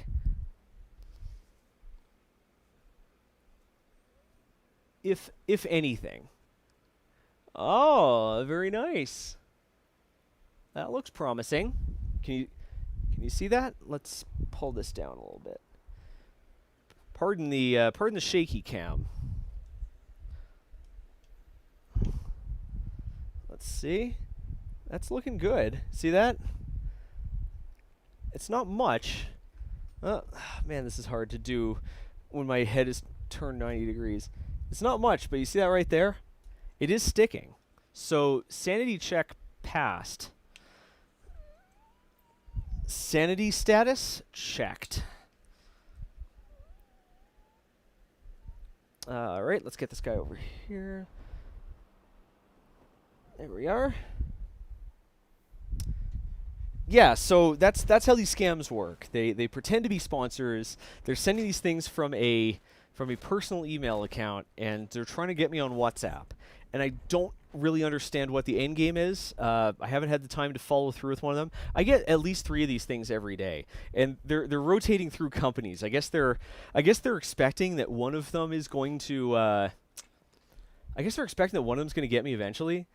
So right now I have a script set that automatically flags every email from coming into the business account from any site that lets you, from all the sites I've found so far that let you make disposable email addresses, and it's flagging all of them, and I find it very funny. Like, at least if you're gonna try to spearfish me, at least like dot your I's and cross your T's, you stupid idiot. Team Effort says lost $1,000. Why'd you lose $1,000? Are you gambling the meme stonks? Are you gambling on meme stonks? Are you gambling on? Are you memeing it up on the crypto? I used to make a joke all the time that I should sell everything and put it all on Doge, and if I had actually done that, I would be a multimillionaire. Because I was laughing at Doge when it first came out like a century ago. So let's see. Brian W. says, hello, I'm the retired CEO of Dell. Would you like me to make a whole bag of Twizzlers? I don't believe you. The Twizzlers don't exist. You've cast doubt on the very existence of Twizzlers as a product at all. Brooke is like, a whole bag? I could totally go for a Twizzler right now, and be honest. I could twizzle all day and all night. I did check the print. Yeah, there we go. Thanks for the reminder. Aldi K says, I always think using WhatsApp for work stuff is unprofessional, but literally everyone here does it. I hate it. Profile pics are scary. Americans don't really use WhatsApp. We never really got into it. Too many people use iMessage, though. Do not use iMessage for work. Don't use iMessage for work. Frickin' don't use iMessage for work. Don't do it. Alright, iMessage. It's end-to-end encrypted, but most people have the setting turned on that saves all their messages to their computer, that saves all their messages both to their phone and to their iCloud. Right? If you frickin' save your messages to iCloud, it's not encrypted anymore, is it, you dumb idiot? And of course, even if you have that turned off, you can't do anything about the other person. I mean, their messages are getting saved too. WhatsApp, like the number of people I've heard getting busted through iMessage is getting busted and like having their nudes leaked and all kinds of stuff is ridiculous. And it's not an inherently insecure system either. Apple takes their security very seriously. I'm actually, for the most part, impressed with it. It's just that most people don't. Reagan, thanks a lot for the $5. Should I use iMessage? I mean, depends on who you want watching and when you want them to watch. I mean, personally, I don't see the reason to bother with iMessage. Just post it straight to Pornhub. Text messaging for work is all right. Just remember to only text from your work number. Do not mix your business and your personal. Don't do it. Don't mix your business and your personal. It can open you up to all kinds of tax problems. It means that if you ever get sued personally, all of your business stuff is going to become part of the public record and vice versa. Pugs or Epic says, can you eat the resin? Yeah, you can totally eat the resin. Can you eat the resin twice? I don't think so. I think you can only eat the resin a single time. Thank you so much, both of you, for the super chat. I really appreciate it. Let's see. Adam Smith says, we're really impressed with Wicker. Yeah, that's a good one. Wicker, Telegram, Signal, they've all been... the track records are all quite good. I think we've reached the point where companies figure out how to make money while still making very secure chat products. iMessage isn't, but that's kind of by design. It's not intended for secure chats. It's intended for intended for media-rich chats. It integrates a lot of different services. It runs through a lot of different, like, it is still encrypted, I think. There's another problem with iMessage in that it'll automatically fail over to SMS if the number you're sending the iMessage to doesn't have iMessage, it'll fall back on SMS. And I think it color codes it. Like, if their bubble is green, then it's SMS. If it's blue, it's iMessage. I might be backwards here. But if you aren't paying attention to that, you might accidentally send secure communication to SMS, which is not a secure medium. Never intended to be, never was, never will be. SMS is not secure. It's not made for it. It's intended to be convenient and cheap. It's also kind of outdated. I like email. What can I say? I like email. You can PGP sign it or something if you really care that much. Yeah, just use email and don't reply to any Gmail or anything. I don't really do this. I use managed infrastructure for all my stuff. I'm more worried about whatchamacallit, general attacks. Like, I'm more worried about, like, an automated attack than someone specifically targeting me. Although increasingly, it's relevant. What am I trying to do here? I'm trying to glue the tail back on this My Little Pony. I don't think this is gonna work. I think I broke it when I tipped it over. I think we're gonna have to use accelerant. Let's see what we got. SMS is not designed to be safe. No one is correct. That's the person's name. Pugs or Epic says, how much would I have to spend to be able to print carbon fiber polycarbonate? Well, similar to your previous question, you can print it with what you have right now. But can you print it twice? In order to print polycarbonate, well, first off, if we're talking about carbon fiber polycarbonate, it depends on the brand. Because most polycarbonate filaments are blends. They're alloys of different plastics. Let's switch back over to here. Boop. There we are. Most alloys are, or most polycarbonates are alloys. They're combinations of polymers because pure polycarbonate prints at a very high temperature, 300 Celsius. You can get pure polycarbonate, you can print it. The problem is unless you have an all-metal hot end, it'll, sorry about that. I'm going to desolder this. Unless you have an all-metal hot end, it will damage the Teflon feed tube that brings the filament into the nozzle. And it doesn't damage it right away, it damages it over time, so you can actually print a small number of times. Of course, carbon fiber, like any other composite, you're going to need a hardened nozzle. So if you're doing this right, I mean, it depends what printer you have as well. If you have like a Prusa, for instance, you can just replace your heat break. You just get a bimetal heat break, and the Prusa is mostly you get a bimetal heat break, and you get a modification that lets there's a modification that removes the Teflon tube from it. And then you just buy that'll probably cost you like $30-50 for a high quality one. In order to print at higher temperatures, you're gonna need to replace your aluminum heater block with a copper one that's gonna run you an extra probably $30, $20, $30. You're gonna need to replace your thermistor with one that can handle the higher temperature. Depending on the one you end up with, it'll cost you like $5 for the sensor, but if you have to add a daughter board, like a daughter board to read it, a front end, they'll cost you an extra $25. There are no special requirements for the nozzle except that it should be hardened. If you're going up to high temperature, though, I wouldn't recommend hardened steel because it can actually untemper the steel. So I would recommend something like a Nozzle X that's made from a basically like something like a Nozzle X or an Olsen Ruby, or even just like a, basically you need a nozzle intended for high temperature use. Right, so let's, so here's what we're doing. I fired up my soldering iron. I'm going to raise the temperature up from my usual 360 to go up to all the way to 370. And we're going to, because this board probably has a tremendous number of layers. It's gonna suck a lot of heat. So here we go. Right, I'm going to apply. Unfortunately there's no better angle for me to do this at, because we've got the. Normally I'd point the SLR or the 4K camera at this, the Blackmagic.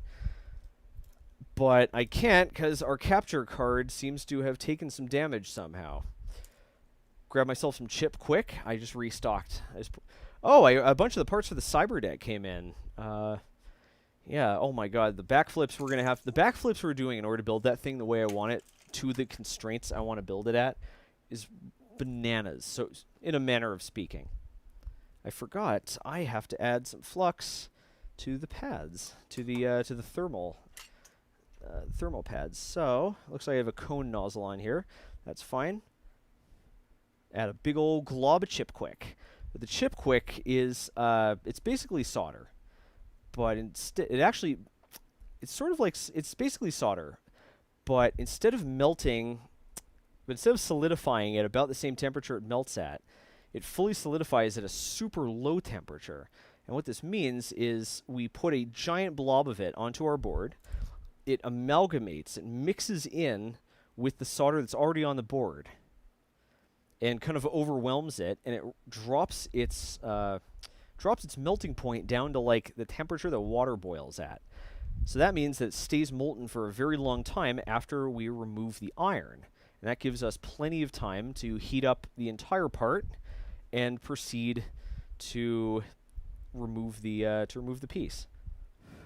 So this is actually becoming a bit of a problem, because I realized that I might need to use the solder sucker to pull the solder off of the bottom, because the shroud pads are through hole.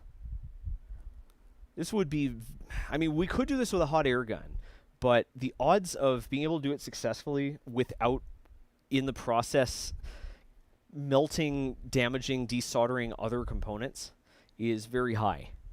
This stuff is about as gentle as it gets. So that's why I keep a tremendous amount of it. I even use this stuff for, oh, that's hot.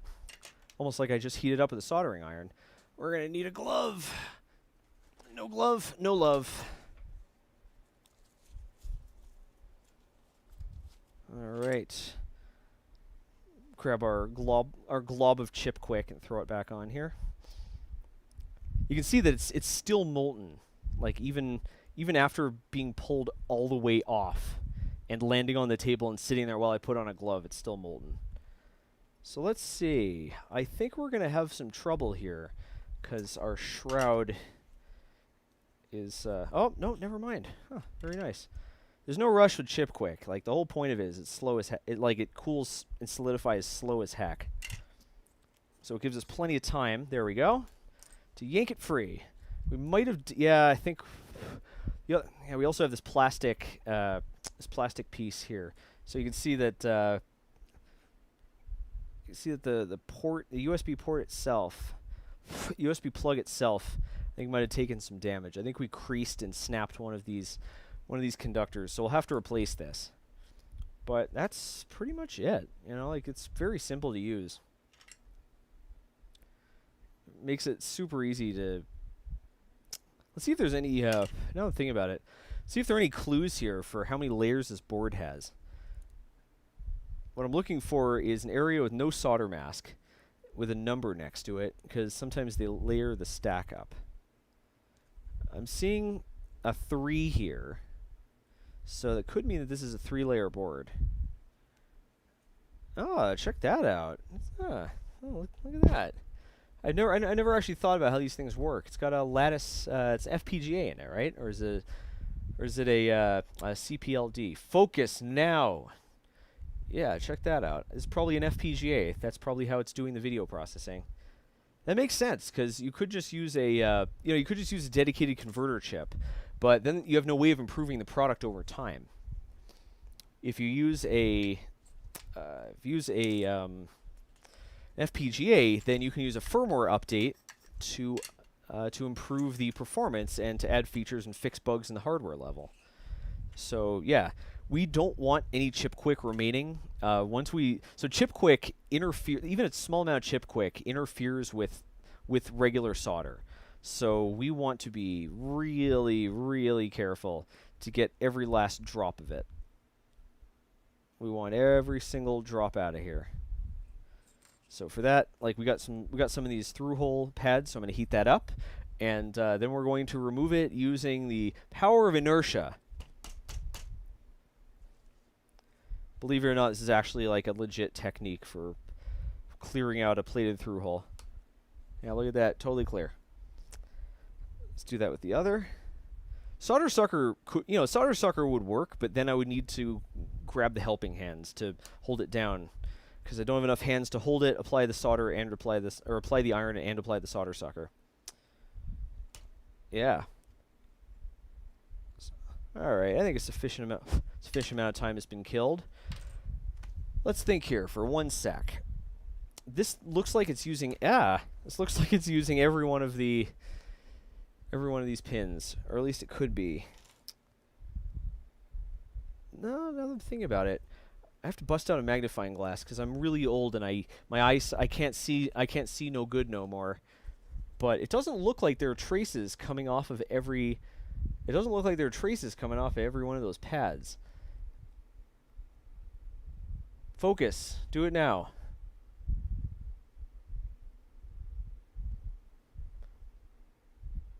Focus. Pugs are Epic says, your lab needs a sarcastic AI to control your room. That's actually kind of one of our upcoming projects. I'm going to be taking a robot and teaching it to lie. And we'll make it plenty sarcastic. So you can see there are traces coming off of many of these pads, but not all of them. So I'm wondering if this is... I mean, now I'm thinking about it, this can't possibly be USB 2.0. This has to be USB 3. So let's see what I got. Maybe I can replace this thing right now. We're not going to be doing this all day. I'm just killing a few more minutes before we return to looking at our Photon. So let's see what we got. I've got some micro USB. I've got some USB Type-C breakouts. I don't have a lot of USB 3.0. Yeah, let's see this. We have some of these Adafruit USB-C breakouts. I'm only seeing D+ and D-, so this is only for USB 2.0. I don't think this will work. Yeah. I don't think this is gonna work. All right, so I'm gonna need to order a replacement. Damn, I just put in a Newark order. Unless there's something I could salvage it from, that's another option. Maybe I could like salvage a. I have a lot of USB Type-C cables, or I have a lot of USB 3.0 cables. Maybe I can find one that are unlikely to use. This is a good one. So, maybe we could just solder this into. So we got a USB-B. Yeah, USB-B 3.0. So maybe we could just strip this guy and solder it in to give ourselves a little bit of a lead. We'll have to figure out which pins go where so that we can map it. So this isn't the type of thing that I want to try to do live on stream, but a project isn't implausible. Look, the important part is that it doesn't look like any of these traces have peeled off. It doesn't look like any of these traces have ripped the copper straight out. So this thing is still repairable. That's the important part. That's the thing I need to know now, because if it wasn't repairable, I would need to throw this out and immediately buy another one, because we need that 2-day shipping. I guess I could also go to a certain electronics retailer. But yeah. So where are we at here? We're currently at 420. Let's see. Paul McDonald says that Type-C is only broken out for USB 2. Yeah, I think that's the case. I think that's why I ended up with these. Someone gave them to me. I think it's because they are the older version that only has USB 2. Making that backwards compatible was a bad idea. They should have just pulled an Apple and forced everyone to upgrade. It's got to happen. Like, you either force everyone to upgrade or no one will upgrade. And the nature of the game. So let's switch this off. Let's get this out of here. Let's put this back. And how much longer do we have here? We're halfway through, so we have exactly 30 minutes remaining. Very nice. Very nice. Team Effort says, that seems scary as heck. Chip, quick, soldering iron, no flux. Yeah, there was flux. That's what this is. It's yeah, it's a tube of no clean flux. Yeah. Which I often find myself having to clean. No clean my butt. I bought a paste flux to replace this gel flux, but I just haven't been building as many electronics projects as I used to. Although we're doing one soon. Maybe we should do that. What should we do? We could take a look at some more prints. We could take a look at some more prints. We could snoop around to the printer itself. I could clean up a little bit. This part's all kinds of messed up. We could just move on to something else. We could try running some other prints. Anyways, the important part is, if you just tuned in, we were having trouble before with where the plate was colliding into the vat. Like it wasn't homing properly. But that turned out to be my fault. I think I threw it out of calibration when I was scraping a print off of it. All I did was level it again, and now it's working a-okay. It's working just perfect. So, yeah, Elias RM says most of these cords are USB 2. I assume you mean cords with a USB 3 connector to look cool. Or you mean cards like capture cards, because this is a 4K card. And as a 4K card, USB 2 is only it's only 480 megabytes per second of bandwidth. There's no conceivable way that can keep up with a 60 FPS 4K picture. No way. It straight up can't happen. It's too much bandwidth. Huh. These things really are made by Corsair. Huh, what are the odds? So yeah, I think that's what we'll do. Look, we can test this, right? I guess like if we have another few minutes to kill, what do you say we do a little investigative journalism? What do we think? Is this actually a USB 3 cable, or is this just a placebo? I'm guessing this is the real thing. Let's find out.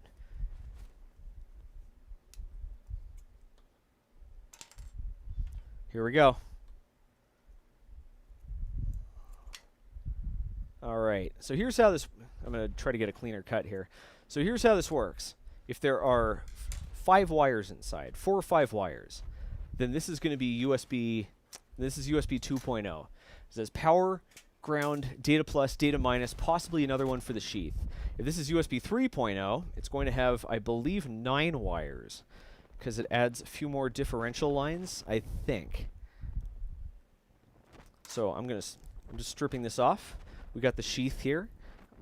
We have 2 layers of sheath. Very nice. We have fuzz. We have fabric, and we have foil. So we're gonna pull that out. This is just a string. It's for flexibility. But let's see. We got 1, 2 twist in a twisted pair, 3, 4 power ground, and then it looks like we only have 2 more. But wait, these are individually sub-wrapped inside twisted pairs.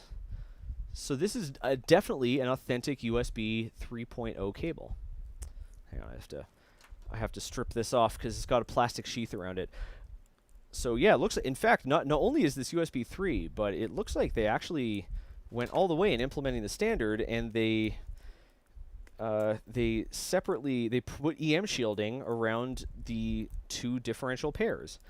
And I can tell that that's what they did because all USB cables are color-coded. I've never actually seen a USB cable that didn't have color-coded wires. And you can see that white and green are the official color codes for USB 2.0's Digital Plus, digital plus and digital minus, because it is a differential. It sends the same signal across both of them, right? It's not one's upstream, one's downstream. It's not one's data, one's clocked. They're both carrying the same signal, different polarity. And you can see that these, we've got a little wire here to keep the the sheath connected, to keep the EM shielding. And we have yellow and blue.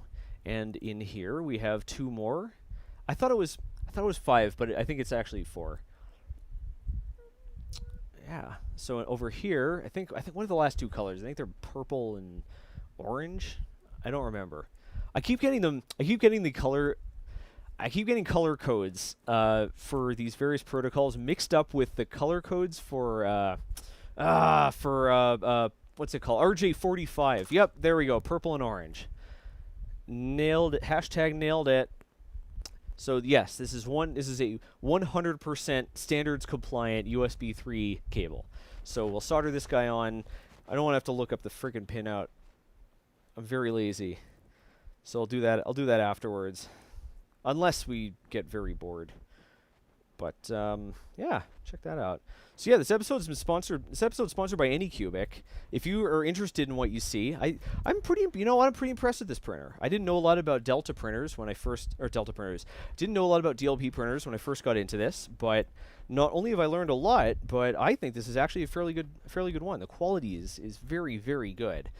For small prints, it meets or exceeds a 4K monochrome printer. And the price is freaking great as well. If you go onto their Kickstarter, they're doing their Kickstarter right now, and you can back the project for only $400. And I believe, to the best of my research, they have been very good about making good on their Kickstarters. And my machine works fine. And I'm running jank-ass beta software, jank beta firmware, probably pre-release circuit board. The glass was clearly glued down onto mine using silicone caulk. So yours will be better than mine. But yeah, I'm pretty satisfied with it. It's very cool. This was not sponsored by Corsair. I didn't even know Corsair and Elgato were the same company. That blows my mind. No, I've mentioned a whole bunch of stuff. All these models, by the way, are from Loot Studios. I'm not affiliated with them anymore. I just think the models are particularly good. They're these 3 dudes in Brazil, I think, who make these like ultra detailed D&D and fantasy minis. And yeah, I used them in an episode already, but I haven't had a chance to print the rest of them, and I'm very impressed. Let's see what else. Yeah, that seems. I think it's, yeah. I also have the Anycubic, the Creality Halot Sky down below. I'm not going to talk too much more about that because it's they aren't sponsoring it. It's a bit of a conflict of interest either way. But that's what I've been printing. The resin. This resin is Anycubic's Craftsman resin, and I have found that it prints slow. This is a very slow resin. Takes a while to expose, but the level of detail that I've managed to get on these models is nuts. And this is bare minimum of tuning. Like this resin is dialed in so badly.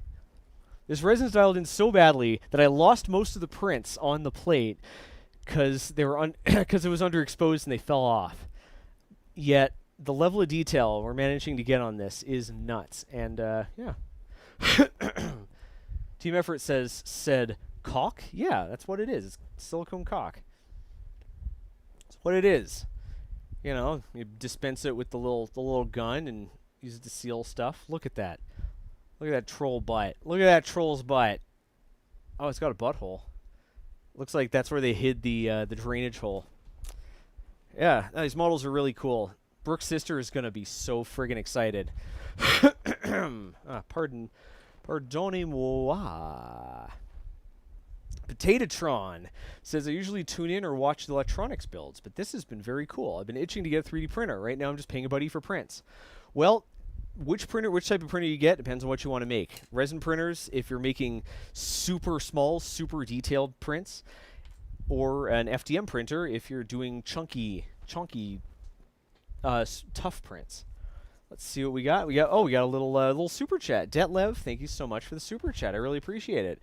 Every little bit supports the show. Oh, I haven't even plugged myself yet. We opened up the merch shop. My merch should be showing up any day now. Oh, it's gonna be great! I'm so excited. We opened up a merch shop, so you can check that out. We have we got really cool stuff. We have giant shirts with enormous logos, as big as they'll let us make it. We have shirts with more subdued logos. We have the world's most terrifying fanny pack. We made stickers with some of our favorite Discord emotes. What else? Oh, we finally got a mug. I'll be able to drink my Mio out of an official Voidstar Lab glass. Yeah, and I adjusted the prices for all I adjusted the prices for all those. They're quite reasonable. More than half of for everything except the glass, for everything except the pint glass. More than half of the price goes to me. So you're not supporting you're supporting me more than supporting Teespring. Also, feel free to join our Patreon. We're still figuring. We've been making all our streams public, so everyone can. Everyone in any time zone of any walk of life has a chance to tune in. But we're gonna figure something else out. We used to make the streams Patreon exclusive, but now that we're making them more accessible, I'll figure something out. I just want to see if. Oh, hey. Let's see what we got here. No one has become. Let's see. No one's become a patron during the show, but apparently now, effective September 15th, our car can be towed. Awesome. If we have a flat tire, if we're on jacks, if we don't have a license plate, if we're taking up more than one space, etc., then we'll be towed. Awesome. So now I know I can slash people's tires to get their car towed. Sick. Also, oh boy. All right, here we go. I was talking about these scams earlier, about these what are they called? About these spear phishing scams, and I just got one. What do you say we take a look at a scamola? Here, I'm going to open this up. I might have actually closed the window with the resin printer, but let's look at some scamolas. There we go. Nope, we're good. All right. There we go. Let's see if we can boost that font size. All right. Here we go. We got a scamolar. Oh, here it is. It's exactly what I was describing before. Let me adjust this so it's all in view. From Jessica, she spelled Jessica wrong. Jessica Sussman at email.cz. It's a Czech email address.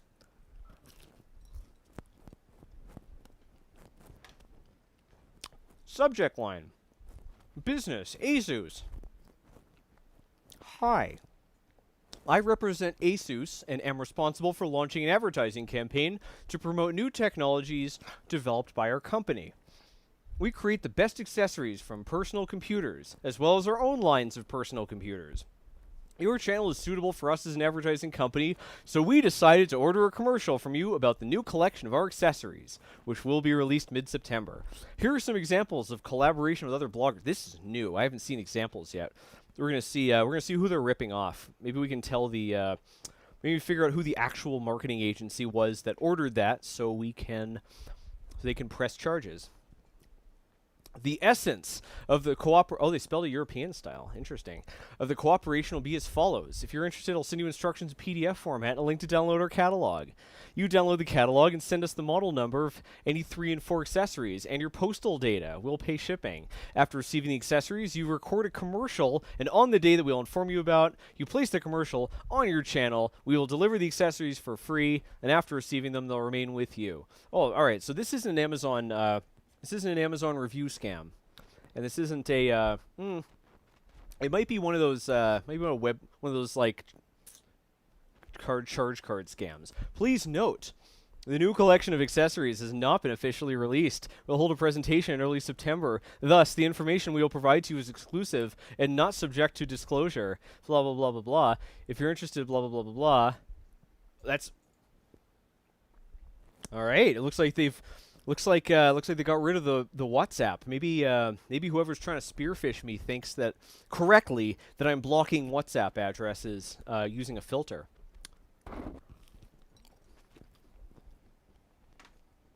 All right, let's see. Let's click them links. All right, here's a video from 2018 from PC Centric. Amazon affiliate links. Let's see. This is not a sponsored video. This video is not sponsored by anyone. They're required to disclose that. I forget what the name of the law was, but anyways, a law passed in 2016 that requires disclosure of sponsored of any collaboration between advertisers and social media personalities. So this does not disclose that. Nope, they are making their money off affiliate links. Yep, there we go. See what we got here. We have one link ID. We have one link code, one link ID, one reference. So if this was coming from the company itself, this would have two. I believe this would have two. Whatchamacallit? Two link IDs. So nope. This is not a sponsored video at all. So what about the second one?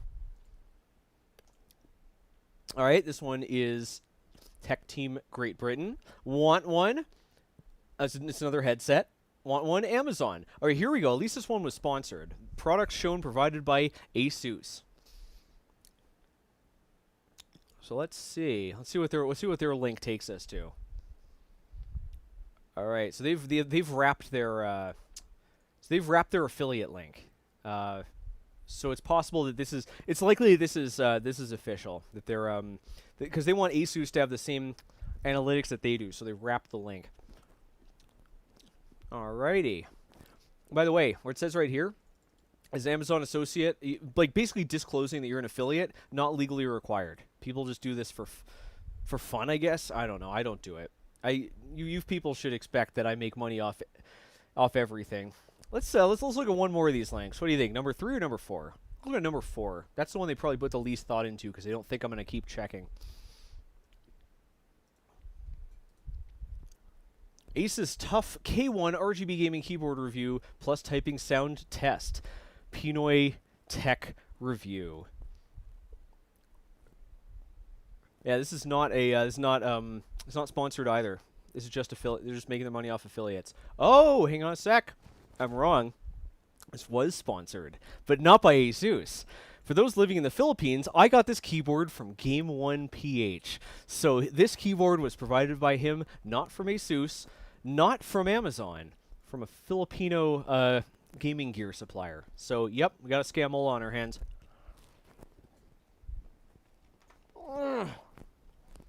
Let's send a highly professional reply.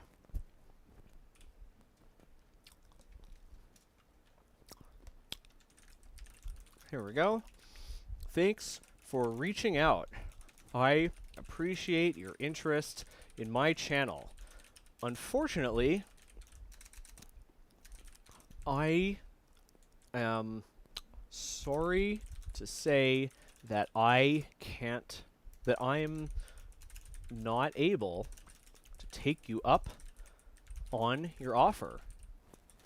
You are full of take you up on your offer because you are full of something I can't say. Kindly gargle my something else I can't say. Then eat something else I can't say. Die and have your children eat your dead body. Gargle some more. Nah, it's too hard. How about this? Yes, but I require payment up front. Please send. Oh no, wait. What do you? Is there some way I can like put him or her in touch with like a Scientology recruiter? Can I like? Oh yeah, let's do that. Let's do that. All right, here's what we're gonna do. I'm gonna park this guy over here. We're gonna open up an incognito window because I don't want to give these weirdos any information. Let's go to speak with a Scientologist. I believe they have a hotline where you'll actually get a Scientologist on the phone with you to try to convince you Here we go. Try to convince you to talk to a Scientologist. I remember they were doing this for a while.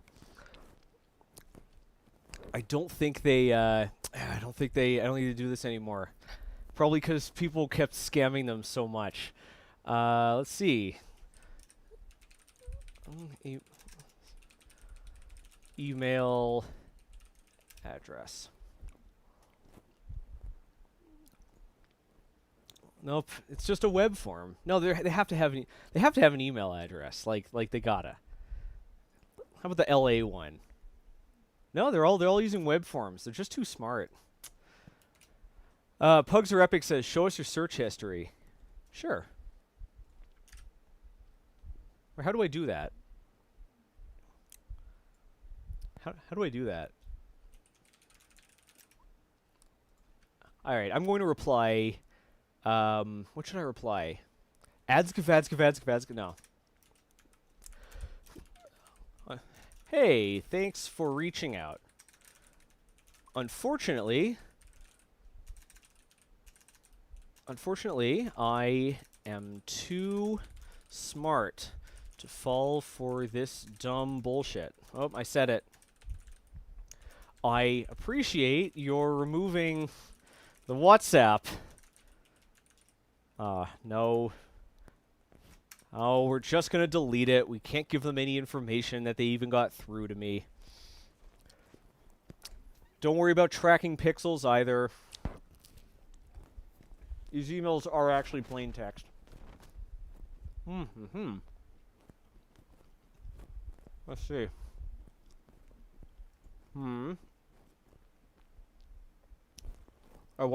Got a brain slug, SLA versus DLP. I watched Steven Seagal's insane novel. Oh, man. I read his insane novel. Oh, man. Oh, man. If you're a fan of terrible books, if you're as much of a fan of bizarre literature as me, you have got to read up. You've got to read at least one right-wing fantasy book. Like Ben Shapiro wrote one, Steven Seagal wrote one. They're bonkers. They're great.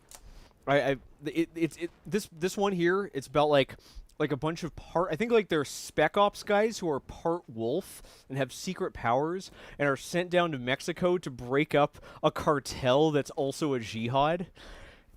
And yeah, it's displaced the haunted butthole for as my number one favorite terrible book. Let's see, I've been watching a lot of YouTube because I've been doing a lot of videos. I was trying to fix these models. These models had mesh problems that meant I couldn't slice them. So I spent hours and hours messing around with NetFab and whatnot to try to get them all working. I've been trying to run Chi2box. Photon Workshop won't open. I'm having a problem with my OpenGL. I don't think it's actually them. I think it's a problem with Chi2box and they're forking it. Let's see what else we got. I was looking up planar slicing. Basically, slicing stuff for FDM printers, where you move the Z-axis as well as the X and Y, so you get smooth surfaces. It looks really cool. Yeah, a lot of people are recommending I do it. It doesn't look hard to do, right? It's basically a modified version of Slicer. But there are no releases. I'd have to compile it from source. I don't have time to set up an entire tool chain and debug a goddamn makefile. So it's not going to happen. More YouTube videos. Hey, it's my own YouTube video. I watch all my own videos to make sure that everything's working all right. Let's see. 20% off Harbor Freight. They don't do the 20% off coupons anymore. Can you believe that crap? Oh, it's downloading Warframe. I deleted all the video games because I was trying to quit, and then I don't know. Like I've been reinstalling them because now that I've just so much work and the stakes are so high.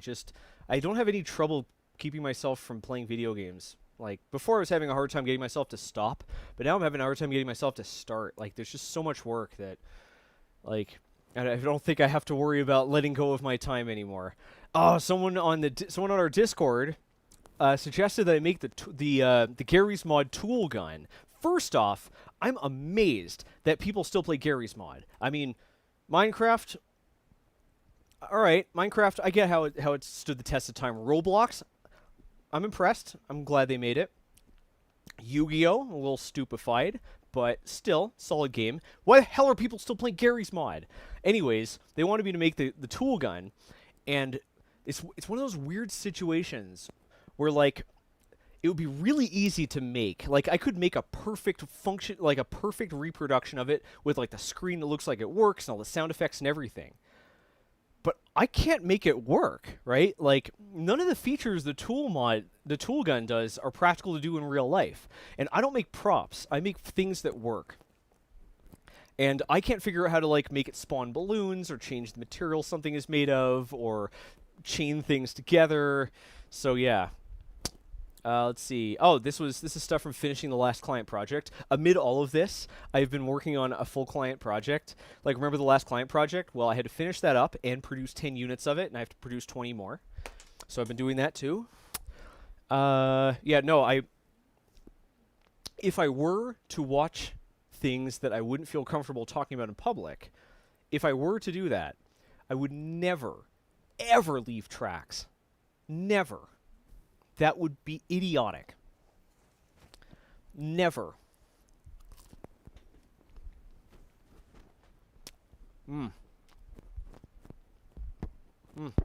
Great way to make sure, by the way, great way to make sure you don't do any of that by accident. Put a parental filter on your own computer. Most parental filters, you can, yeah, like put a parental filter on your computer and just switch it on or off when, if you want to access things you wouldn't want a kid to access. But no, don't leave any evidence. What else do I have here? Oh, this is for the cyber deck. All right, so check this out. We've got, let me see if I can find the exact one. So I found the screen I'm going to use for the new cyber deck project. It's on AliExpress. Let's see, it's 1080. I think this is it. So before I was using that stretched out display, but I decided that it's not a great choice because in part it's a very weird form factor. It's not very comfortable to use. So instead I got this 7-inch 1920 by 1080 module. So this is like, you know, it's a 16:9 display, but it's 7 inches and it's full 1080p. This thing is going to be crisp as heck. It's only $70. Look at that. So what's neat about this thing is it also has a capacitive touchscreen. Why am I having so much trouble with this? All right, here, let's hide the HUD. So we got mini USB. This is a problem. Power touch. So when I came up with this idea, like the whole shtick of this thing is that I don't want this thing to have cables in it, right? Because everyone makes these cyber decks, they make homemade laptops and stuff, and they have an HDMI cable inside it. Like, are you serious? Like, seriously? No. We're going to have the Raspberry Pi board plugged straight into the side of this thing. No cords, no cables. We're going to have the HDMI port and the USB-C right on the board, so the whole board just snaps into the side. You know how hard it is to find a male mini HDMI plug? You know how freaking hard it was to find that? Literally the only place I could find one for sale that mounts on a circuit board was at Newark. I bought a whole pile of them. Hopefully they stay in stock long enough. But yeah, we're going to be doing... Basically, we're going to have two USB-C plugs and a mini HDMI plug mounted on the edge of the board, like straddling it. Like here's the board, here are the pins, like that. So you can shove the entire thing into it, and I hope it all works. The board has to be 0.8 millimeters because of that. It can't be our usual 1.6. It has to be 0.8 millimeter. So yeah, that's gonna be fun. I'm not sure if I'll end up streaming that one because the schedule might not line up for it.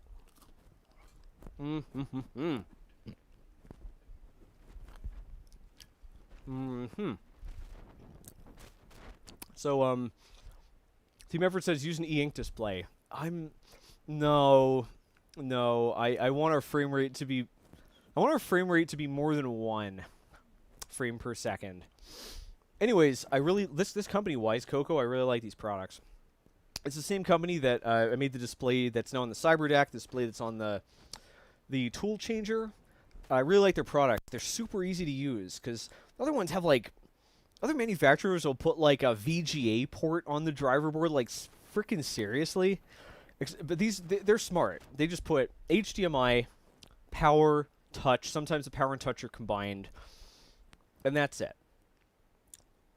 This one's neat because it actually has, you can either plug in headphones or it has an amp right on board, so we could put speakers on it. So I might put speakers on the cyber deck. Anyways, that's how this project is progressing. I have to finish designing the circuit board in about. In addition to filming filming and cutting the every filament episode, I gotta get the keyboard and this completely designed, stem to stern, and out the door in about a week. So, yeah, the pressure never lets up here. It only intensifies. Yeah. As for the bananas. Oh yeah, what was up with the bananas? I found this great model of a sword wielding banana, and I decided to make it the thumbnail. And now everything's banana themed. Here, everything's banana themed. I wasn't actually gonna go anywhere with the joke. It was again 6 o'clock in the morning. I knew I'd be waking up to start streaming in just over 5 hours. So I just had to do the first thing that came into my head. I am super excited to eventually get off of YouTube get the streams off of YouTube and onto Twitch.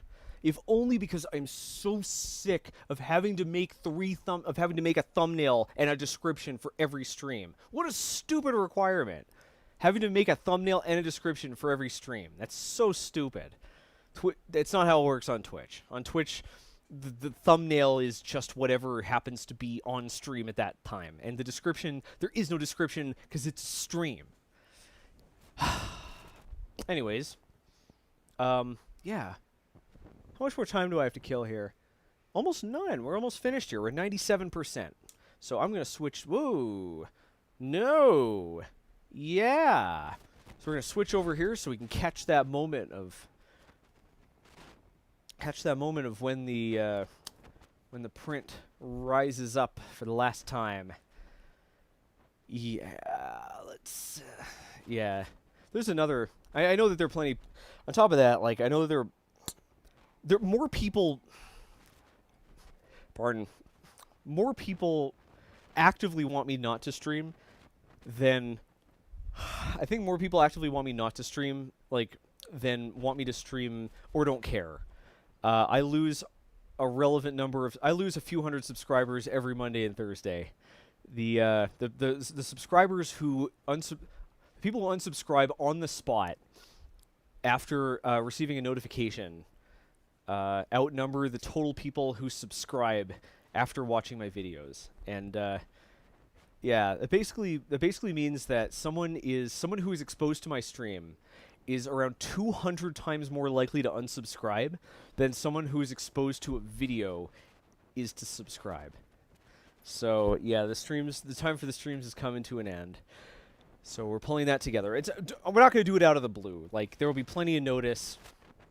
There will still be plenty of streams on YouTube. There'll just be the particularly spicy ones like this one, new product announcements, cool stuff like that. Brooke says, Zach, check your DMs. Oh no, what have I done? I missed one. Christopher Brummett, I missed your super chat. I'm very sorry. Thanks a lot for supporting the channel. Thanks for the Canadian pesos. You think someone is looking at the popularity of the word sus and generates names based on popular buzzwords. I hope Amy Trollcockman is next. I don't get it. Like, popularity for what? I'm so confused. I don't know what the context for this is. I'm completely baffled at this comment. I don't know how to reply. I'm very sorry. Thank you very much for your support of the channel. Where am I going? I've been thrown completely for a loop. Oh, looks like our brain slug is done. Hey. Did it work? No. Nope. There's nothing on there. It's just support material. Nope, it detached. We blew it. I even took a look. I even pulled it up early to make sure it was staying attached. Nope, it didn't work. It's nothing but support material. Sorry, folks. Them's is the breakses. The print is not done. The print never happened. Damn. I use really conservative settings too. Look, it's at the end of the day, it's the nature of the game. Part of the problem. Look, at the end of the day, part of the challenge of doing what I do is that I have effectively no time to learn anything. Like, I have to pretty much, whenever I do anything new, I got to be good with it right out of the box. Sometimes, I mean, it's a freaking 3D printer. Like, it's got quirks. It's got things that have to be dialed in. That's why I print a bunch of models ahead of time. But you know, I switched over to a different kind of filament. It's the nature of the game. Yep. And look, at the end of the day, this is why I do the streams in the first place. Because if all you see are my videos, then you'll get this. If all you see are the videos, you get this kind of ridiculous idea of how the process of making things actually works. For every success, there are a dozen failures. For every step forward, there were 20 steps back. Then being pushed backwards, then like accidentally stepping into traffic and getting sent, getting carried by a semi a few hundred feet that way before you pick yourself back up and walk forward again. So yeah, this is just how it works. But yeah, this is, again, it's not the printer. It's I found this thing actually prints very similarly to a mono printer. Yeah, but I think on the whole, the prints that have come out have been phenomenal. I'm very impressed with this machine. Again, take all my opinions with a grain of salt because this was sponsored. If you're interested, use the link in the description or chat !Photon Ultra. Yeah, so don't trust anything I say, but definitely trust what this guy says. He is a banana. He's qualified. Look how ripe he is. He says, support the channel by using the link in the description to back the Anycubic Photon Ultra and get a DLP printer. And also, if you showed up late, I would also strongly recommend that you back up to the beginning of the stream because I explain the difference between a DLP printer and an MSLA printer and why the numbers are deceiving. This thing on paper has a 1280 by 720 resolution compared to, 4K resolution, even a 2K resolution of other resin printers. But, just to reiterate, because it's a DLP printer, that's not the resolution for the entire plate like it is with an LCD. That's the resolution for whatever you're printing. So, if you're printing something small like that banana, you're only using 1/8 of the, sure, the resolution's 1/4, but you're only using 1/8 of the plate. So the resolution is actually twice as high as an equally sized MSLA machine, which is really nice. So, yeah. Bri-M says, yeah, people get the impression that every project goes smoothly every time. I try as hard as I can in my videos to make it clear that that's not how it works. Not only is that not true, it's literally the opposite. Everything goes wrong every time. All the time. Everything goes wrong. Everything will go wrong. When you're building hardware, your enemies are everything from other people's libraries to the amount of humidity in the air to your ability to smell burning components to the quality of instructions to the reliability of the manufacturing plants. Everything can go wrong. Problems can come in from anywhere. Electronics and making stuff in general requires, for everything you do, you end up redoing 5 things. It's the nature of the game. And that's part of why I want to do this stuff. That said, I get it. This isn't what people want to see on YouTube. People on YouTube want to see stories. They want to see narratives. They want to see people who know everything, do everything right the first time. They want to see, every single second brings the thing closer to completion, and I hear ya. So, we're going to start moving the streams where we're just making things over to Twitch, and that will leave more time for the remaining streams on YouTube to be very focused, almost like mini episodes, also like semi-scripted mini episodes. Basically, full dress rehearsal, make sure, I have all our settings dialed in, everything's rigorously planned. And I'll be able to do that because I don't need to prepare as rigorously for every stream, only the special ones. So yeah, it's part of the fun. Part of the fun for me. I understand if others don't. Team Effort says, can the banana use headbutt? No, although anyone kicking it needs to beat a reflex save or slip. Yeah, so what you do with these guys is if there's like a big monster like terrorizing the town, you just send these guys in as a cannon fodder, and if the monster steps on any of them, he'll slip, and then you just stab him. Yep, it's the metagame. So, yeah, Incendium87 says, could the DLP printer expose different areas so the same resolution could be applied to multiple parts? Yes, although I don't think this particular printer can do that. Professional quality ones can, and there's no hardware reason, by the way, that this can't, there's no hardware reason why this couldn't do that. I just know it hasn't been written into the firmware or into the slicer, but there's no reason why it wouldn't happen. In the meantime, though, I'm pretty impressed with it.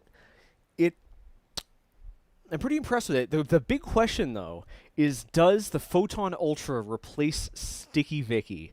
Does it replace the Frozen Sonic Mini 4K?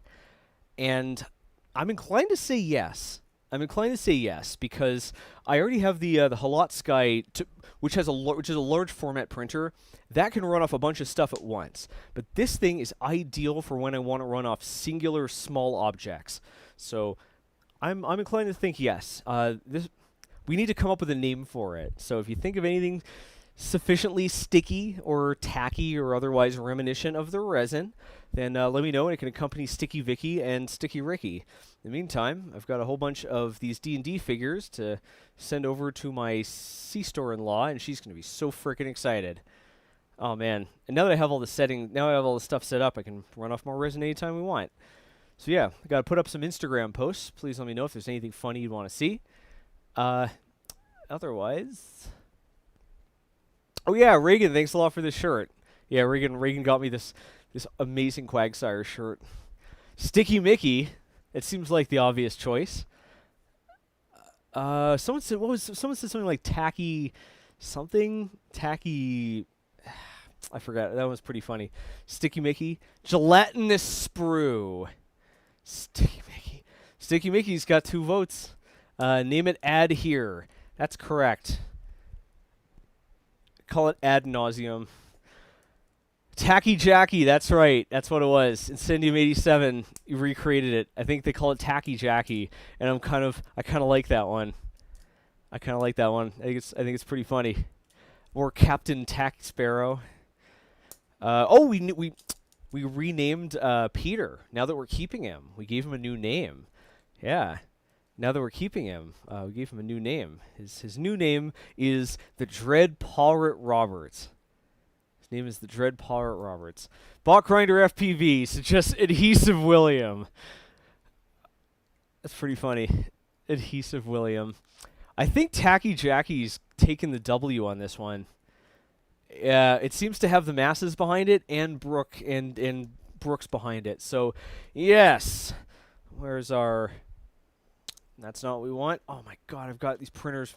Everything's mislabeled because I moved all the cameras around. So let's see. So that leaves only a single thing left to do today. Or rather 2 things.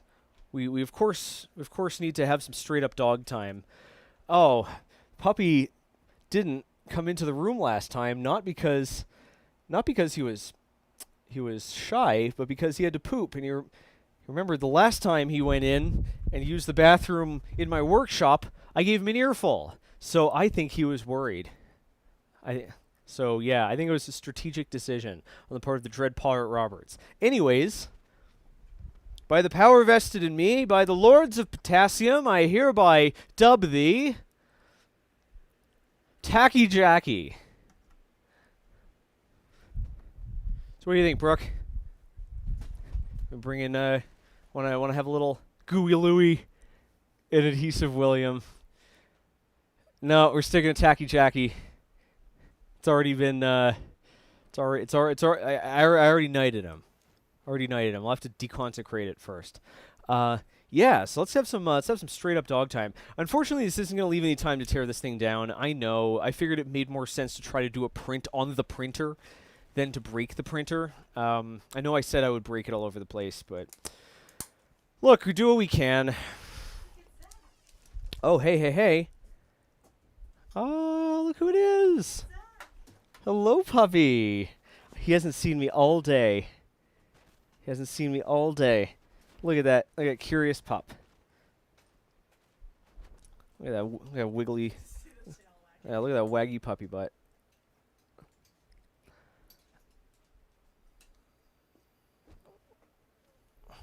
Hello, puppy. How you doing? Are you eating random scraps from the floor? Are you eating random scraps? Spit that out. That's 3D printed plastic. Oh, don't swallow. No.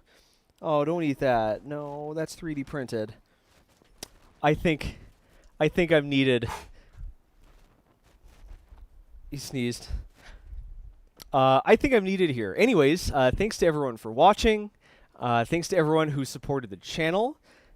Thanks a lot to everyone who dealt with the who stayed with me through the problems. Thanks a lot to our patrons who have been scrolling in the back. Thanks a lot to this guy for being frickin' adorable. And most importantly, thanks to you for watching. Yeah, we are... yeah, had a great time. Had a lot of fun with this one, but alas, our time has come to an end. I'll see you, ladies, gentlemen, cyborgs, and puppies in the future.